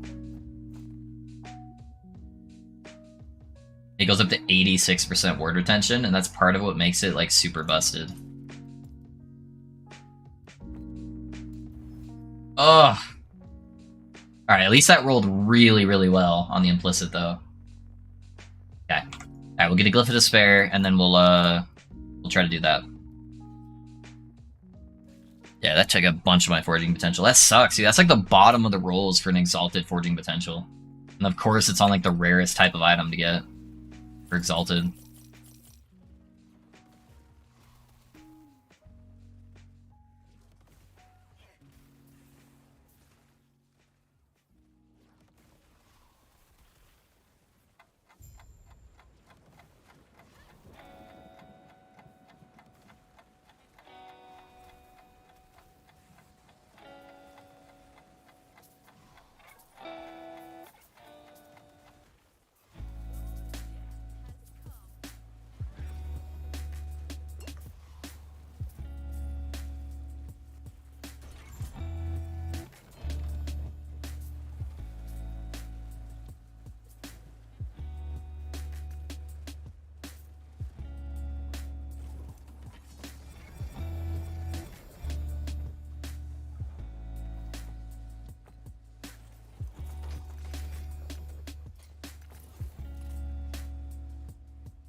First time I played LE, I was crushed by Lagon. Now with your Paladin build, I can face tank him like it's a joke. Hey, nice, Tubby. Let's go, dude. Yeah, if you want face tank, Paladin is definitely your guy. Kind of just trivializes all the content. However, no, there's our Glyph of Despairs. It's also terrible for learning mechanics in the game. But I much prefer outsmarting mechanics by building your character in a better way than having to learn silly mechanics, right?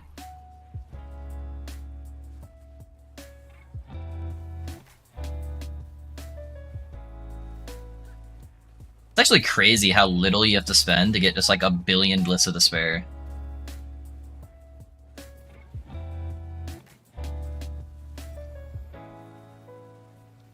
Yep, there's more.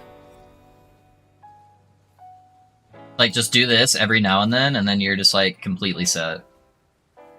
Literally, like, 3 prophecies. That's why I stopped to kill all these boulder guys, because this should all proc the prophecies. There's more! Look at that, look at that.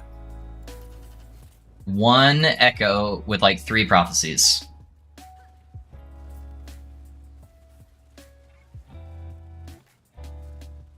Fucking busted.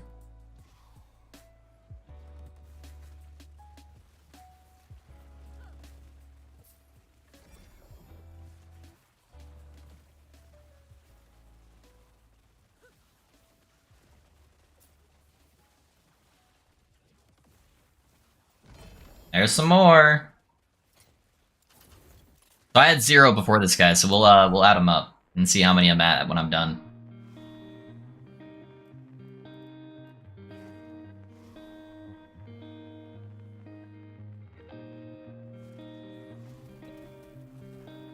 This happened to be like the perfect echo to farm these though too. These flesh guys just drop so many. Or they all count as rares, so it's just like I'm proccing every single one of them. Oh, there's more! So fucking stupid.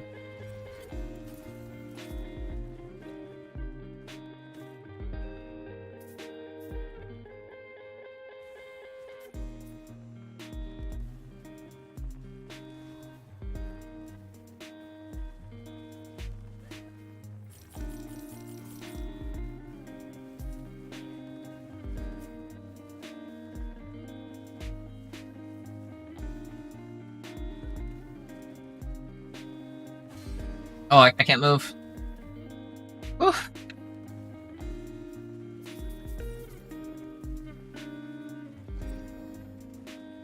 I gotta be close to being out of the prophecies, though.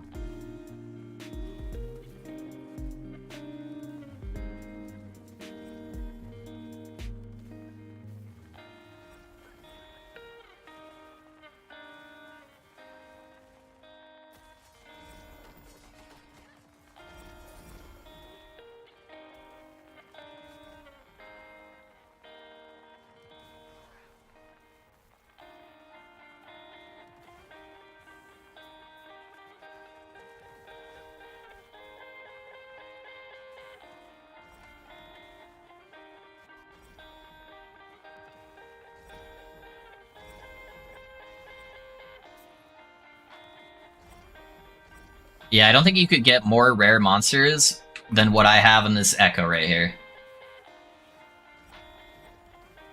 This whole Echo is just rare monsters. So I'm pretty sure I procced all of those prophecies in this one. Welcome to COF, boys. Stupid bubble guy.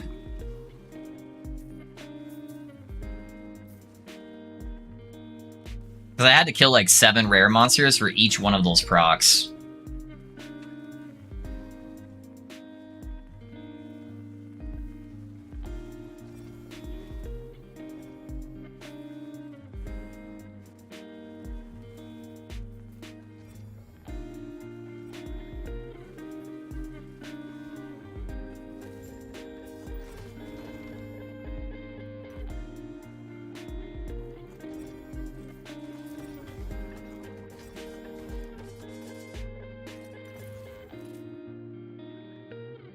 They should increase the prophecy prices again. Alright, so we had 0, and now I have 72 Glyphs of Despair for like 15,000 favor. What the fuck? COF reminds me of being an audience member on the Oprah show. True, Iowa. Why don't you play your 2.0 Paladin right now? Because he's already, like, mostly done. I just need to, like, re-gear some of, like, the cold res stuff. Bazon Kick, but, because I played him for, like, 2 weeks. So I was playing him 2 weeks on stream. So we're just doing new stuff. I got you know, the build set up for it, for the build guide and all of that. But I play him a lot off-stream, honestly. That's normally who I'm playing to farm stuff off-stream. 72 Glyphs of Despair. Jesus Christ.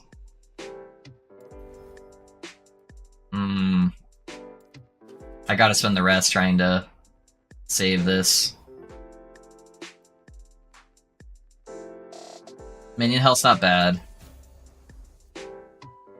Minion health's not bad. Ward per second! Oh, let's go! That actually turned out pretty good. Okay. What's my void res at? Okay, yeah, so I should be fine. Oh, let's go, dude. That means I have to use the zombies, though. But still, that's still much, much better. Oh, I didn't check. Hold on. Let me put this back on. What is my standstill ward at? How's it going, Love? Happy Monday, homie. Hey, thanks, T-Bone. T-Bone, we just got 72 Glyphs of Despair. I just used one, but it's 72 Glyphs of Despair out of 1 Echo. Busted. Alright, so we're at 73-ish hundred. That's where it goes to. And then with this one...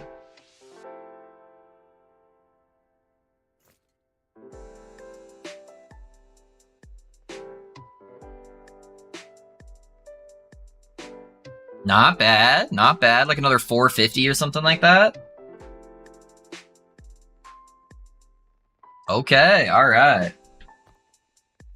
Yeah, I definitely feel the damage loss from taking this guy out, though, but it does help keep our ward up at much higher rates for a lot longer.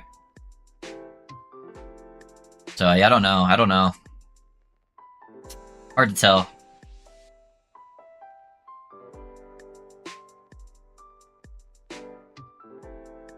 I wonder what I could grab that would give me extra damage, though. There's not a lot of damage nodes for, like, the damage over time in here, I feel like. I feel like I've grabbed them all. And they don't multiply your damage by, like, that much. I could grab the, increased damage while at low health instead of, like, some of the stuff here. Because 25% minion health really isn't that much. The 35% ward retention is pretty nice, but... that could help me make up some of the damage I'm missing.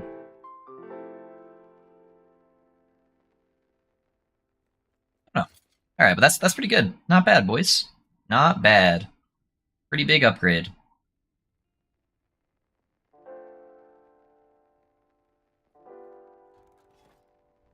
Alright, so the boss. So strong. Yeah, right? Played board version for last week, but I got stuck. Tomorrow I'm going to start farming uniques that I missed and try out your build. Yeah, hopefully you like it, man. Yeah, so I'm so many enigmas and can't get cast speed on it. Oh, dude, I'm sorry, man. I went through a lot of enigmas too, John. Luckily, enigmas are really easy to farm with prophecies. Like, so easy. I got 3 2LP enigmas in like 15-20 minutes or something with prophecies. Yeah, it was pretty easy.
Yeah, it's literally like half the amount of ignites I used to get, though, man. That is kind of rough.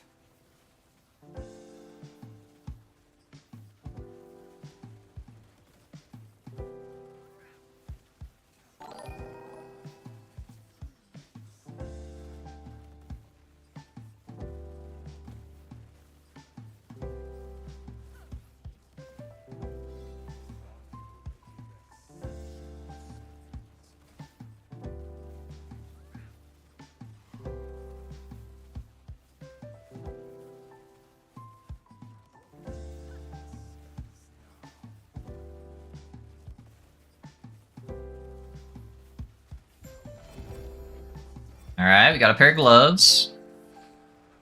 They are 1 LP, not too bad.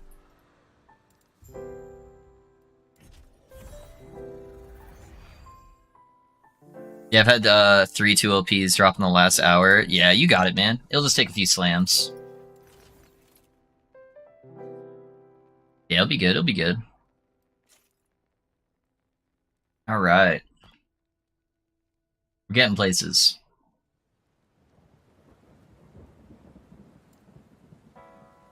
I'm just trying to think how we increase the damage, man. I mean, I can try. Let's at least try it, guys. Let me take off zombies real quick. Let's try Hungering Souls.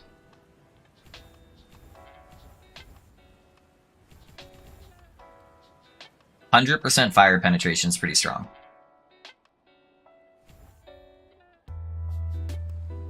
Oh wait, that's gonna get rid of all of the possess though. Is there another way to possess enemies? Hold on. Hold up. Let me look it up on LE Tools.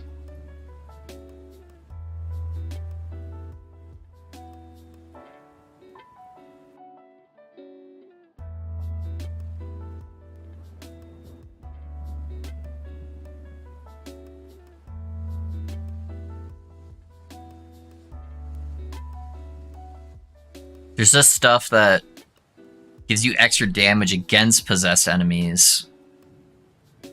So in order to get this, I would have to get rid of the 100% pen, which I don't think would be worth it. There's still a note somewhere that gives me more damage over time. Yeah, so I can still grab that. I'd still want to take 1 point into here to travel to that. Where's it at?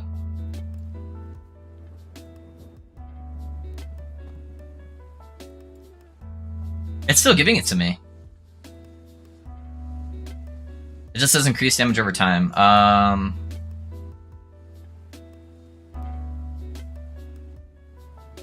Oh, it's still against possessed enemies though. So I wonder if that's still not working. Yeah, we'd still want to go this way. Okay, let's level that really quick and we'll try it. I don't think that's actually working. I'd have to test on like a dummy though.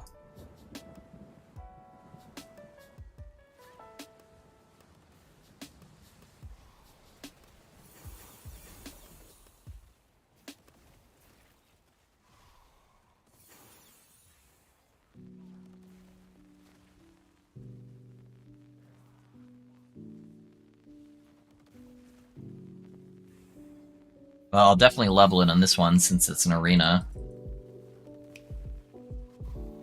We got one more here. XP Shrine? Mana regen, alright. Not too bad.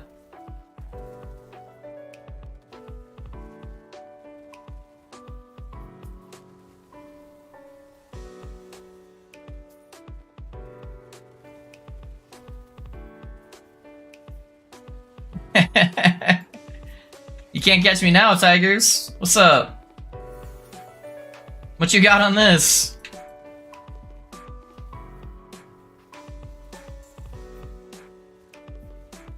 It's actually hilarious though, for real. Especially with the cooldown recovery, so I can actually sustain the mana from it the whole time.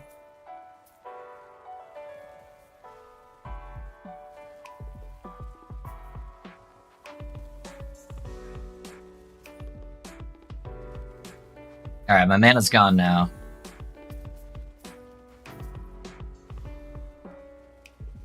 So we'll have to do short bursts here.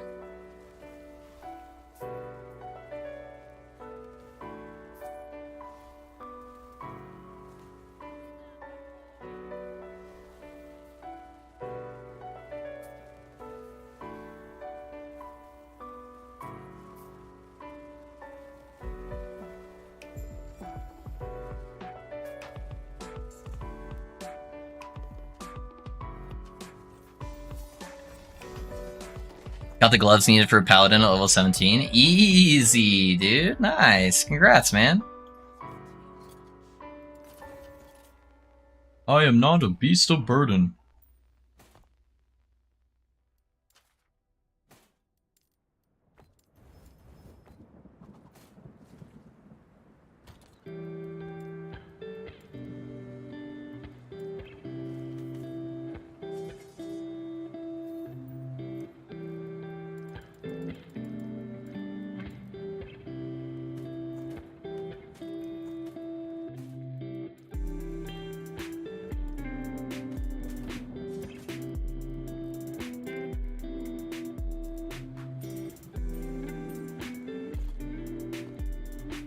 Alright, I want to see what happens when I put in nodes into that point to see if it's still proccing.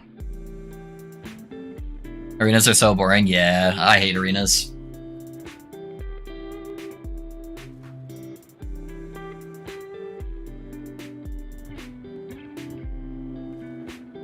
Yeah.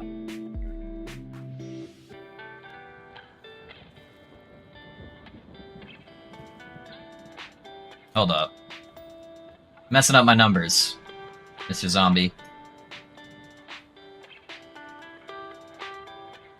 That's like around like 900-ish. Gives me like 4 stacks. 1100, 900, 1300, 1100. Okay.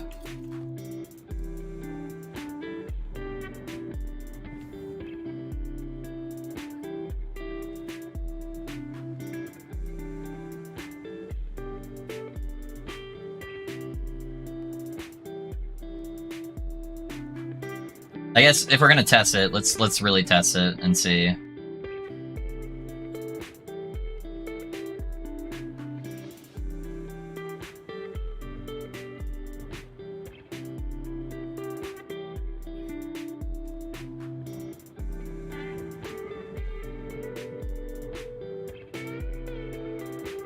Yeah, it's not working. It's not working.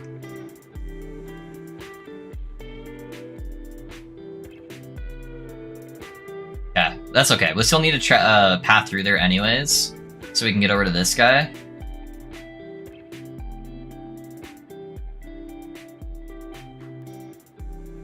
Yeah, so we can only ever go to 1, so this node won't matter either. That'll just be a travel node. And then we'll get the damage over time multiplier here from that.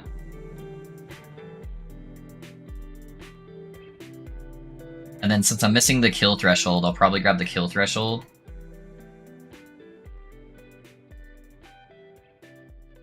This one would be a free minus mana node, which wouldn't be bad. And maybe honestly even grab the cast speed. I'm trying to think what else would be good. Because I don't care about the hit damage at all.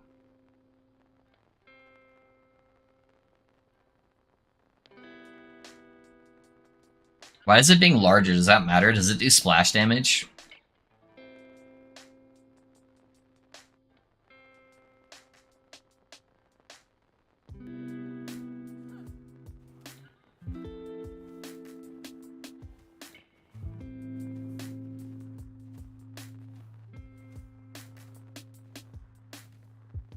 So right now, just at base there, it's 32.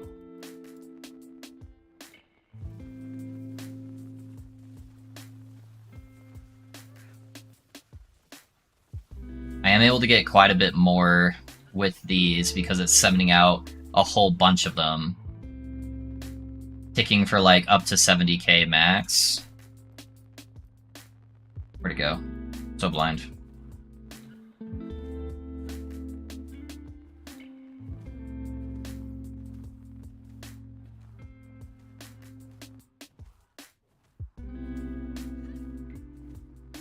Couple like 63Ks, so it's a little bit lower right now, but mine's only level 16, and it would have a kill threshold.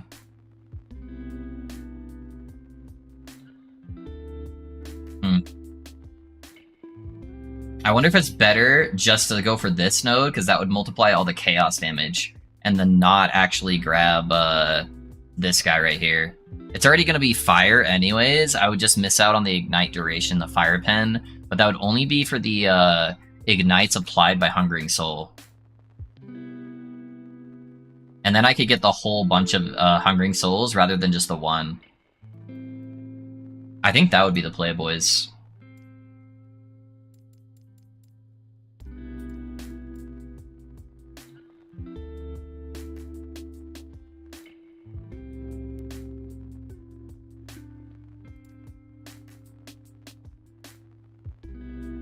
And then we could just go like extra projectiles and like cast speed. We could still do the kill threshold.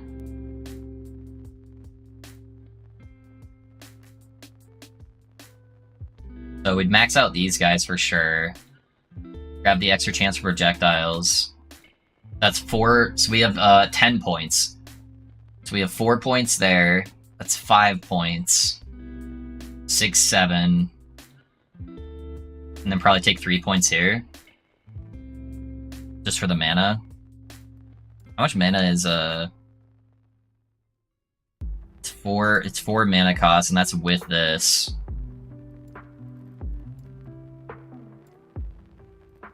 So it would be considerably more mana, but I think we'll be fine. Alright, let's try that out. Sorry, boys. Testing. We're testing. Always min-maxing.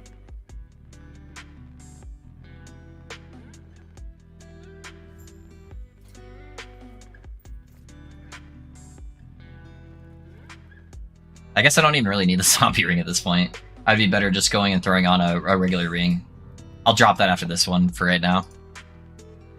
I have a bunch of really good rings.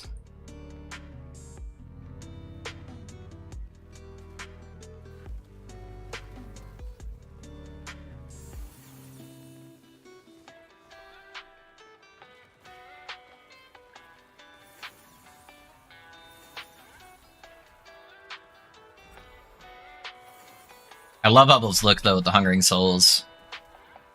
It's definitely very visually cool.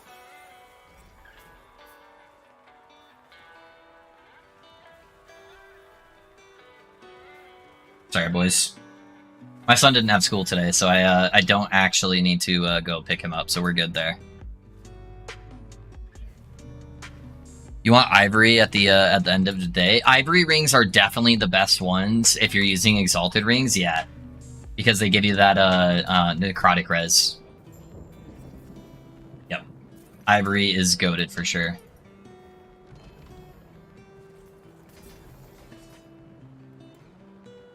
Alright.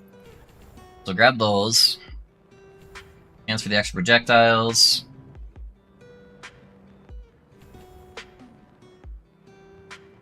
Okay, so now it's 8 mana. I think we'll be alright. Look at that though, dude. Look how sick that looks. And then I'll actually get minus mana with that, so it should be fine.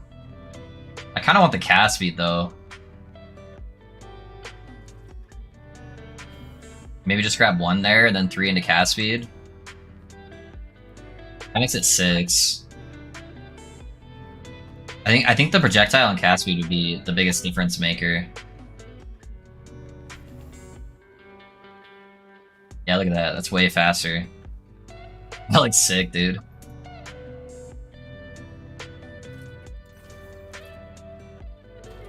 Alright. Let's see.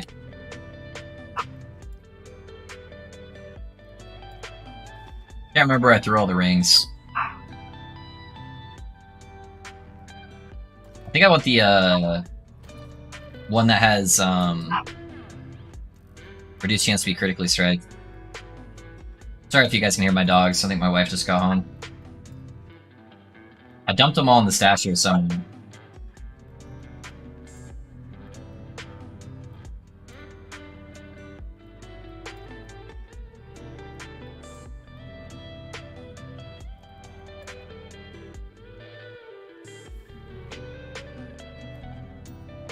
That one's not bad.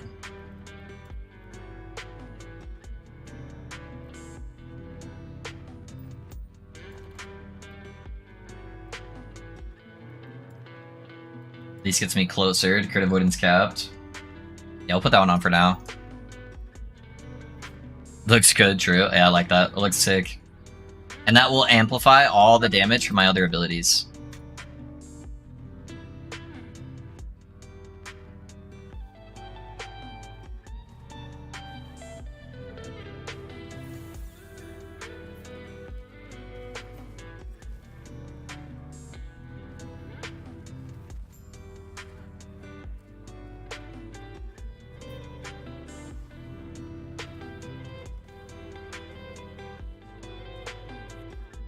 And it doesn't stack either, so I really only have to cast it like 1 time just to get that amplified damage on everything.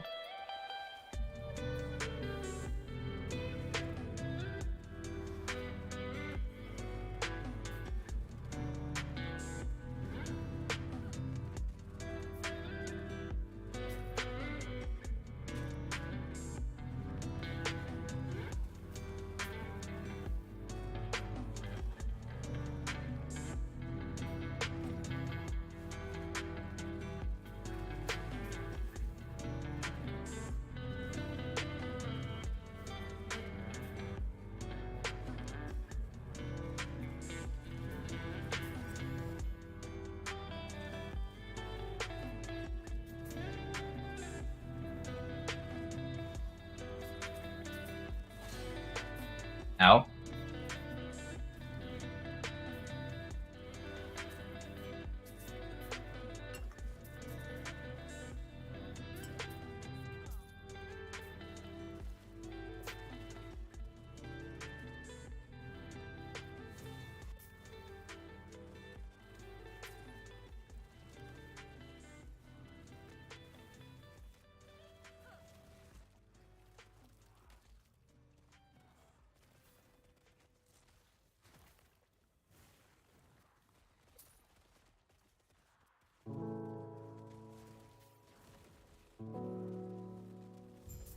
Oh, actually, I think I'm stupid. Hold on. This also converts it from the ignite to the possess. So I'm not actually possessing anything. So I wouldn't actually need all 5 points here. Oh man, that sucks, dude. Let me test it really quick. Just to make sure it's working as intended.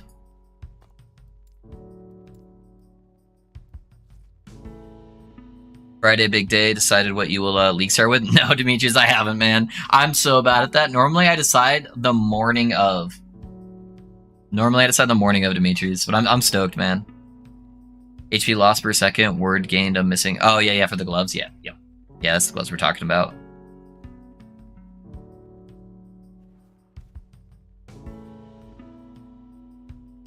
I don't think. I think that was a damn stack, right? And that's withering. Yeah, I don't see a possess on the target at all. That's frailty. That does look sick, though.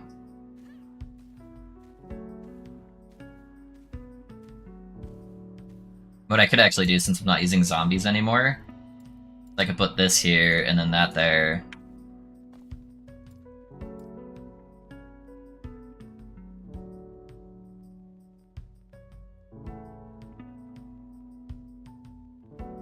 No, because I'd only need to spam one of them. I don't know, so maybe the Chaos is better overall. It is doing more damage.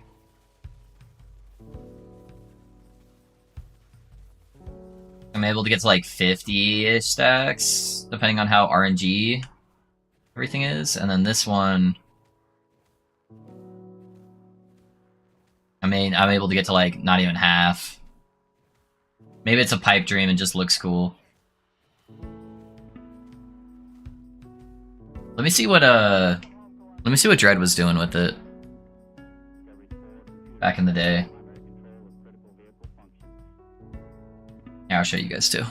You guys can get an idea of how I look through stuff. I think he's playing Lich. Jungering. Yeah, that's not how you spell that.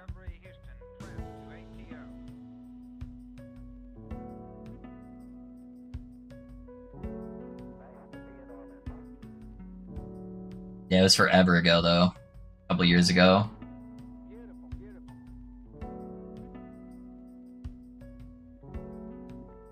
Ronere came out with one recently. He's doing that instead of Chaos Bolt. It's interesting. Oh, he's abusing Infernal Shade.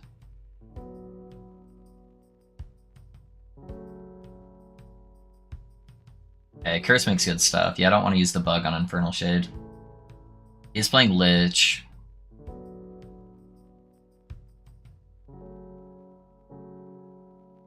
Oh, the staff would be really good, honestly. Because it makes it so they can all hit the same target, but they deal less damage. But I don't think that applies to the Ignite, honestly. I'd have to drop my offhand, though, which would suck. And that would kind of brick my, my Hungering Souls shenanigans. Or my, Chaos Bolt shenanigans. Yeah, Warlock didn't even exist at this point. How was he doing the tree, though?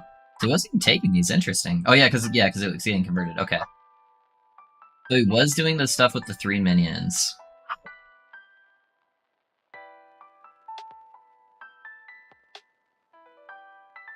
Yeah, he's just going for extra projectiles. It's interesting he was taking those. And he's using the old Soul Feast.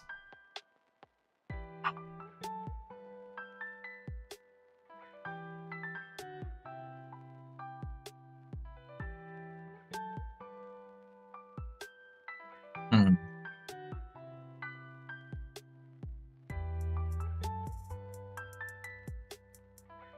There's nothing in here for Hungering Souls, right?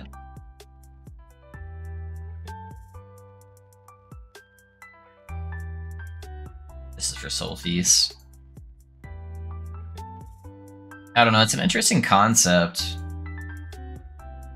Sadly, we'd have to drop Soulfire in order to benefit from this node, which would drastically drop our DPS. Because it's converting everything over. Yeah, so I don't think Hungering Souls is gonna be the play, sadly. It looks cool though. But yeah. I don't think that'll be the option.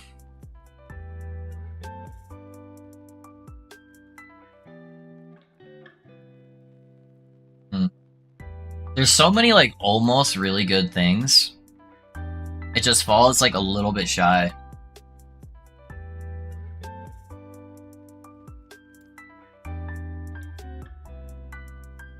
Damn, would have been nice, yeah. It was worth trying though.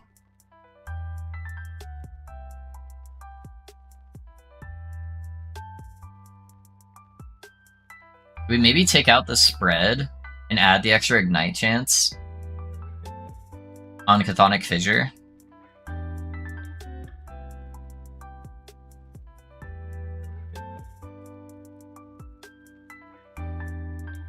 That might up the single target a little bit.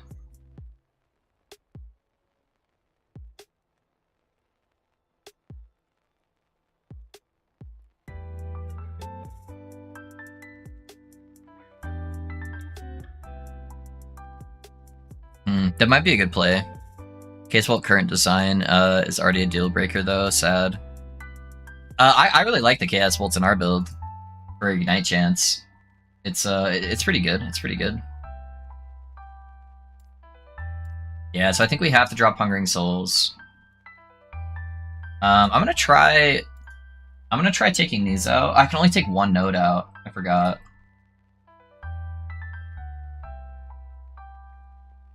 There was something I was using the hit damage for. I just can't remember what it is.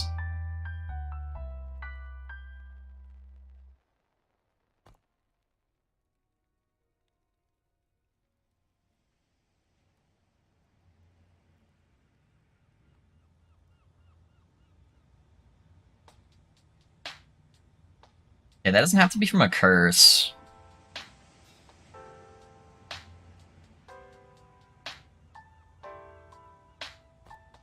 Yeah, I might be able to drop... If I do that... Oh, I have to use this one to get access to that. Okay.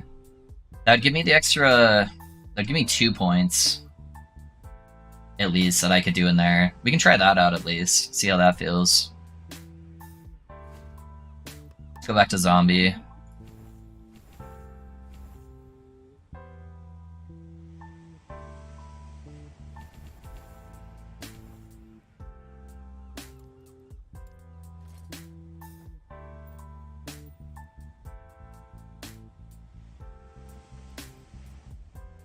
I don't actually need the Void Res anymore from this guy.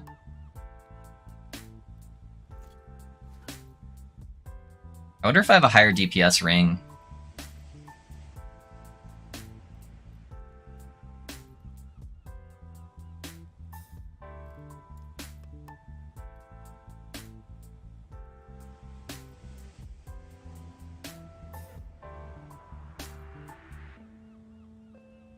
I feel like I had one just chilling in here that I just wasn't using because I needed other stats.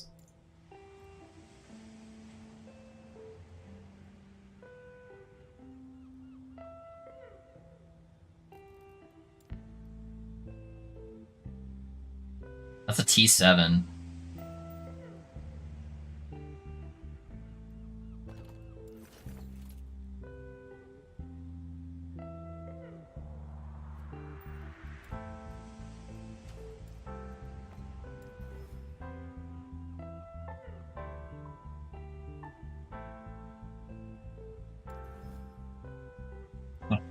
Alright, well, at least I can choose both of those stats.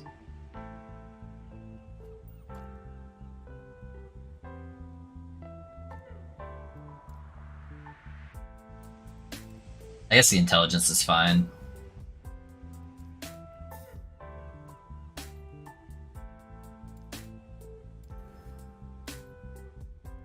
I want to try to reroll at least once, though. Gosh, that took so much. Yeah, that gave me so much more.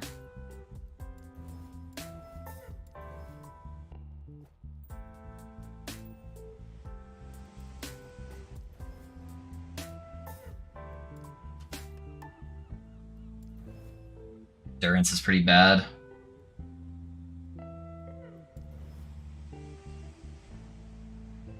I really need the crit avoidance, honestly. I'm like out of stats. Alright, let's use that one for now, though. Only 88, but that's a lot of extra elemental damage over time for the ignites, and the intelligence isn't bad. See how that feels.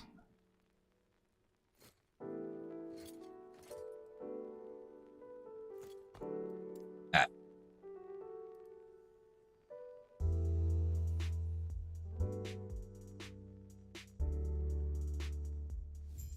The more damage nodes are applying to both the fissure and the chaos as ignites.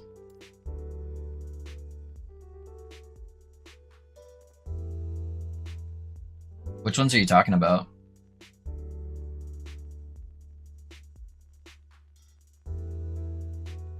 You talking about like these nodes right here? The hit damage, which ones?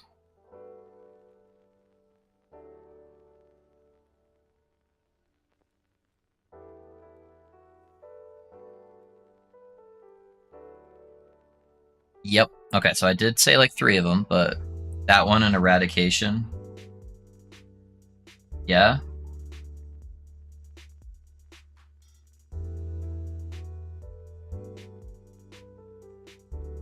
Does this node actually apply to the Chaos Bolts? Or is it just to apply the extra things here? Have you guys done any testing with that? Because either way, it was helping me when I was using Fellfire to like spread the ignites. But I wonder if that's actually... It's not have a chance to be replaced. Okay, so it's just all... Yes, that would give me more Chaos Bolts. Trying to think what I can mess around with here and drop. Adding plus levels then would definitely be beneficial.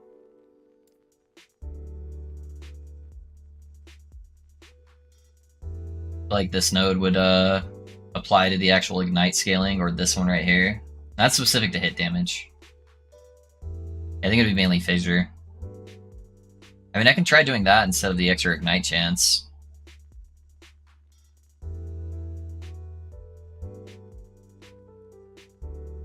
Because 16% extra damage would be a lot. I don't think I can comfortably take out the mana node though. That would make getting plus levels of fissure really cool for the chest piece, but we'll fuck around with it.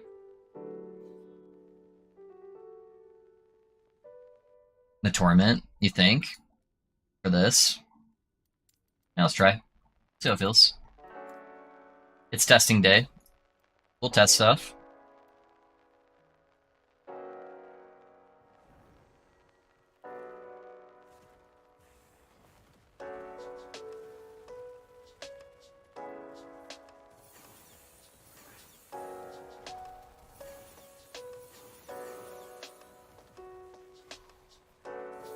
Hey. Alright, we got some XP shrines too.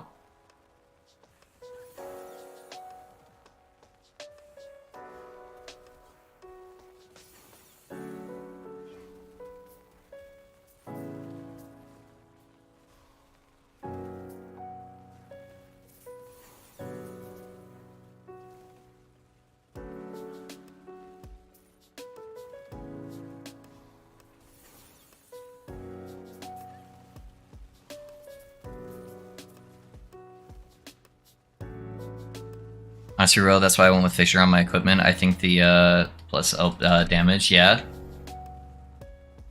Yeah, well, it's worth trying. We'll try it out.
3 LP Enigma, Slam failed very sadly. Aw, Sushi, I'm sorry, man. It was Max Cast, Crit, Void, Elliot. Yeah, you got 2 reses, naturally.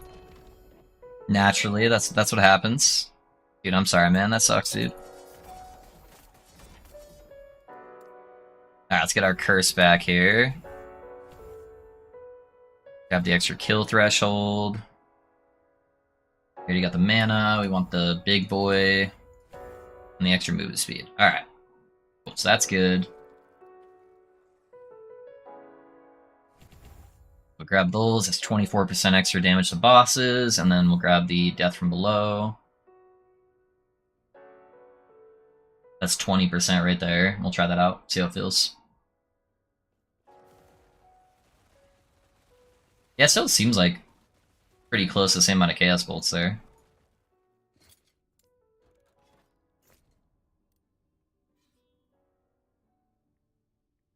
Benefit a lot from self-damage passive, though. Yeah, that's true. It was kind of tanking the survivability. I can always add it back, though.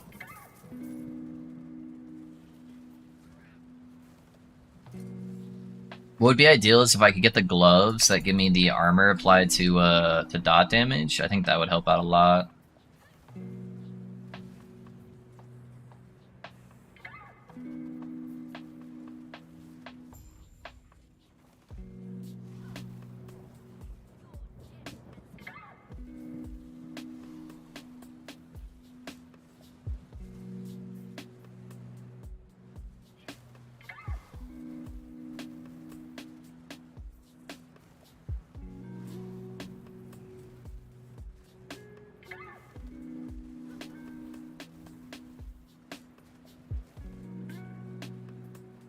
Also thinking about just going back to Bone Curse over Zombie. I don't know. I feel like I don't notice that many spikes with the current zombie setup, and I can't really use the full zombie setup because like the potions are just gimping my wards so much. So I can't really like spam cast zombies like this with my potions because it just spikes my health and it just kind of negates all of the stuff from zombies. Especially if I'm not going to be using Profane Veil.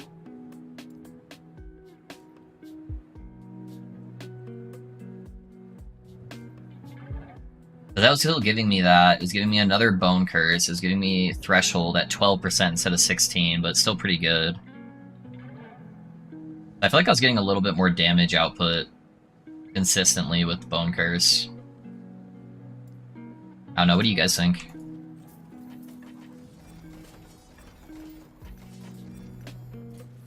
And that would free up my ring slot to be able to give me a lot more stuff.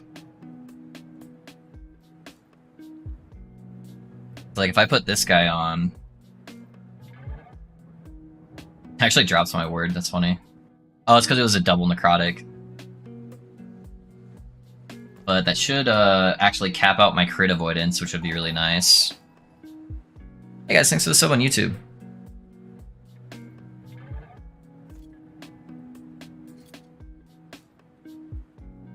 What else was it gonna do? Oh yeah, I don't know. And then I just get the auto application here. And then I can just like tap it occasionally.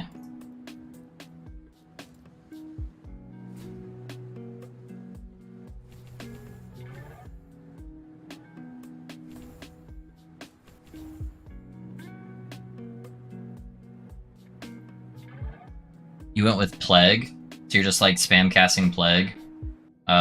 Seer Plague for the extra damage.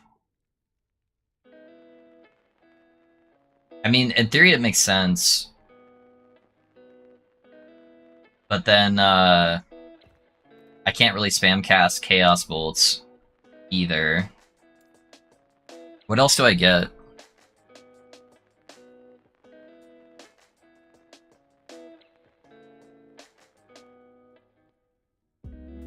I mean, it wouldn't be bad if I was using the gloves that were converting ignites over to or bleeds over to ignites. I get 12 ward, like that's almost nothing though. I could get frailty, which would be kind of nice.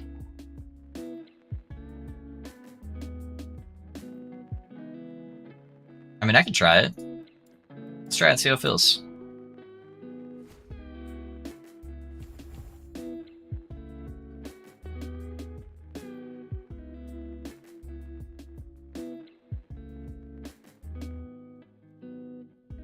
What else were you grabbing on it?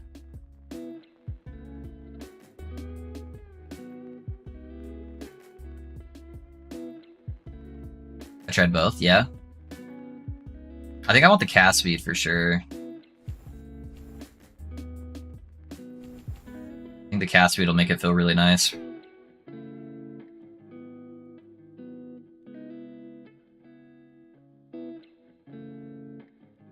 Plague counts as another curse, so I think I would want to take the plague. Yeah. And then 2 in the mana. The mana on kill? Because that has to actually be killed by the Plague Spirit. Or are you just talking about this one? It's at 0 mana. And probably just grab the chance to, like, spread.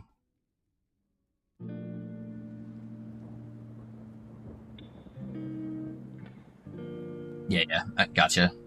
I kind of like the Frailty chance stuff, though. That's pretty big.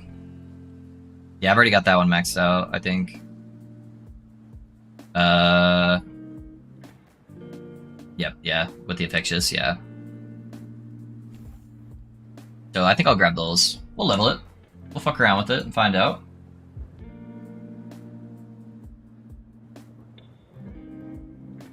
The fuck is it at? There we go. Yeah, we'll get the spread and all of that, and then we'll see how it feels. Let me go respec some of my talent points real quick, though. Because I've got some stuff in there for minion. Plague Burst, Putrid Recovery for the word is insane.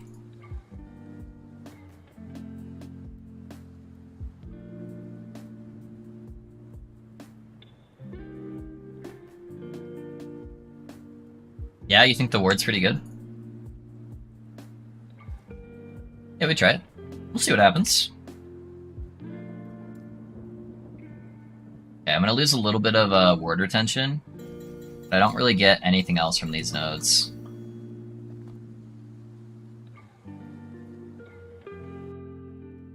And I could just put them all into Vitality. I don't know if I want to go back to this or not. I'm at least gonna put 2 points into there. I don't know if I want to grab the combo there, though. Oh, I could also take out the points in here. Oh, no, I'm still channeling. And then let's just grab the extra Vitality. That'll help compensate for the word retention I lost. I kind of want to see how much damage my stuff's doing here.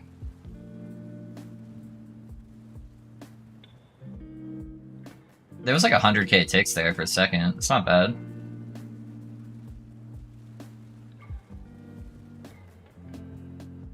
Yeah, 100k is not bad at all. Alright, so we can get to 100k with it here. What happens if we're like casting this on top of it?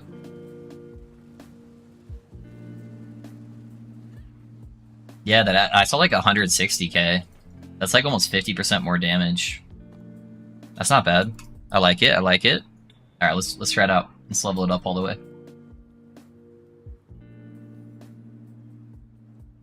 I haven't yet this year. That was one of the other things I was debating. I assume that also applies to dot damage and ailment. Yeah, it would.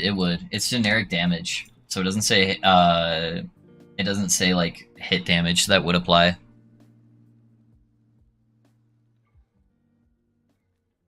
Did you find you were low on mana without the time and faith node? You're talking about the smite node on the paladin? No, I was fine. I'm not using the instant cast sigils anymore. You can put like 1 point in there if you need to. It's pretty interchangeable, just depending on like your situation, what you feel like is necessary for your current like gear setup. Yeah, you can put 1 point in there if you need, Dobby. Just take it out of the percentile damage and stun avoidance node, and you can put it in there.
Just how I love how Spirit feels. Yeah, it's pretty cool. It is pretty cool. I do wish that didn't add so much mana. I don't really care about doing the more damage on there. I think I'm gonna grab the extra chance to spread. I don't really crit much.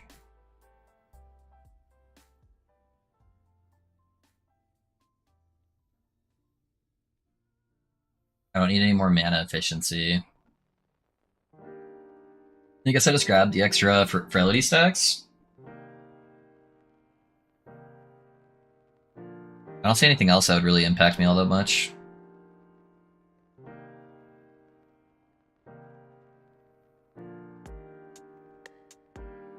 Yeah, I think that's what I'll do.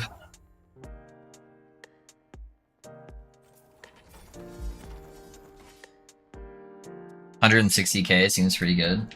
Yeah, that is pretty good if I just want to go like straight damage. It's not bad. Yeah, I'd have to drop these notes for it, but I mean, we can test it really quick. That one's really easy to test. We don't have to level anything up. Let's see what the difference is in damage. I'm gonna do it without Spirit Plague just to make it more consistent. We'll just throw out one fissure and see what the damage shows.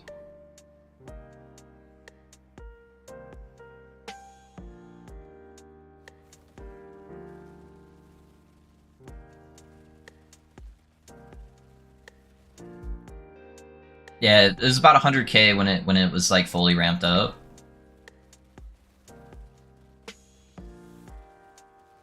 $99.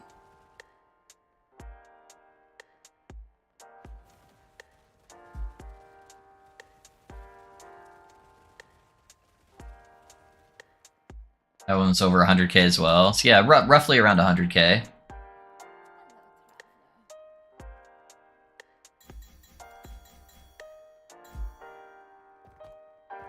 Just dropped my ward by quite a bit from losing all that vitality and intellect, but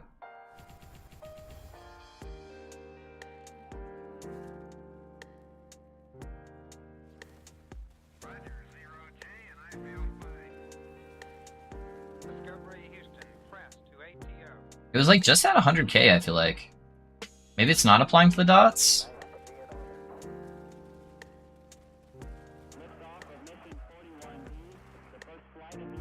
Right around 100k as well.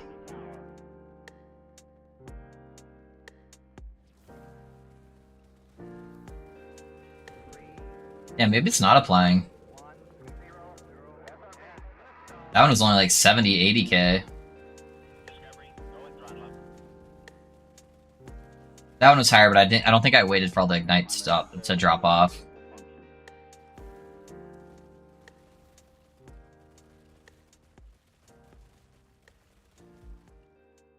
That one was like 112.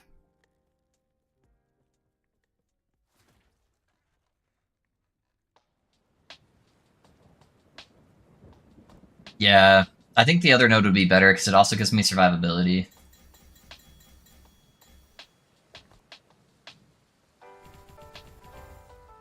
That 8 vitality is pretty nice.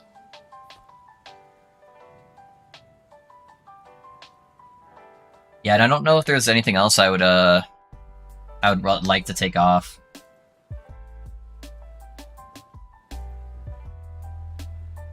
It gives me more multiplicative damage over time on this node.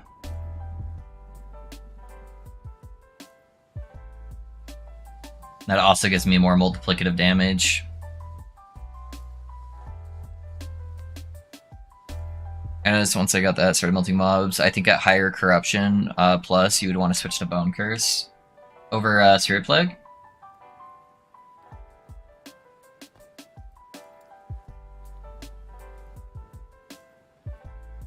Just so you're not like spam, so chill and nice.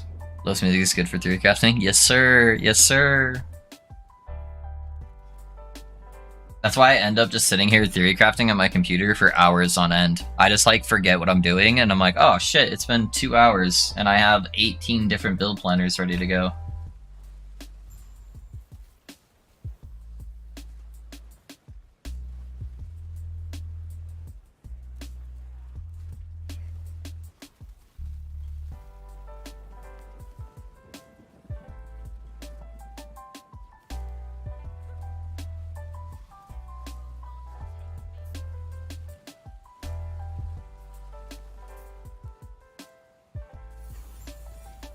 The real test is once we get to a pinnacle boss. See how it feels.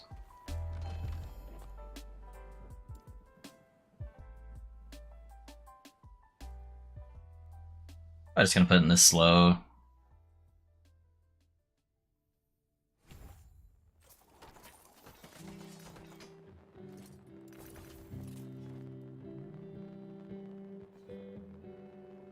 I never read the text on the scales. I thought they were all the same.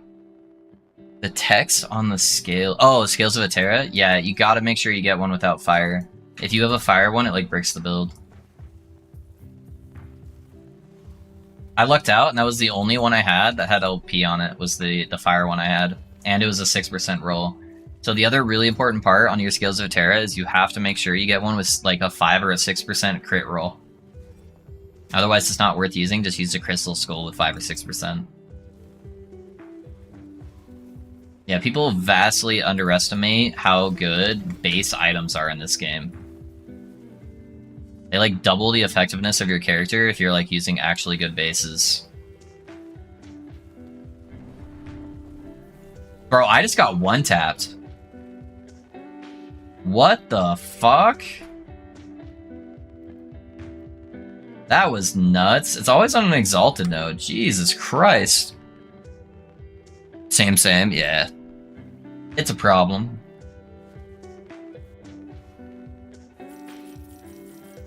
It's so hard going from the Pally and just being able to face tank absolutely everything to going to the Warlock where I just feel like a super squish. Which is crazy, because like I have good ward. I'm at like 8k ward and I feel so squishy.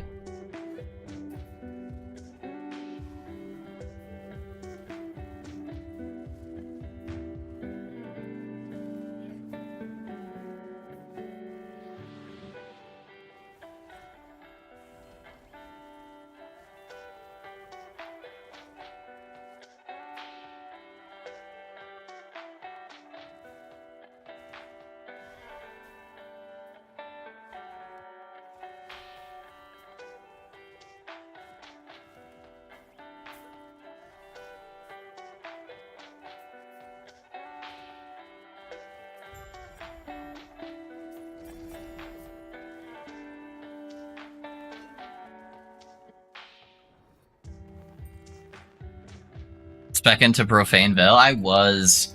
It's okay, but it's like, it's not as good as it used to be, Will. You don't get 80k ward. The only way you get like insane ward is if you're just stacking a metric fuck ton of minion health. And if you're doing that, then your damage just like drops drastically. So it only works if you're stacking like torment damage, where it's just like absurdly strong. What I miss? Everything, Ben. Everything. Now we're just messing around with skills. So I'm trying out a Spirit Plague at the moment.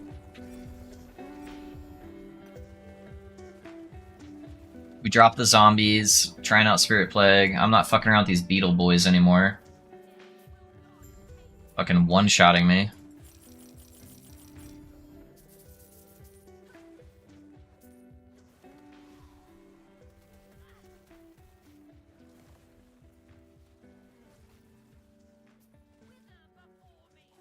Mage here real quick.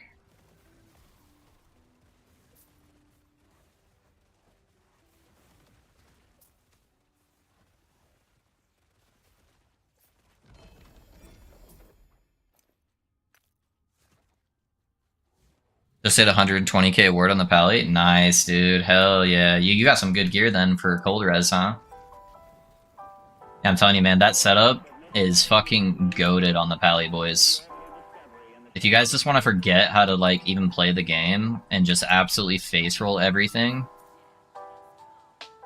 the Pally is the way to go.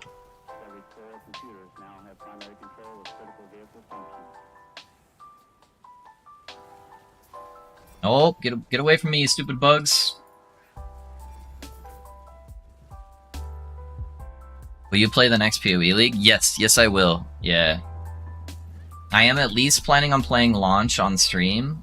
It depends on how well it goes on the stream. So if you guys want to see me play more PoE, just make sure you're there on the stream.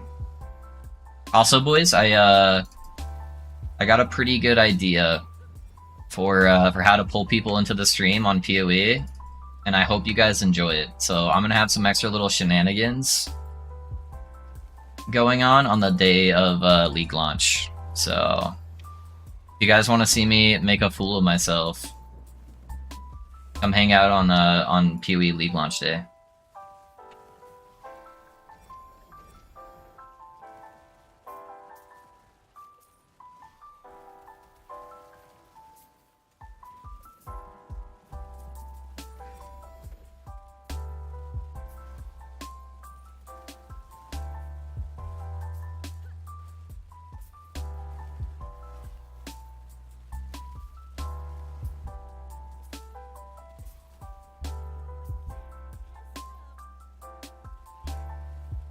We do that every day? Dang, Ben, I thought we were friends, dude. I thought we were friends. Over here roasting me.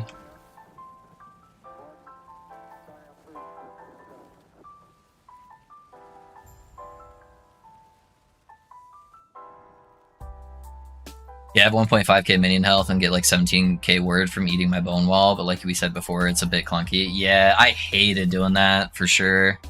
I'm doing Torment, so I don't notice much damage loss. Yeah, Torment's busted. Yeah. Kinda has free damage. Alright, let's see how this boss feels.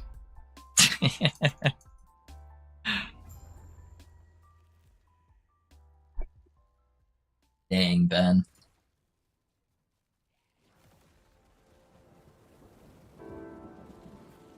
Sorry, no, you're good, dude. I'm just fucking with you. It was a good one. It was a good zinger.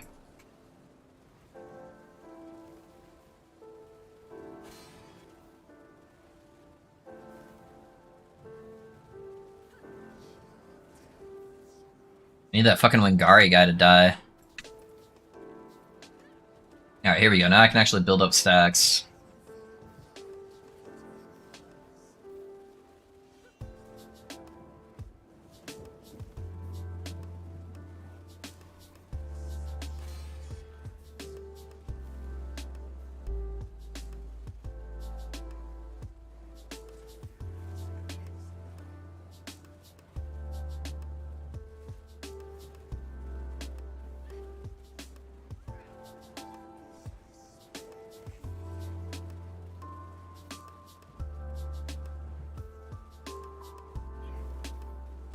I don't know, I miss a lot of damage from like not spam casting Chaos Bolts.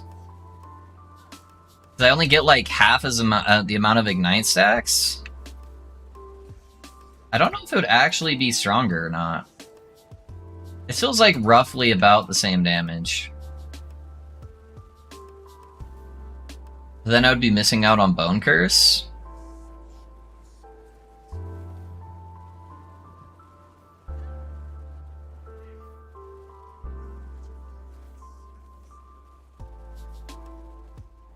I guess what I could do is see how much damage I can get to with spam casting Chaos Bolts within like one fissure. And use that kind of as like a testing form. Yo, 2 OP fucking gauntlets, boys? Is my paladin about to get an upgrade? Say less, alright. Paladin might be getting an upgrade, boys. Ugh.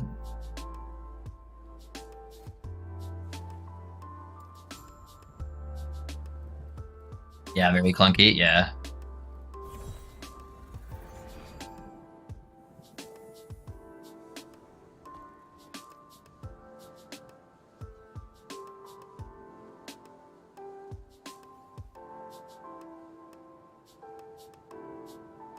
I would love to get a pair of gloves with cast speed on them and health drain.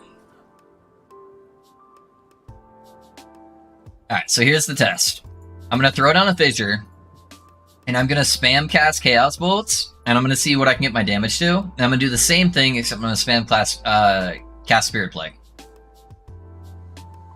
So let's get like right here.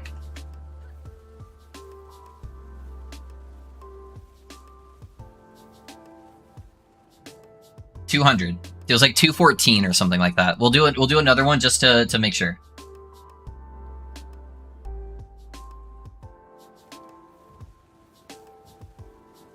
Chaos bolts are kind of inconsistent based on where they hit. Okay, it was still over 200k. I think it was like just at 200k. Let's try doing it with Spirit Plague. I don't know why I can't say that. Spirit Plague, not Spleg.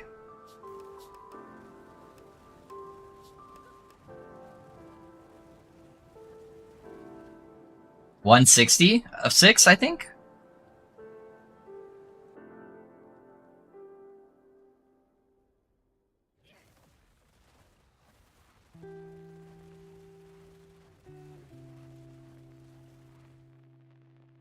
It was like 180 or something, like 178.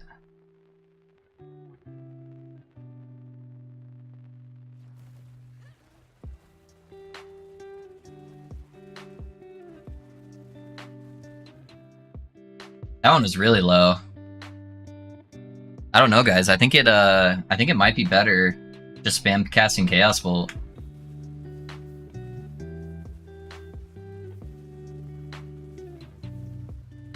$230. Yeah, and that's without Bone Curse. I think it's a good idea in theory. But yeah, I think it's actually better just to spam cast Chaos Bolts during it. And then just grabbing Bone Curse.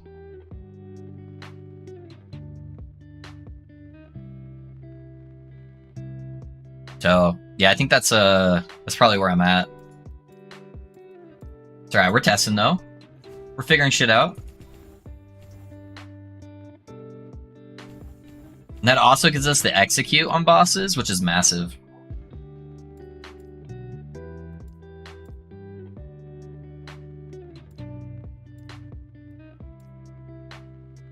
We'll get that back into Bone Curse there. Yeah, let's do that. Finally off work. Woo, how's it been? I see Spirit Plague in a bunch of poison builds. Spirit Plague was booty, to be honest. It gives you more synergy in poison builds than it does for mine. The reason why I was doing it is it gives a more damage multiplier, and I was trying to figure out ways to build up my single target a little bit more risky, because I've been sacrificing a lot of my damage for more defenses to try to stay alive. Like I'm at like a steady like 8k ward now, after getting some like half decent slams. But I think Bone Curse is going to be better. It's less management. I don't have to spam it as much, and then if I do get a chance to sit there and spam, I think Chaos Bolts is actually more damage. But I am trying out Ghost Flame again, seeing how that feels. So it lets me move around pretty fast, and it does give pretty good damage reduction, and it's got such a short cooldown. It feels less clunky than it did before, now that my mana is like more under control. Hey Voodoo, thanks for the follow, man. How's it going?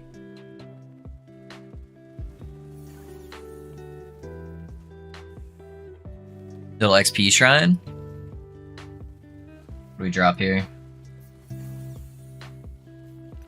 Got like a billion of those guys. When I was using it, it was more of an annoyance than a buff, spamming of the third Warlock ability with a poison spreader. Yeah, I get that. Test Harvest with Chaos Bolts, man. I'm telling you, it's the secret tech. It applies 10 to 14 ignites per calculation. It can happen like 3 times per second. How much dex do you have? I have 7 dex. How much dex do you have?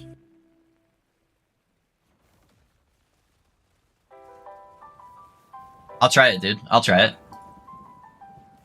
Put this on your helmet. Chance for 3 additional projectiles when you directly cast Chaos Bolts. That's a pipe dream, Tom, but yeah, I would like it on there. Yeah, it would be good, but getting it on the Barbie, it's going to be kind of hard. Maybe once I get all the rest of the gear in like a really good spot, I'll switch over to doing unique helmet prophecies. I'm not paying attention. But yeah. I did have that on the original planner I set up, but I do have a percentile health T7 armor right now. That's not too bad. But yeah, I don't think it outweighs the percentile health. So I'd have to get at least a 2 LP, and then slam it on there. But that would be, I think, the preferred thing, Tom. Sorry, didn't mean to just come out smashing hard. But yeah, I've had such bad luck getting a Bone Clamor at like super high LP. 25, but between Bone Clamor and 1 ring with Dex, I think you're alright. I can try it, man. We'll try it. Why not? Why not?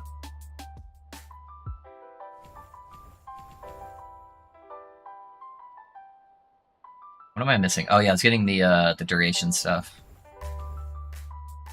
And I want 1 point to the slow. I think the slow is really goated.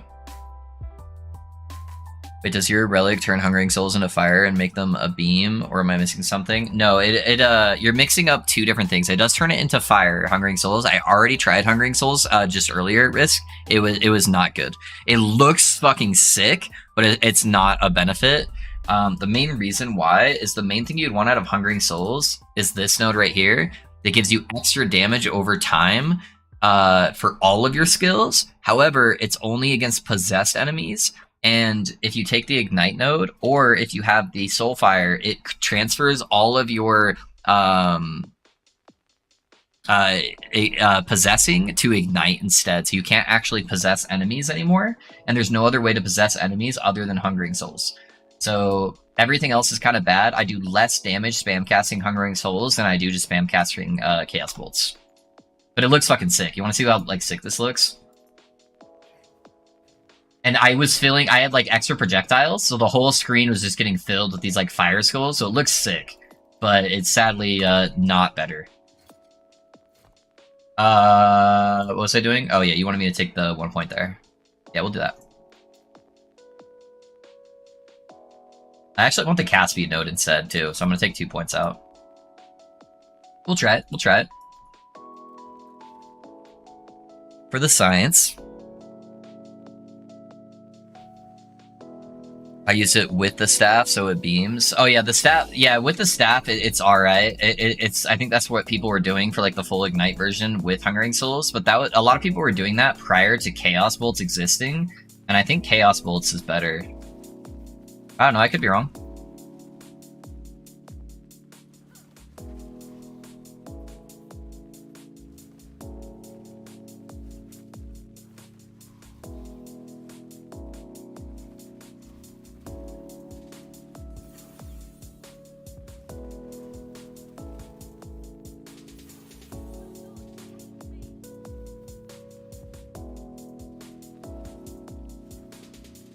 Holy lag. I hate this guy so much. He lags so much harder than everyone else.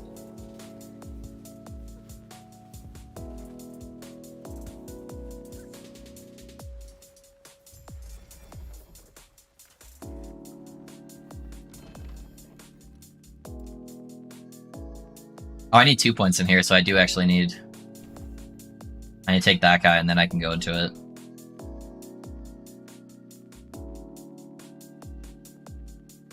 Am I missing anything else?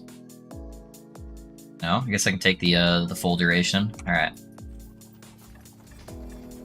And plus Ignite stacks just from casting Hungering. It struggles with AoE, but I almost wanted to switch just to see how many Ignite stacks to get on bosses with full Ignite. Yeah, do it, dude. Try it out. Yeah. Let me know. Do it, do it. And I don't have to. Send my ladle for Paladin, 47% craft speed, 103% critical strike chance, 52% shock on hit. That's still pretty good, Tom. Nice, dude. Hell yeah. Congrats. Yeah, I just grabbed the one off of my mage for the time being. I have a 3LP ladle, but I haven't been able to find a wand yet worthy of slamming it.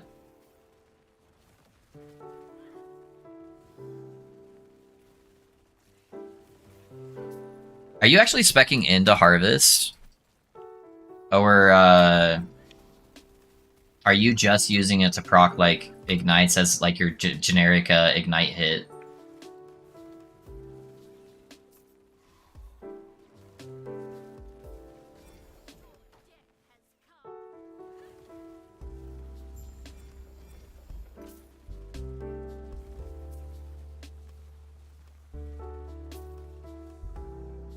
I think my Bone Clamor has a really bad roll. Oh, I got another Prism Wrap. Let's go.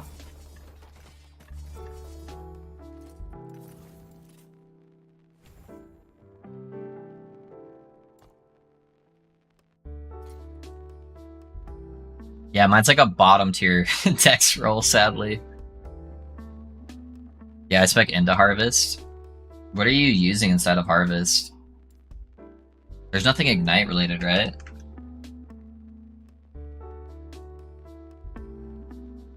Oh, you're doing the bleed nodes, and then you're using the gloves, huh?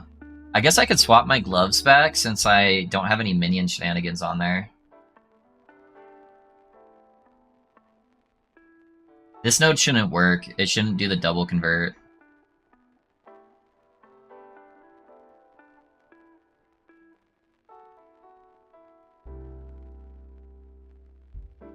Yeah, bleed nodes. Okay.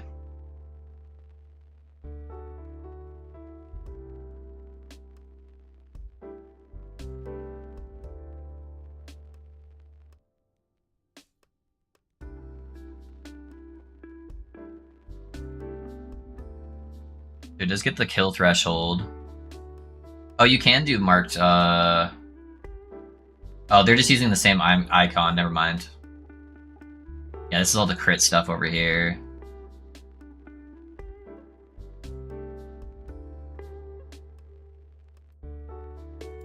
Alright, we'll fuck around with it. We'll give it a fair shot. So first off, I need this.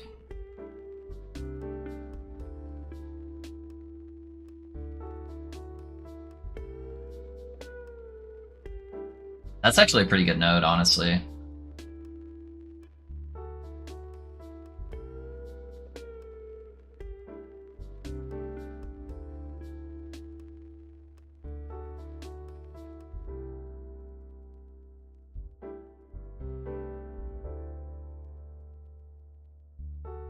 Yeah, then I think I just grab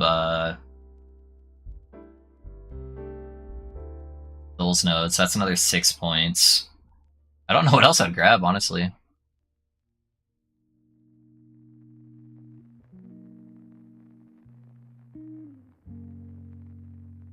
I almost want to grab these nodes to help counteract the Chaos Bolt nodes.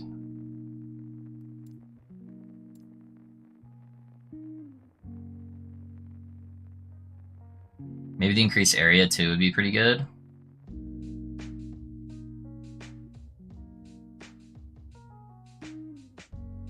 And the mana gained. Oh, this guy right here.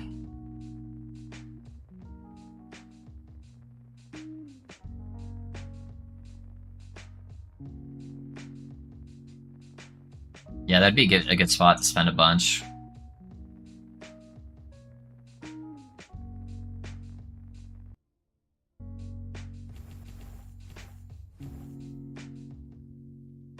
And then I'm immune to the self-bleed chance. Let's go grab our gloves.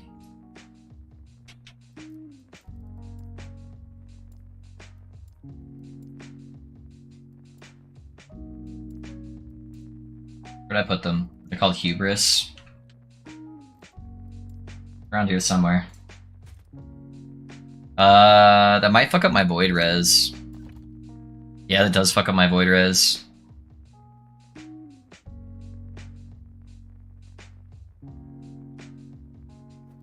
Alright, let me see if I can get a ring with Void Res and Dex on there.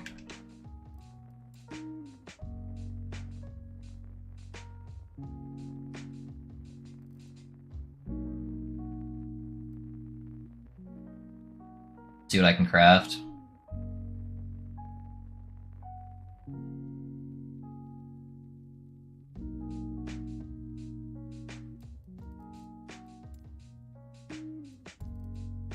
Do I have any ivory rings that are half decent with that?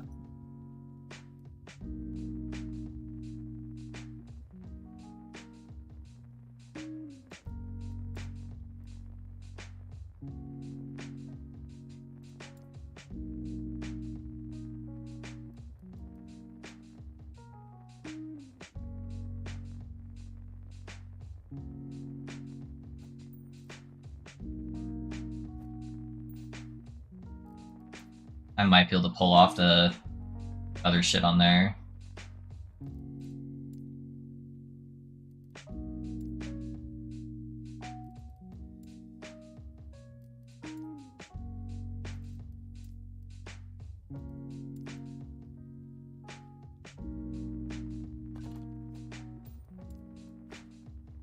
Can you pull off the fizz damage?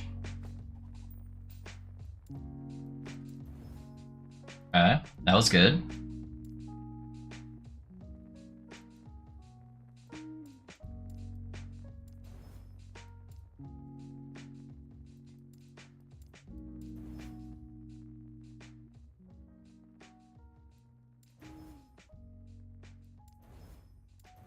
Can I get some procs, please?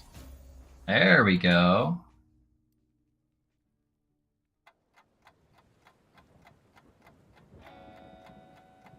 How much do I need? 22?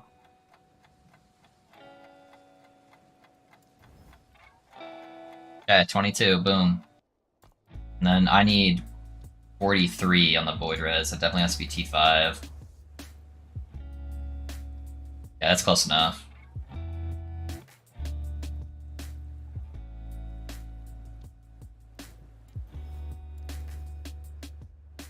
Alright. Puts me up to 15% chance at least.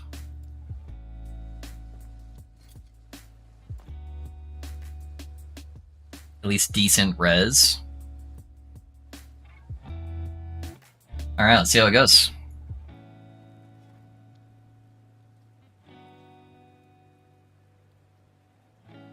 I'm not using. I don't have room for Bone Curse as well. Unless I was taking out Transplant, which would lose my mana. So I'll have to see how the mana feels with this node. And then I'll respec if that's the case and it feels good. Sorry, Vasir, it doesn't let you post links. So I assume added fire damage doesn't change ignite damage. It's dot only. No, fire damage does. Fire damage does apply risk. Fire damage, elemental damage over time. Damage over time. I am seeing some swipes going off.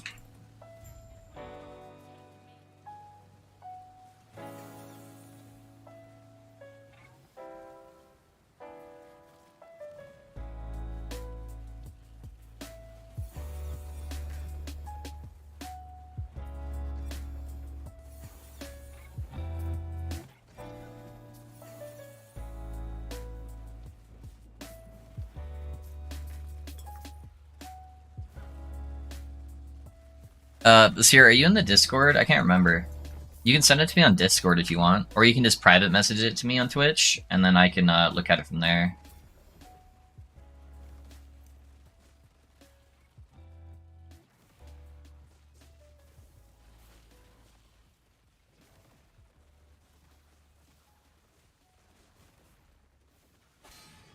Ow. I didn't think I was in that.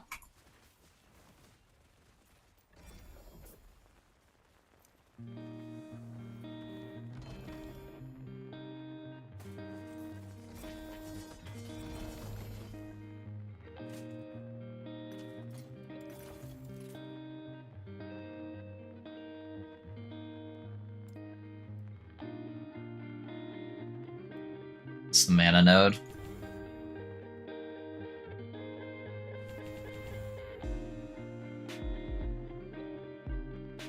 Yeah, we'll see. We'll see how the mana feels.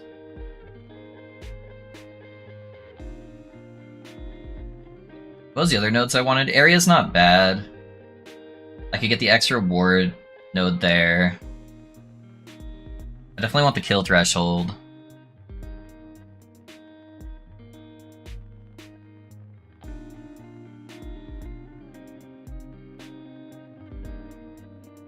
That could be really good for like big packs, I guess. It would give me at least a decent chunk. Did you send it in Discord? Alright, thanks buddy. Let me take a look.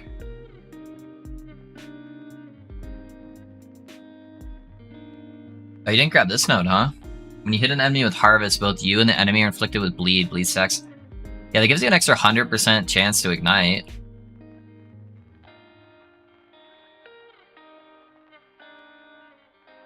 I do like the choice, actually, of grabbing that, too. I'd grab this node if I were you, but I don't know. You're immune to bleed with Exsanguinous, so that wouldn't actually apply the negative.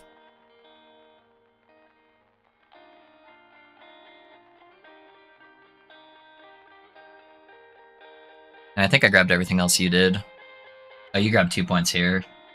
Yeah, I think I'm just gonna go with that one. Don't look at the gear, by the way. Yeah. It doesn't work, are you sure?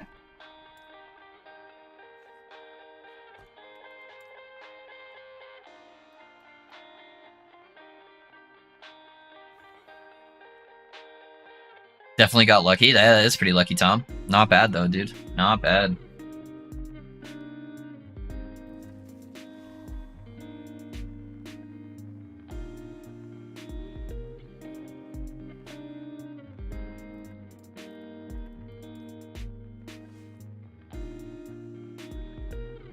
Oh, I forgot I have all my other Ignite.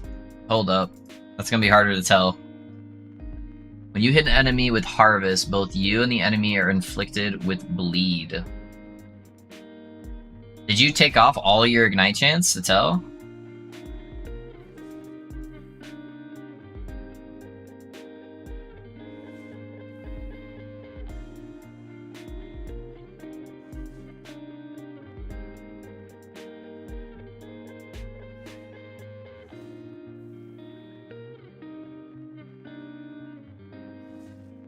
So I'm always getting 6 to 7 stacks.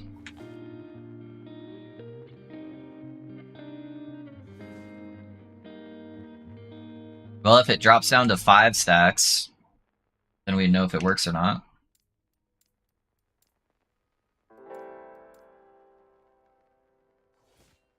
Five stacks, it works.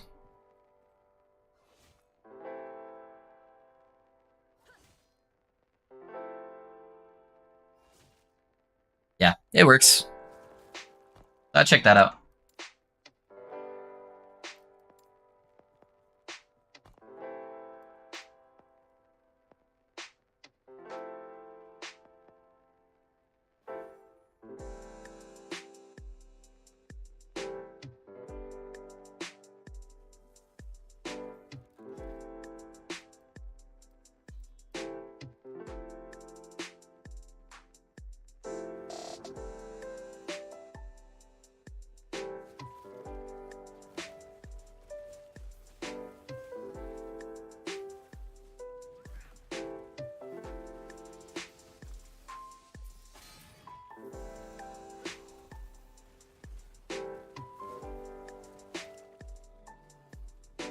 Alright, I'll take it then. Yeah, there you go, there you go.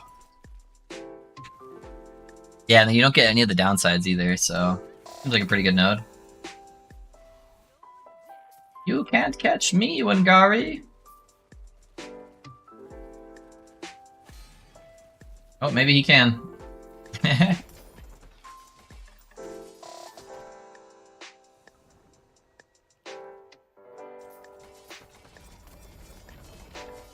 So I haven't updated that with what I'm currently using at the moment right now, just because I've been testing a bunch of stuff. So it's slightly out of date there.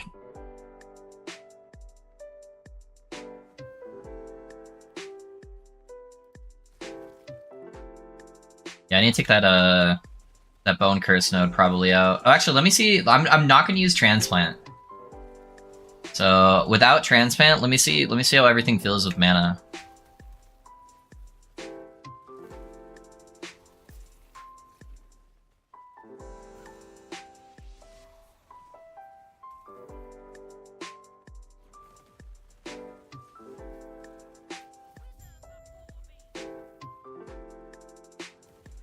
It is a little bit spikier. It'll be harder to use Ghost Flame more. But it seems alright.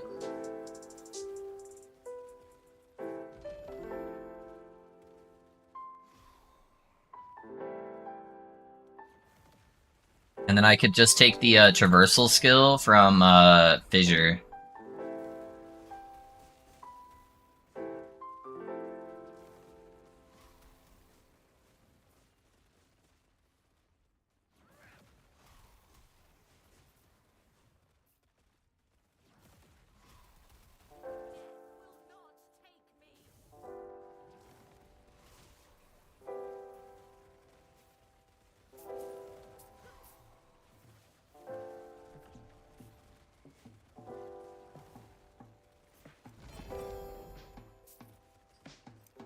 D7 health on that, huh?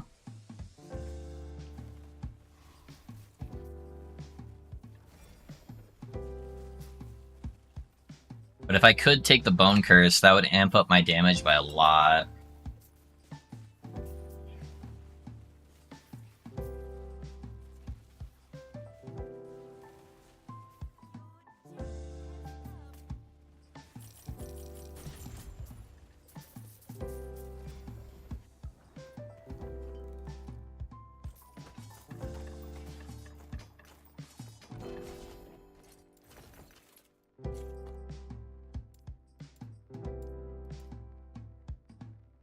I'd have to manually apply it, though.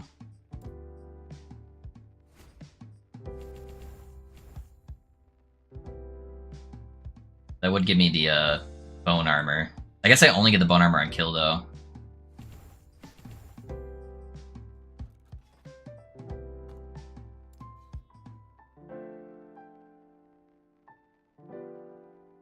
I do need 2 points, actually.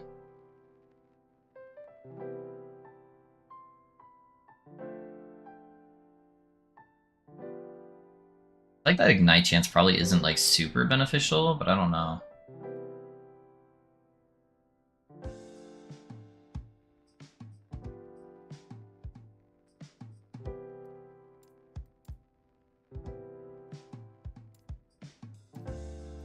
Let's do that for now.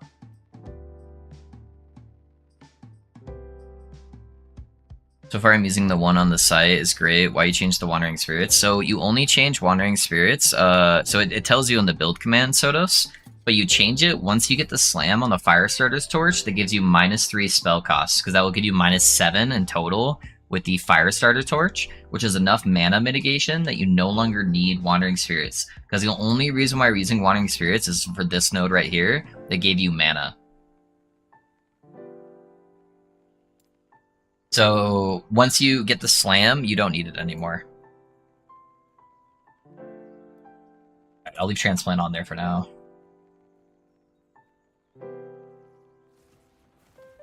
Just as a movement skill. Till I can get the point from Fissure.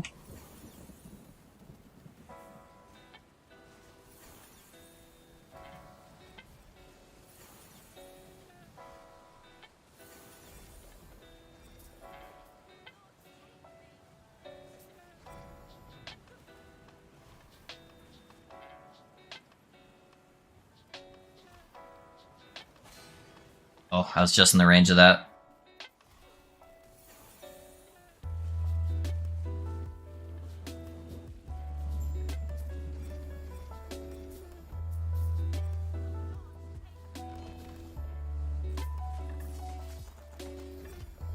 Okay, yeah. So it's only once you get the legendary slams. All right, so I don't need the kill threshold anymore. We'll grab all 4 points in there. I am taking the bleed gloves again, so I could grab the bleed chance for the extra ignite chance.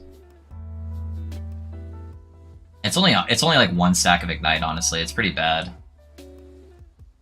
The slow chance could be really good. So could the mana efficiency.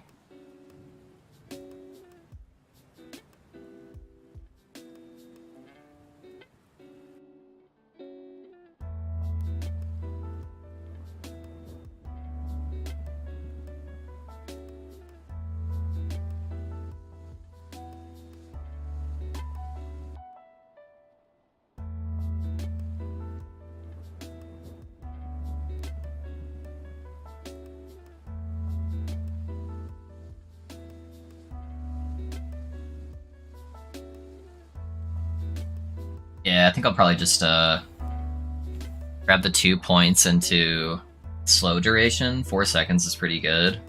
And then probably just grab the mana efficiency and cast speed.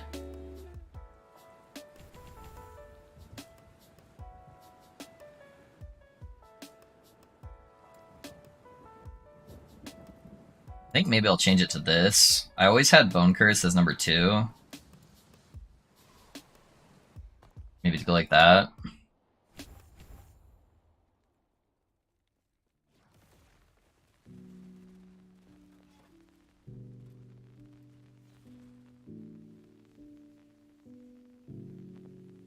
chill is nice for defensive measures from Bone Curse. Are you talking about the slow? Are you talking about this? Yeah, I think it'll be fine though. I just want to worry about my mana right now, just because I dropped a bunch of my mana stuff.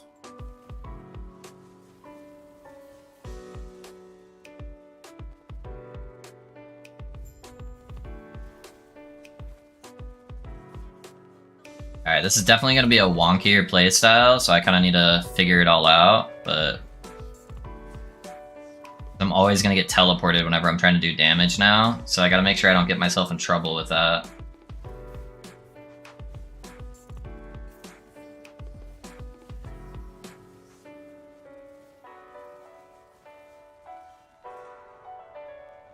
Yeah, like this is going to be kind of hard. I can't put it directly on top of them right now because of the frostbite thing.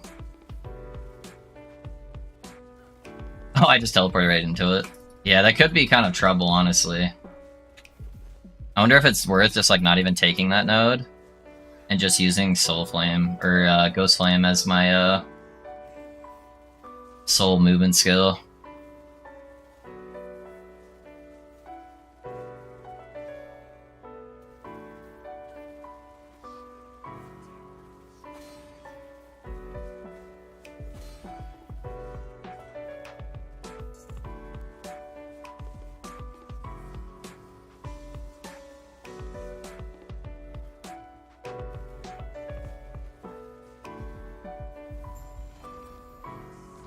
Yeah, I don't think I like using that as my movement skill. I think that's definitely gonna get me into trouble.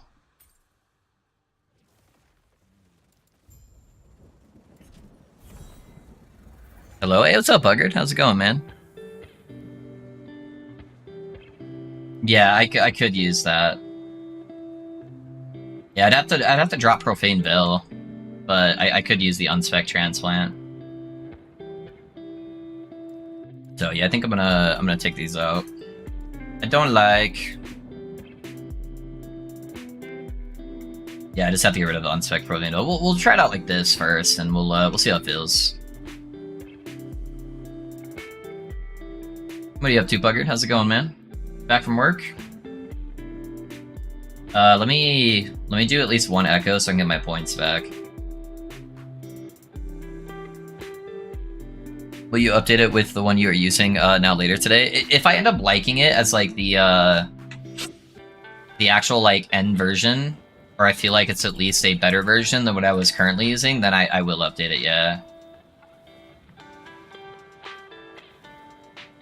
I just do a lot of trial and error kind of stuff as I figure this stuff out, so yeah, it just kind of depends on how I feel with everything.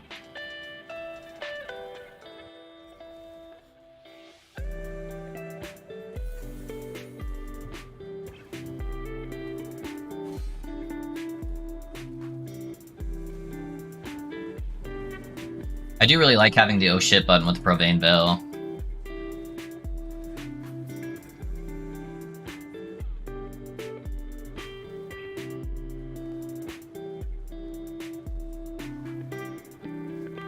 I kind of did these in a weird order.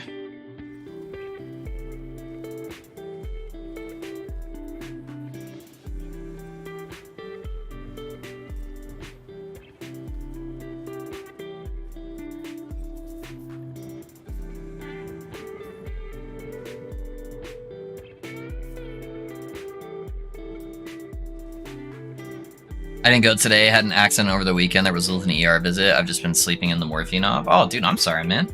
Hopefully everything's okay. Holy shit.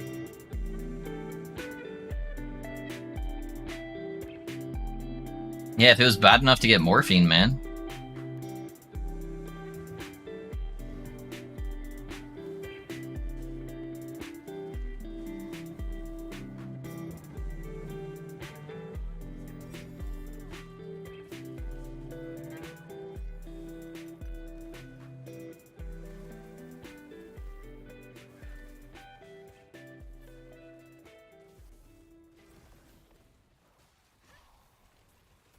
I'm stuck.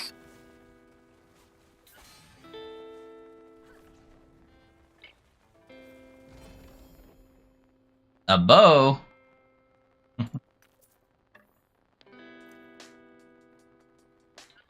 I was snowboarding and hit, it was an unlucky mound that prevented me from braking in time and went face first into a pine tree. Oh shit, dude. Yeah, that would do it. Is your face okay? What part of you required the morphine?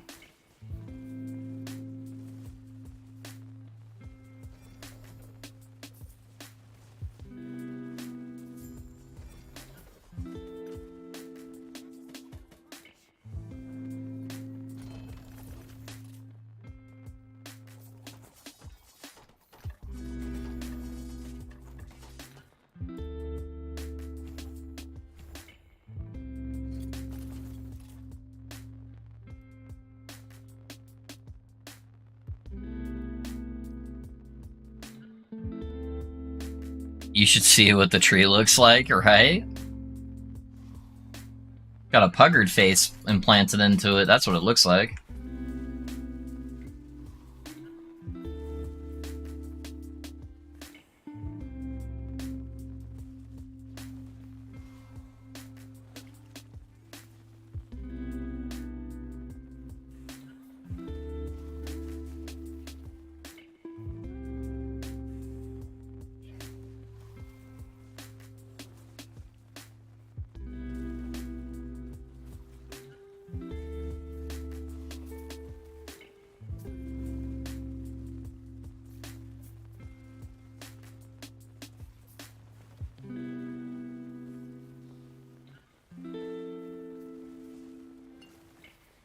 Yeah, I definitely don't have the infinite mana that I was having beforehand using the harvest, but it's not bad.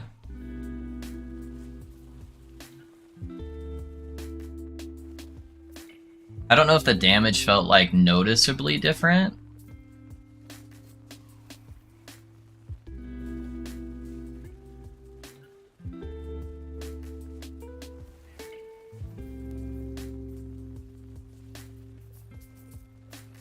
I also don't have a lot of decks though.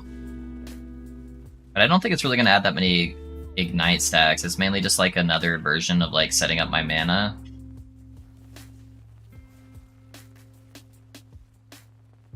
But it does make me lose bone armor.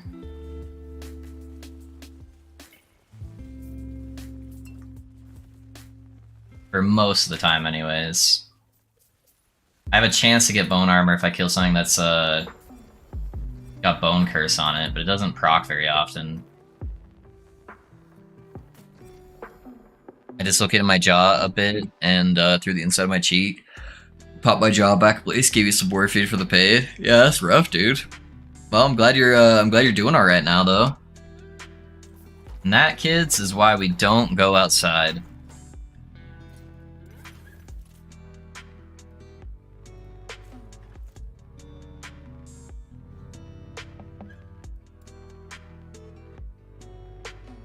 I did one, and I'm about to do another one right now, Kane.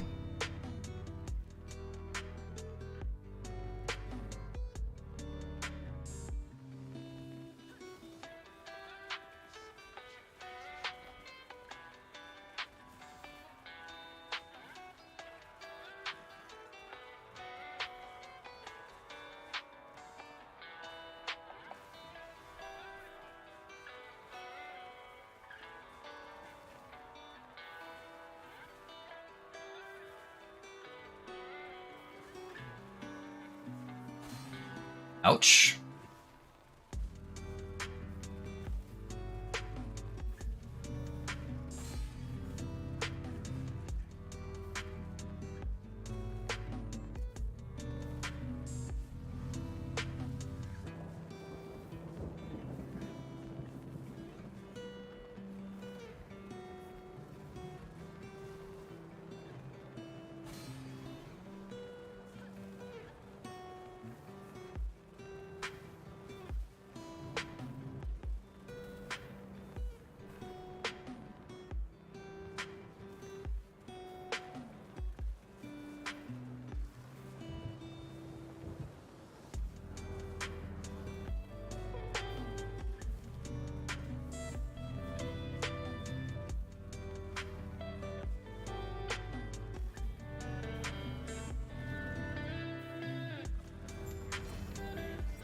Oh yeah, I forgot I had more Glyphs of Despair for bosses.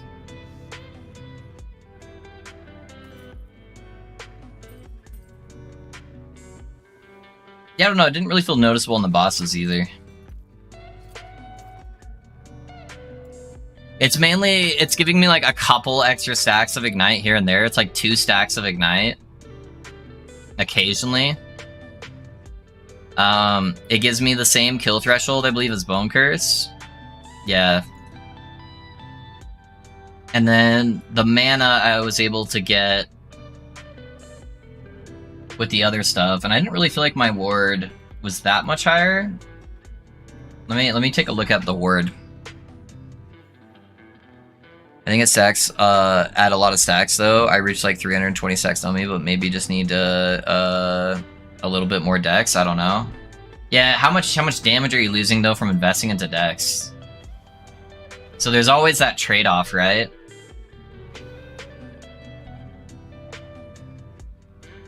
I just don't know if I think it's better. Yeah.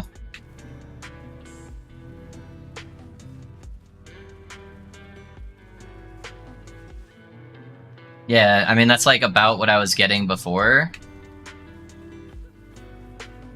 If I add the extra Chaos Bolts in, yeah, that's roughly about the same amount I was getting before.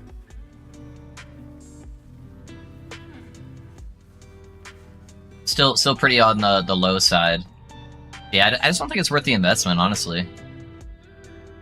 And all that dex means you're losing damage over time, so all those stacks are doing less damage than what they were doing. So that's my theory. But I'm always down to try stuff. Yeah, I think I'm gonna go back to Transplant. Transplant also gives me Frenzy, which gives me 20% extra cast speed.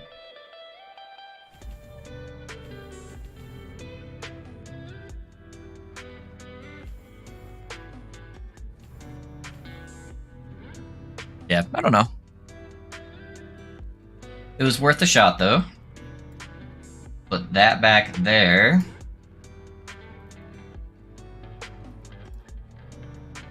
I think I kind of want to leave that. I'll just automate it with Transplant. I think that'll be fine.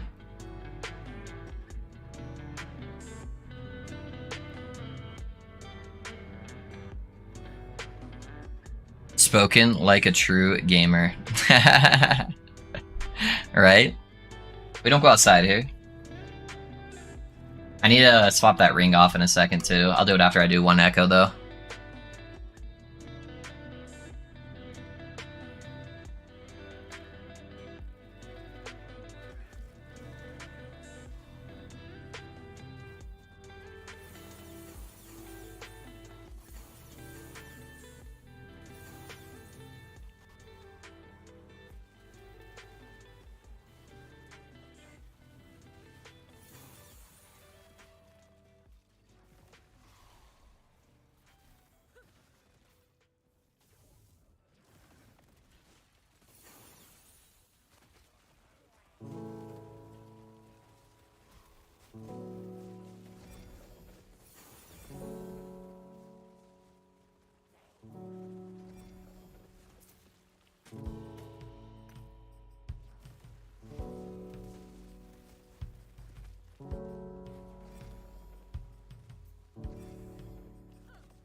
Oh, I forgot I still have the points, too, and Chaos Bolts. I was like, why is it still casting that? Tough problem to solve, it seems. Yeah, it's all good, though. That's what we do. We trial stuff.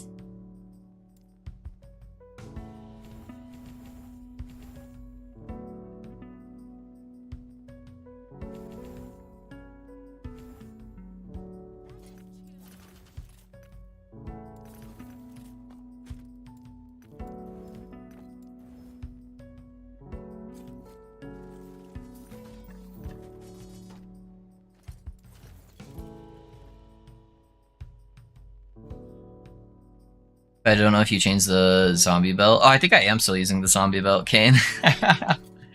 Yeah, it's not a bad belt, but yeah, I'll get more health from the other one. Although the cooldown recovery is kind of nice. But I'd get more ward using the other belt, so good call out. I should probably change it back.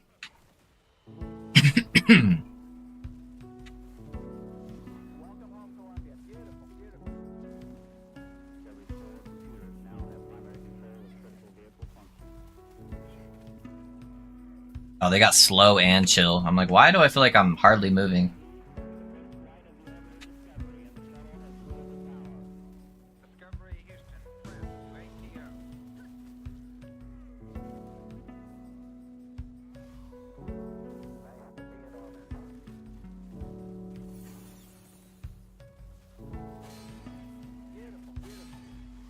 Oh shit.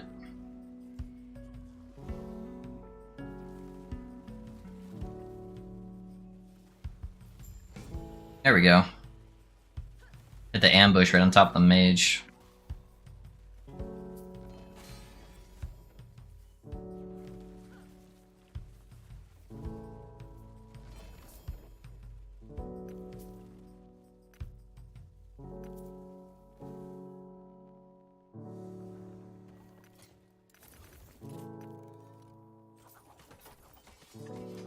You aren't thinking about using Hungering Souls that staff? That looks like a good ignite synergy. It could be, but the problem is it would tank my mana again because I'd have to drop Fire Starter Torch. So I would lose my -4, which doesn't sound like a lot, but when I'm making Chaos Bolts only cost 3 mana and I'm casting like 20 Chaos Bolts a second. And then on top of that, I would lose a whole bunch of ward with this guy. Like a massive fuck ton of ward. Like I'm at like 9k right now.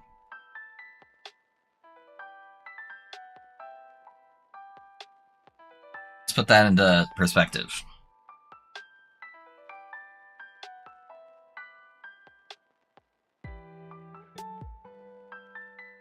Still going.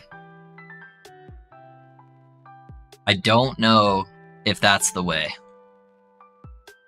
So we're losing roughly about 2,000 plus ward.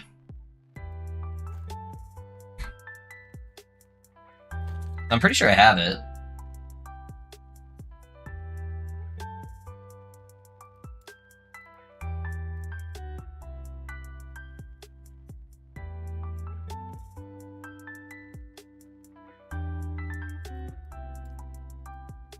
Yeah, I got this guy.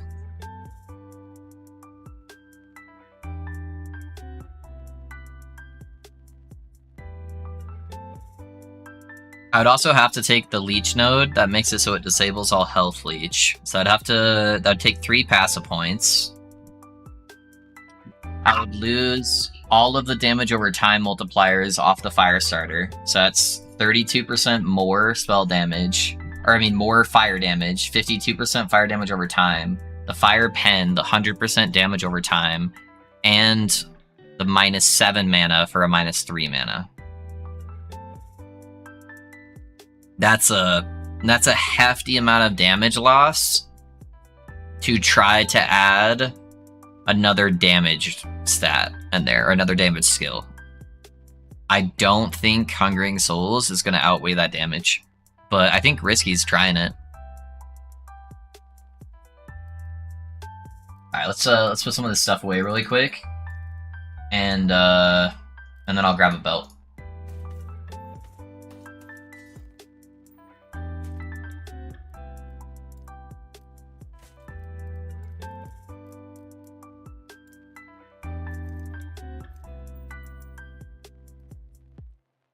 Oh, I can use one of my other rings too.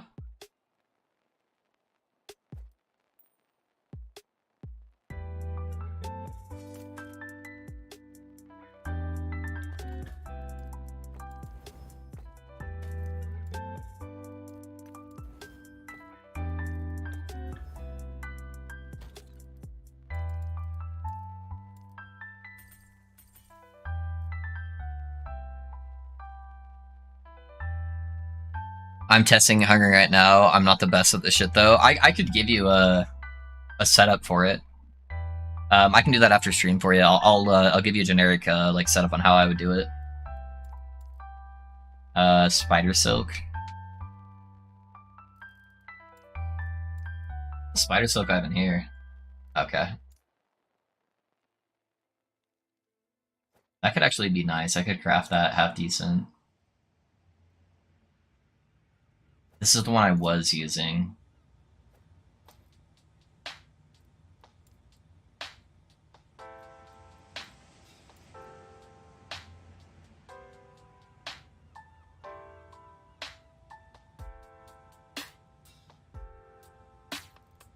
Don't really want the more potions on that. I think these are all just flat health.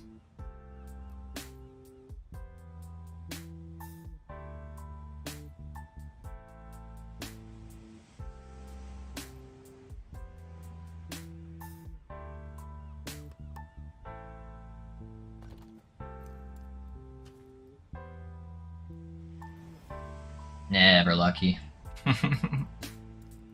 What we could do, though...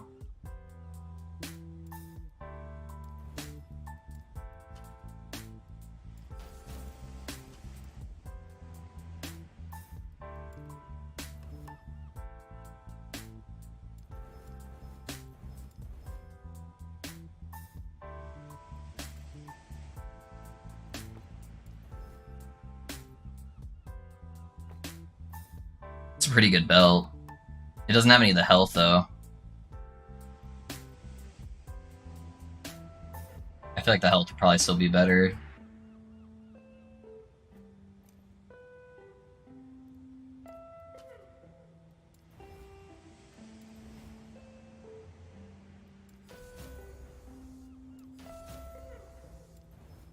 Yikes.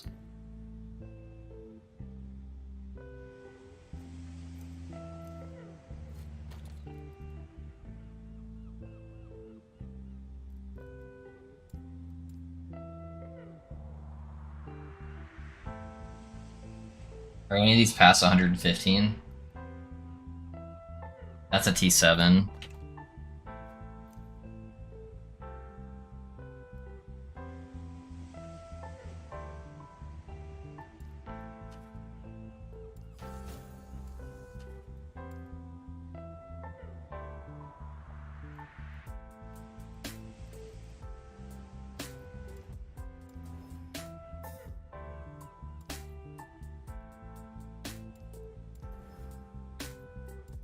Oh, that ate so much.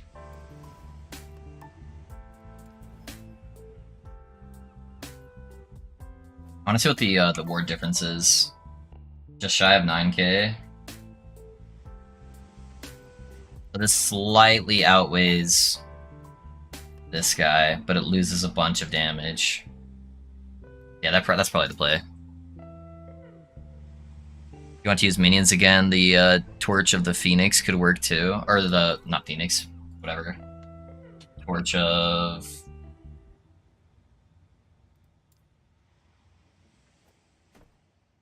oh, this guy? Pontifex? I have a 3LP one.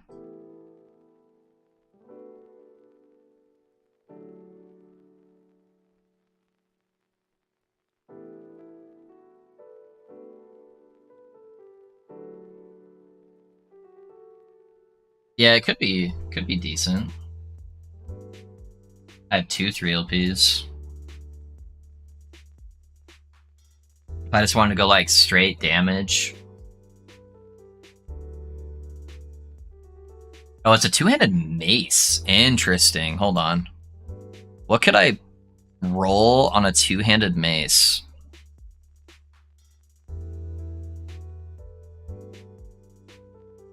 To even like slam on here. Damage over time, fire damage. Okay, so those will be the only good prefixes. So it'll be fire damage, damage over time, get more chance to ignite.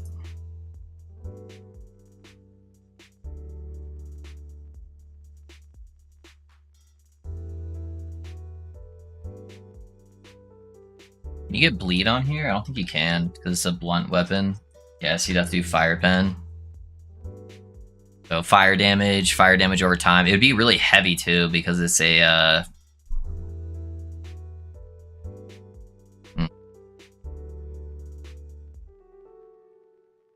I'll tell you what. That one maybe. Pally already face taking everything at level 3. Oh yeah, it does that. 10 hungering soul stacks with these staffs of fire. Are you doing fissure on top of that, Risky? We'll do this.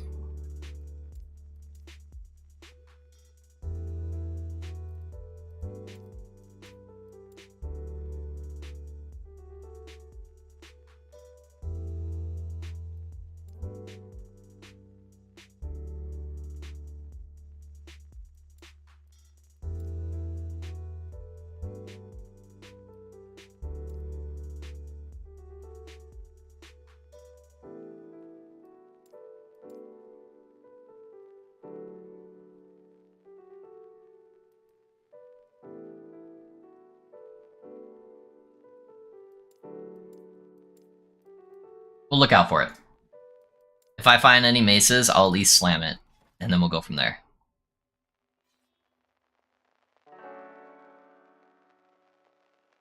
So I might actually want to take all the Doom's indication, honestly. The damage over time multiplier should apply to the ignites then, and maybe that's better than the cast speed and the extra area. Let me try that out.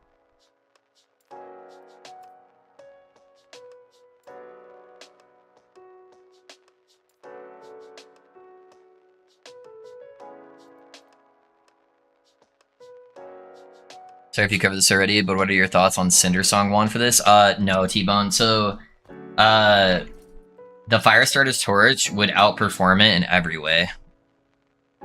So, Firestarter's Torch gives you -7 mana cost if you can slam the -3 spell mana cost, which is something you can only do on a Scepter, whereas the Firestarter's Torch is a wand. And then on top of that, I get more damage to enemies who are afflicted by Spreading Flames. And more damage is a massive multiplier. So yeah, the Firestarter's Torch would be substantially better than the Cinder Song Wand. Cinder Song Wand is not a bad one while leveling if you don't have a torch.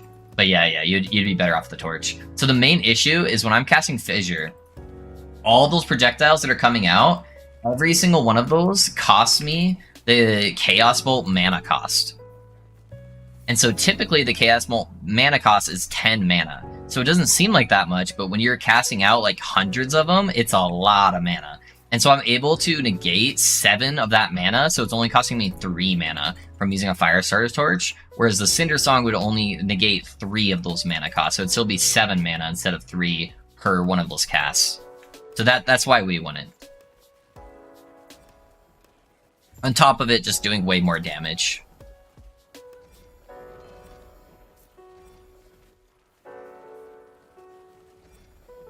Oh, hopefully that makes sense, though. Huge idol.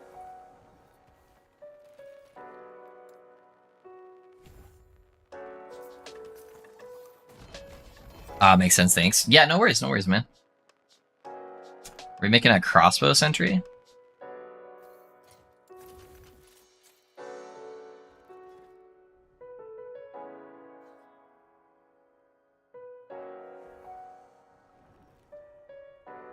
Read of 350, just need to fix my gear later for sure. Yeah, you're using like Calamity Helmet, huh? And like Soulfire and stuff. Yeah, I think you have to use Bone Clamor for the Warlock, honestly, though. Just too much defense loss. Like, I was doing good damage before. I was doing really good damage, but then I started dying a whole bunch after a certain point. And so I needed to try to make up that tankiness somewhere, which sadly just comes at a cost of DPS. Yeah, I do a lot more damage with the Calamity on.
I think Hungering has potential with good gear. To be fair, all my skills are like level 11. Yeah, no, it sounds like decent at least. I just don't know if it'll be a better overall setup, but yeah, you should try it, man.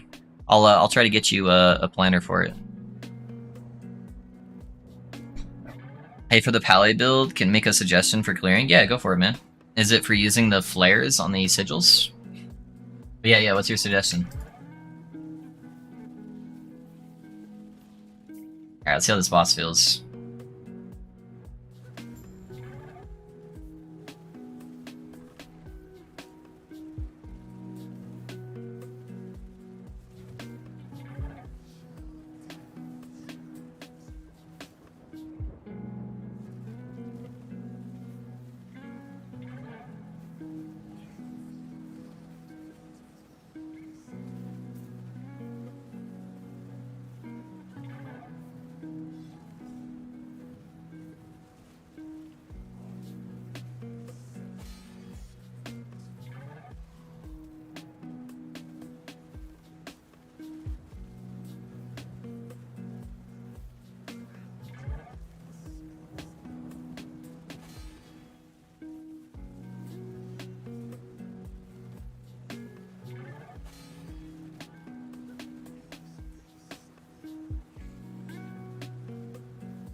Oop, wrong button.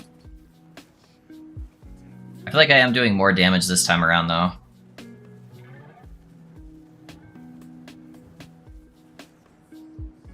I can't get my execute on him, though. Oh, I think I missed. He teleported right as I was hitting it.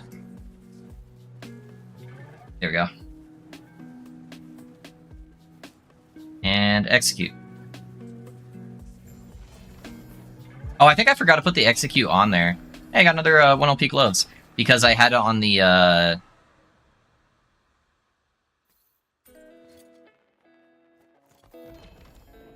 I need to put the execute back on. I forgot about that.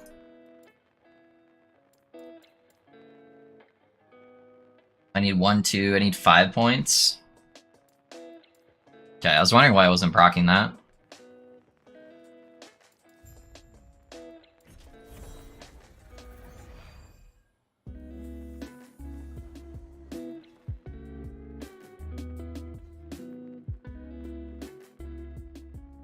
Since you're using bolts for clearing, carrying around a T7 or T6 amulet to switch out of devotion, because you'll gain a lot of damage for clearing. I'm using a T7 crit and just switched for bosses. If I'm missing that in the guide, you can beat me later.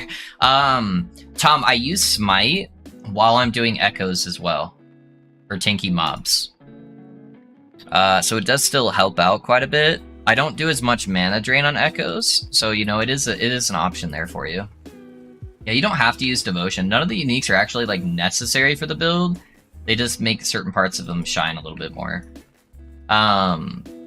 It's not as impactful in like low corruption stuff, but when I'm doing like 1,000 corruption monoliths, I do feel like having smite really helps out for all the rare mobs.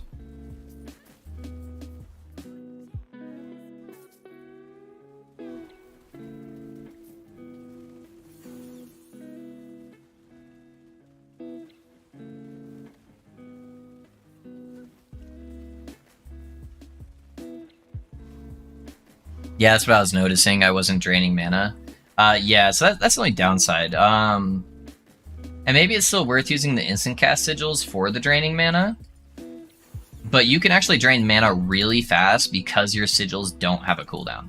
Like, just hold down your sigil button and watch how fast your mana drains.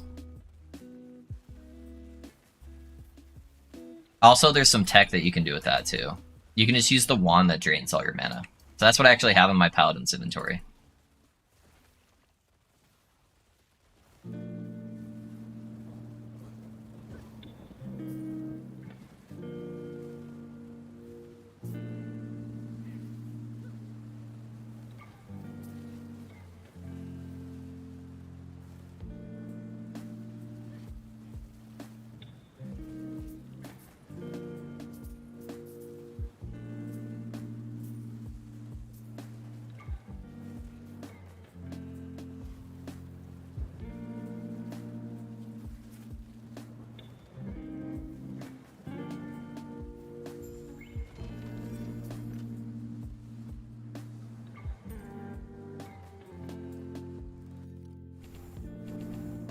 Ah, we gotta execute back.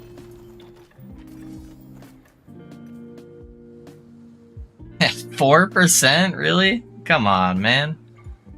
I'll pick it up, I guess. Won't be an upgrade, though.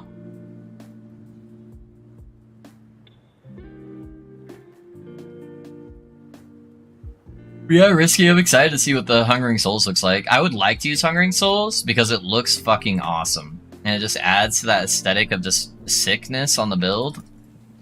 I just don't know if it'll actually be an upgrade.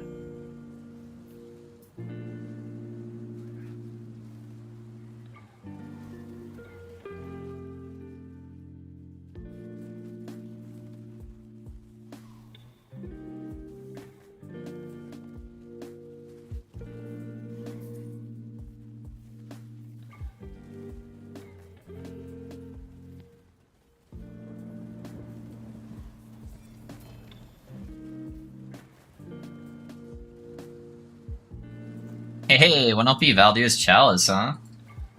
We're going bleed, boys!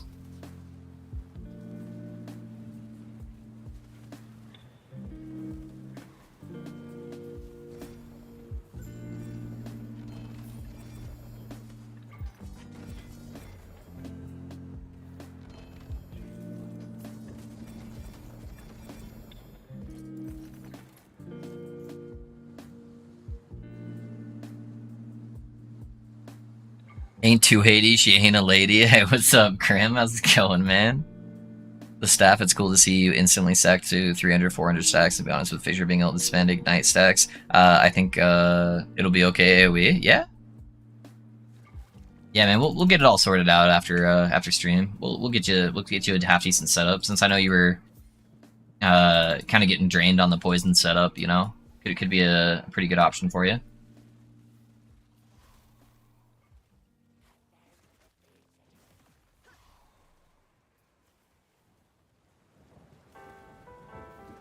How you doing, Grim?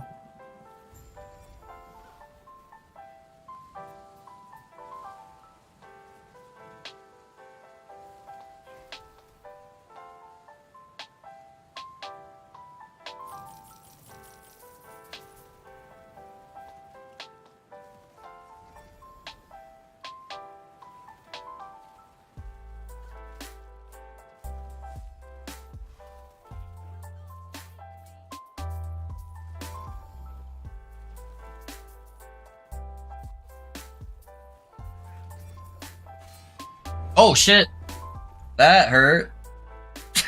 Oh, there was a hail barrage coming down and I didn't see it because of the tree. That's why. R.I.P. Good playing a Jesus Beams Warlock at the moment. Started him yesterday. I'm level 90 at the moment. Hell yeah, dude. Playing some Stygian Cole action, huh? Stygian Cole looks fun. I just wish they would fix its interactions. Now we gotta deal with fire tigers.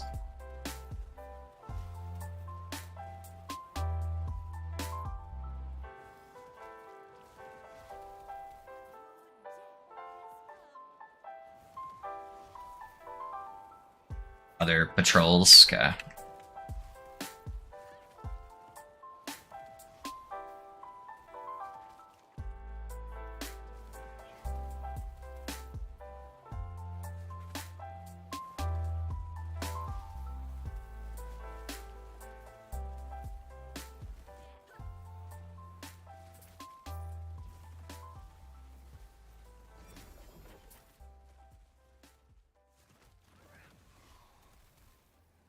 Yeah, CG and Beam look pretty sick, though. I wish you could change the element of it. Can you imagine how cool that would look as, like, fire? Oh, of course, this guy's got a fucking bubble on him.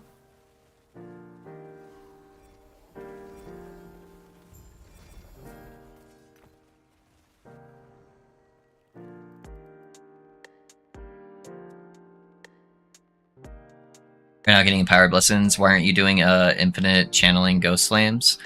Ghost Flames is just being used as a defensive measure right now. But are you talking about the one where you like hold it down and then it just keeps going?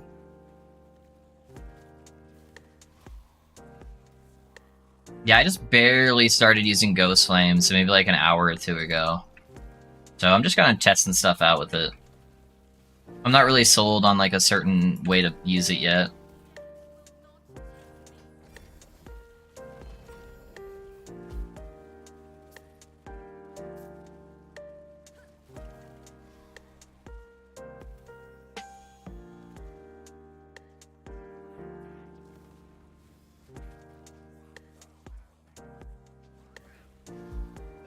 Oop. That does not work well on bridges.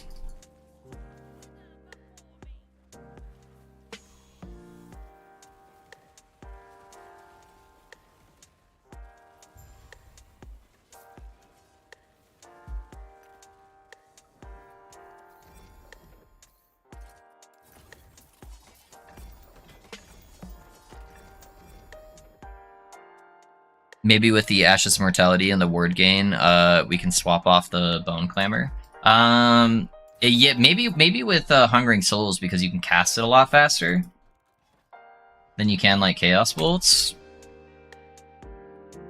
Just drop 2 LP skills of a Terra with 2% crit. Oh, Asgaroth, dude. That is rough, man. I am sorry for your loss, dude. Holy.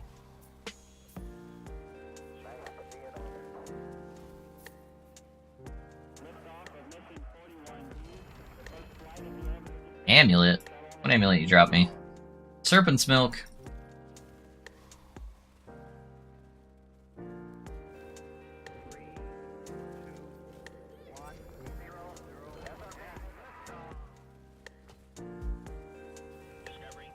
I didn't see the Bone Spire there.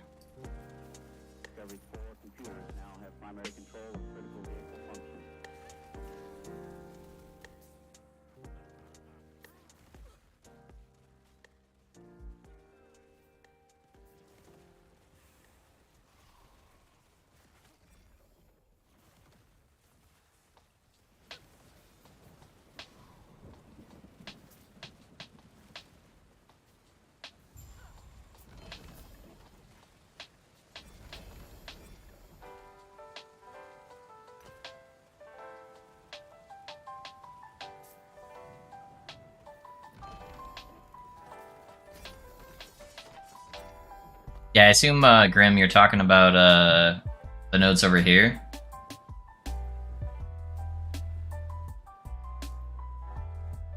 What other builds have you played since you started Elite Loaf? Almost everything under the sun, Basir. I've been playing for years, dude. I've played a majority of the games. Or more so, majority of the builds. Sorry, I'm tired. No, not that one. Which one are you talking about? Tell me the name of the node.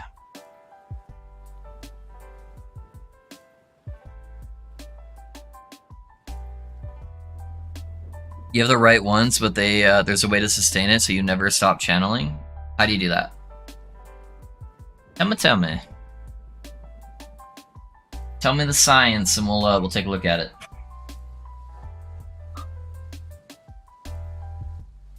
Yeah, what gear are you using?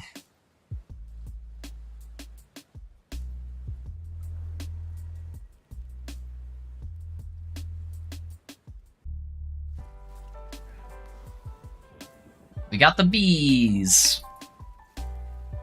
Wrong warp with transplant, yeah? Yeah, no, I wouldn't be using that. Yeah, it's be counterintuitive for my build. It would take away its identity.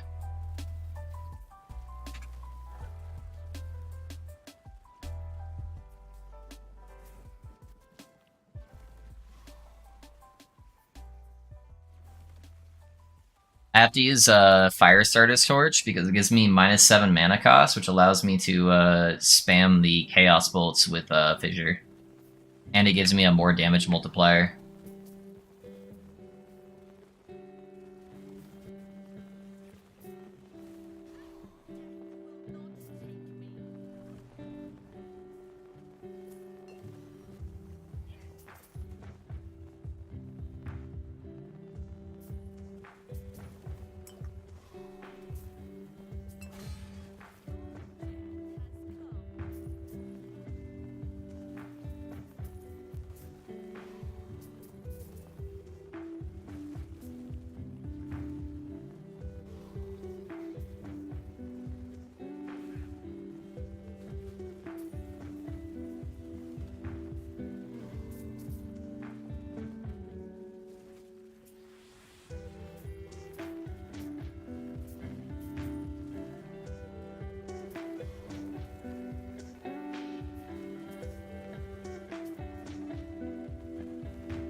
Hey, 100, baby, let's go.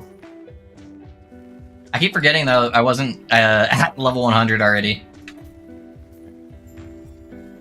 Nice, dude. Easy.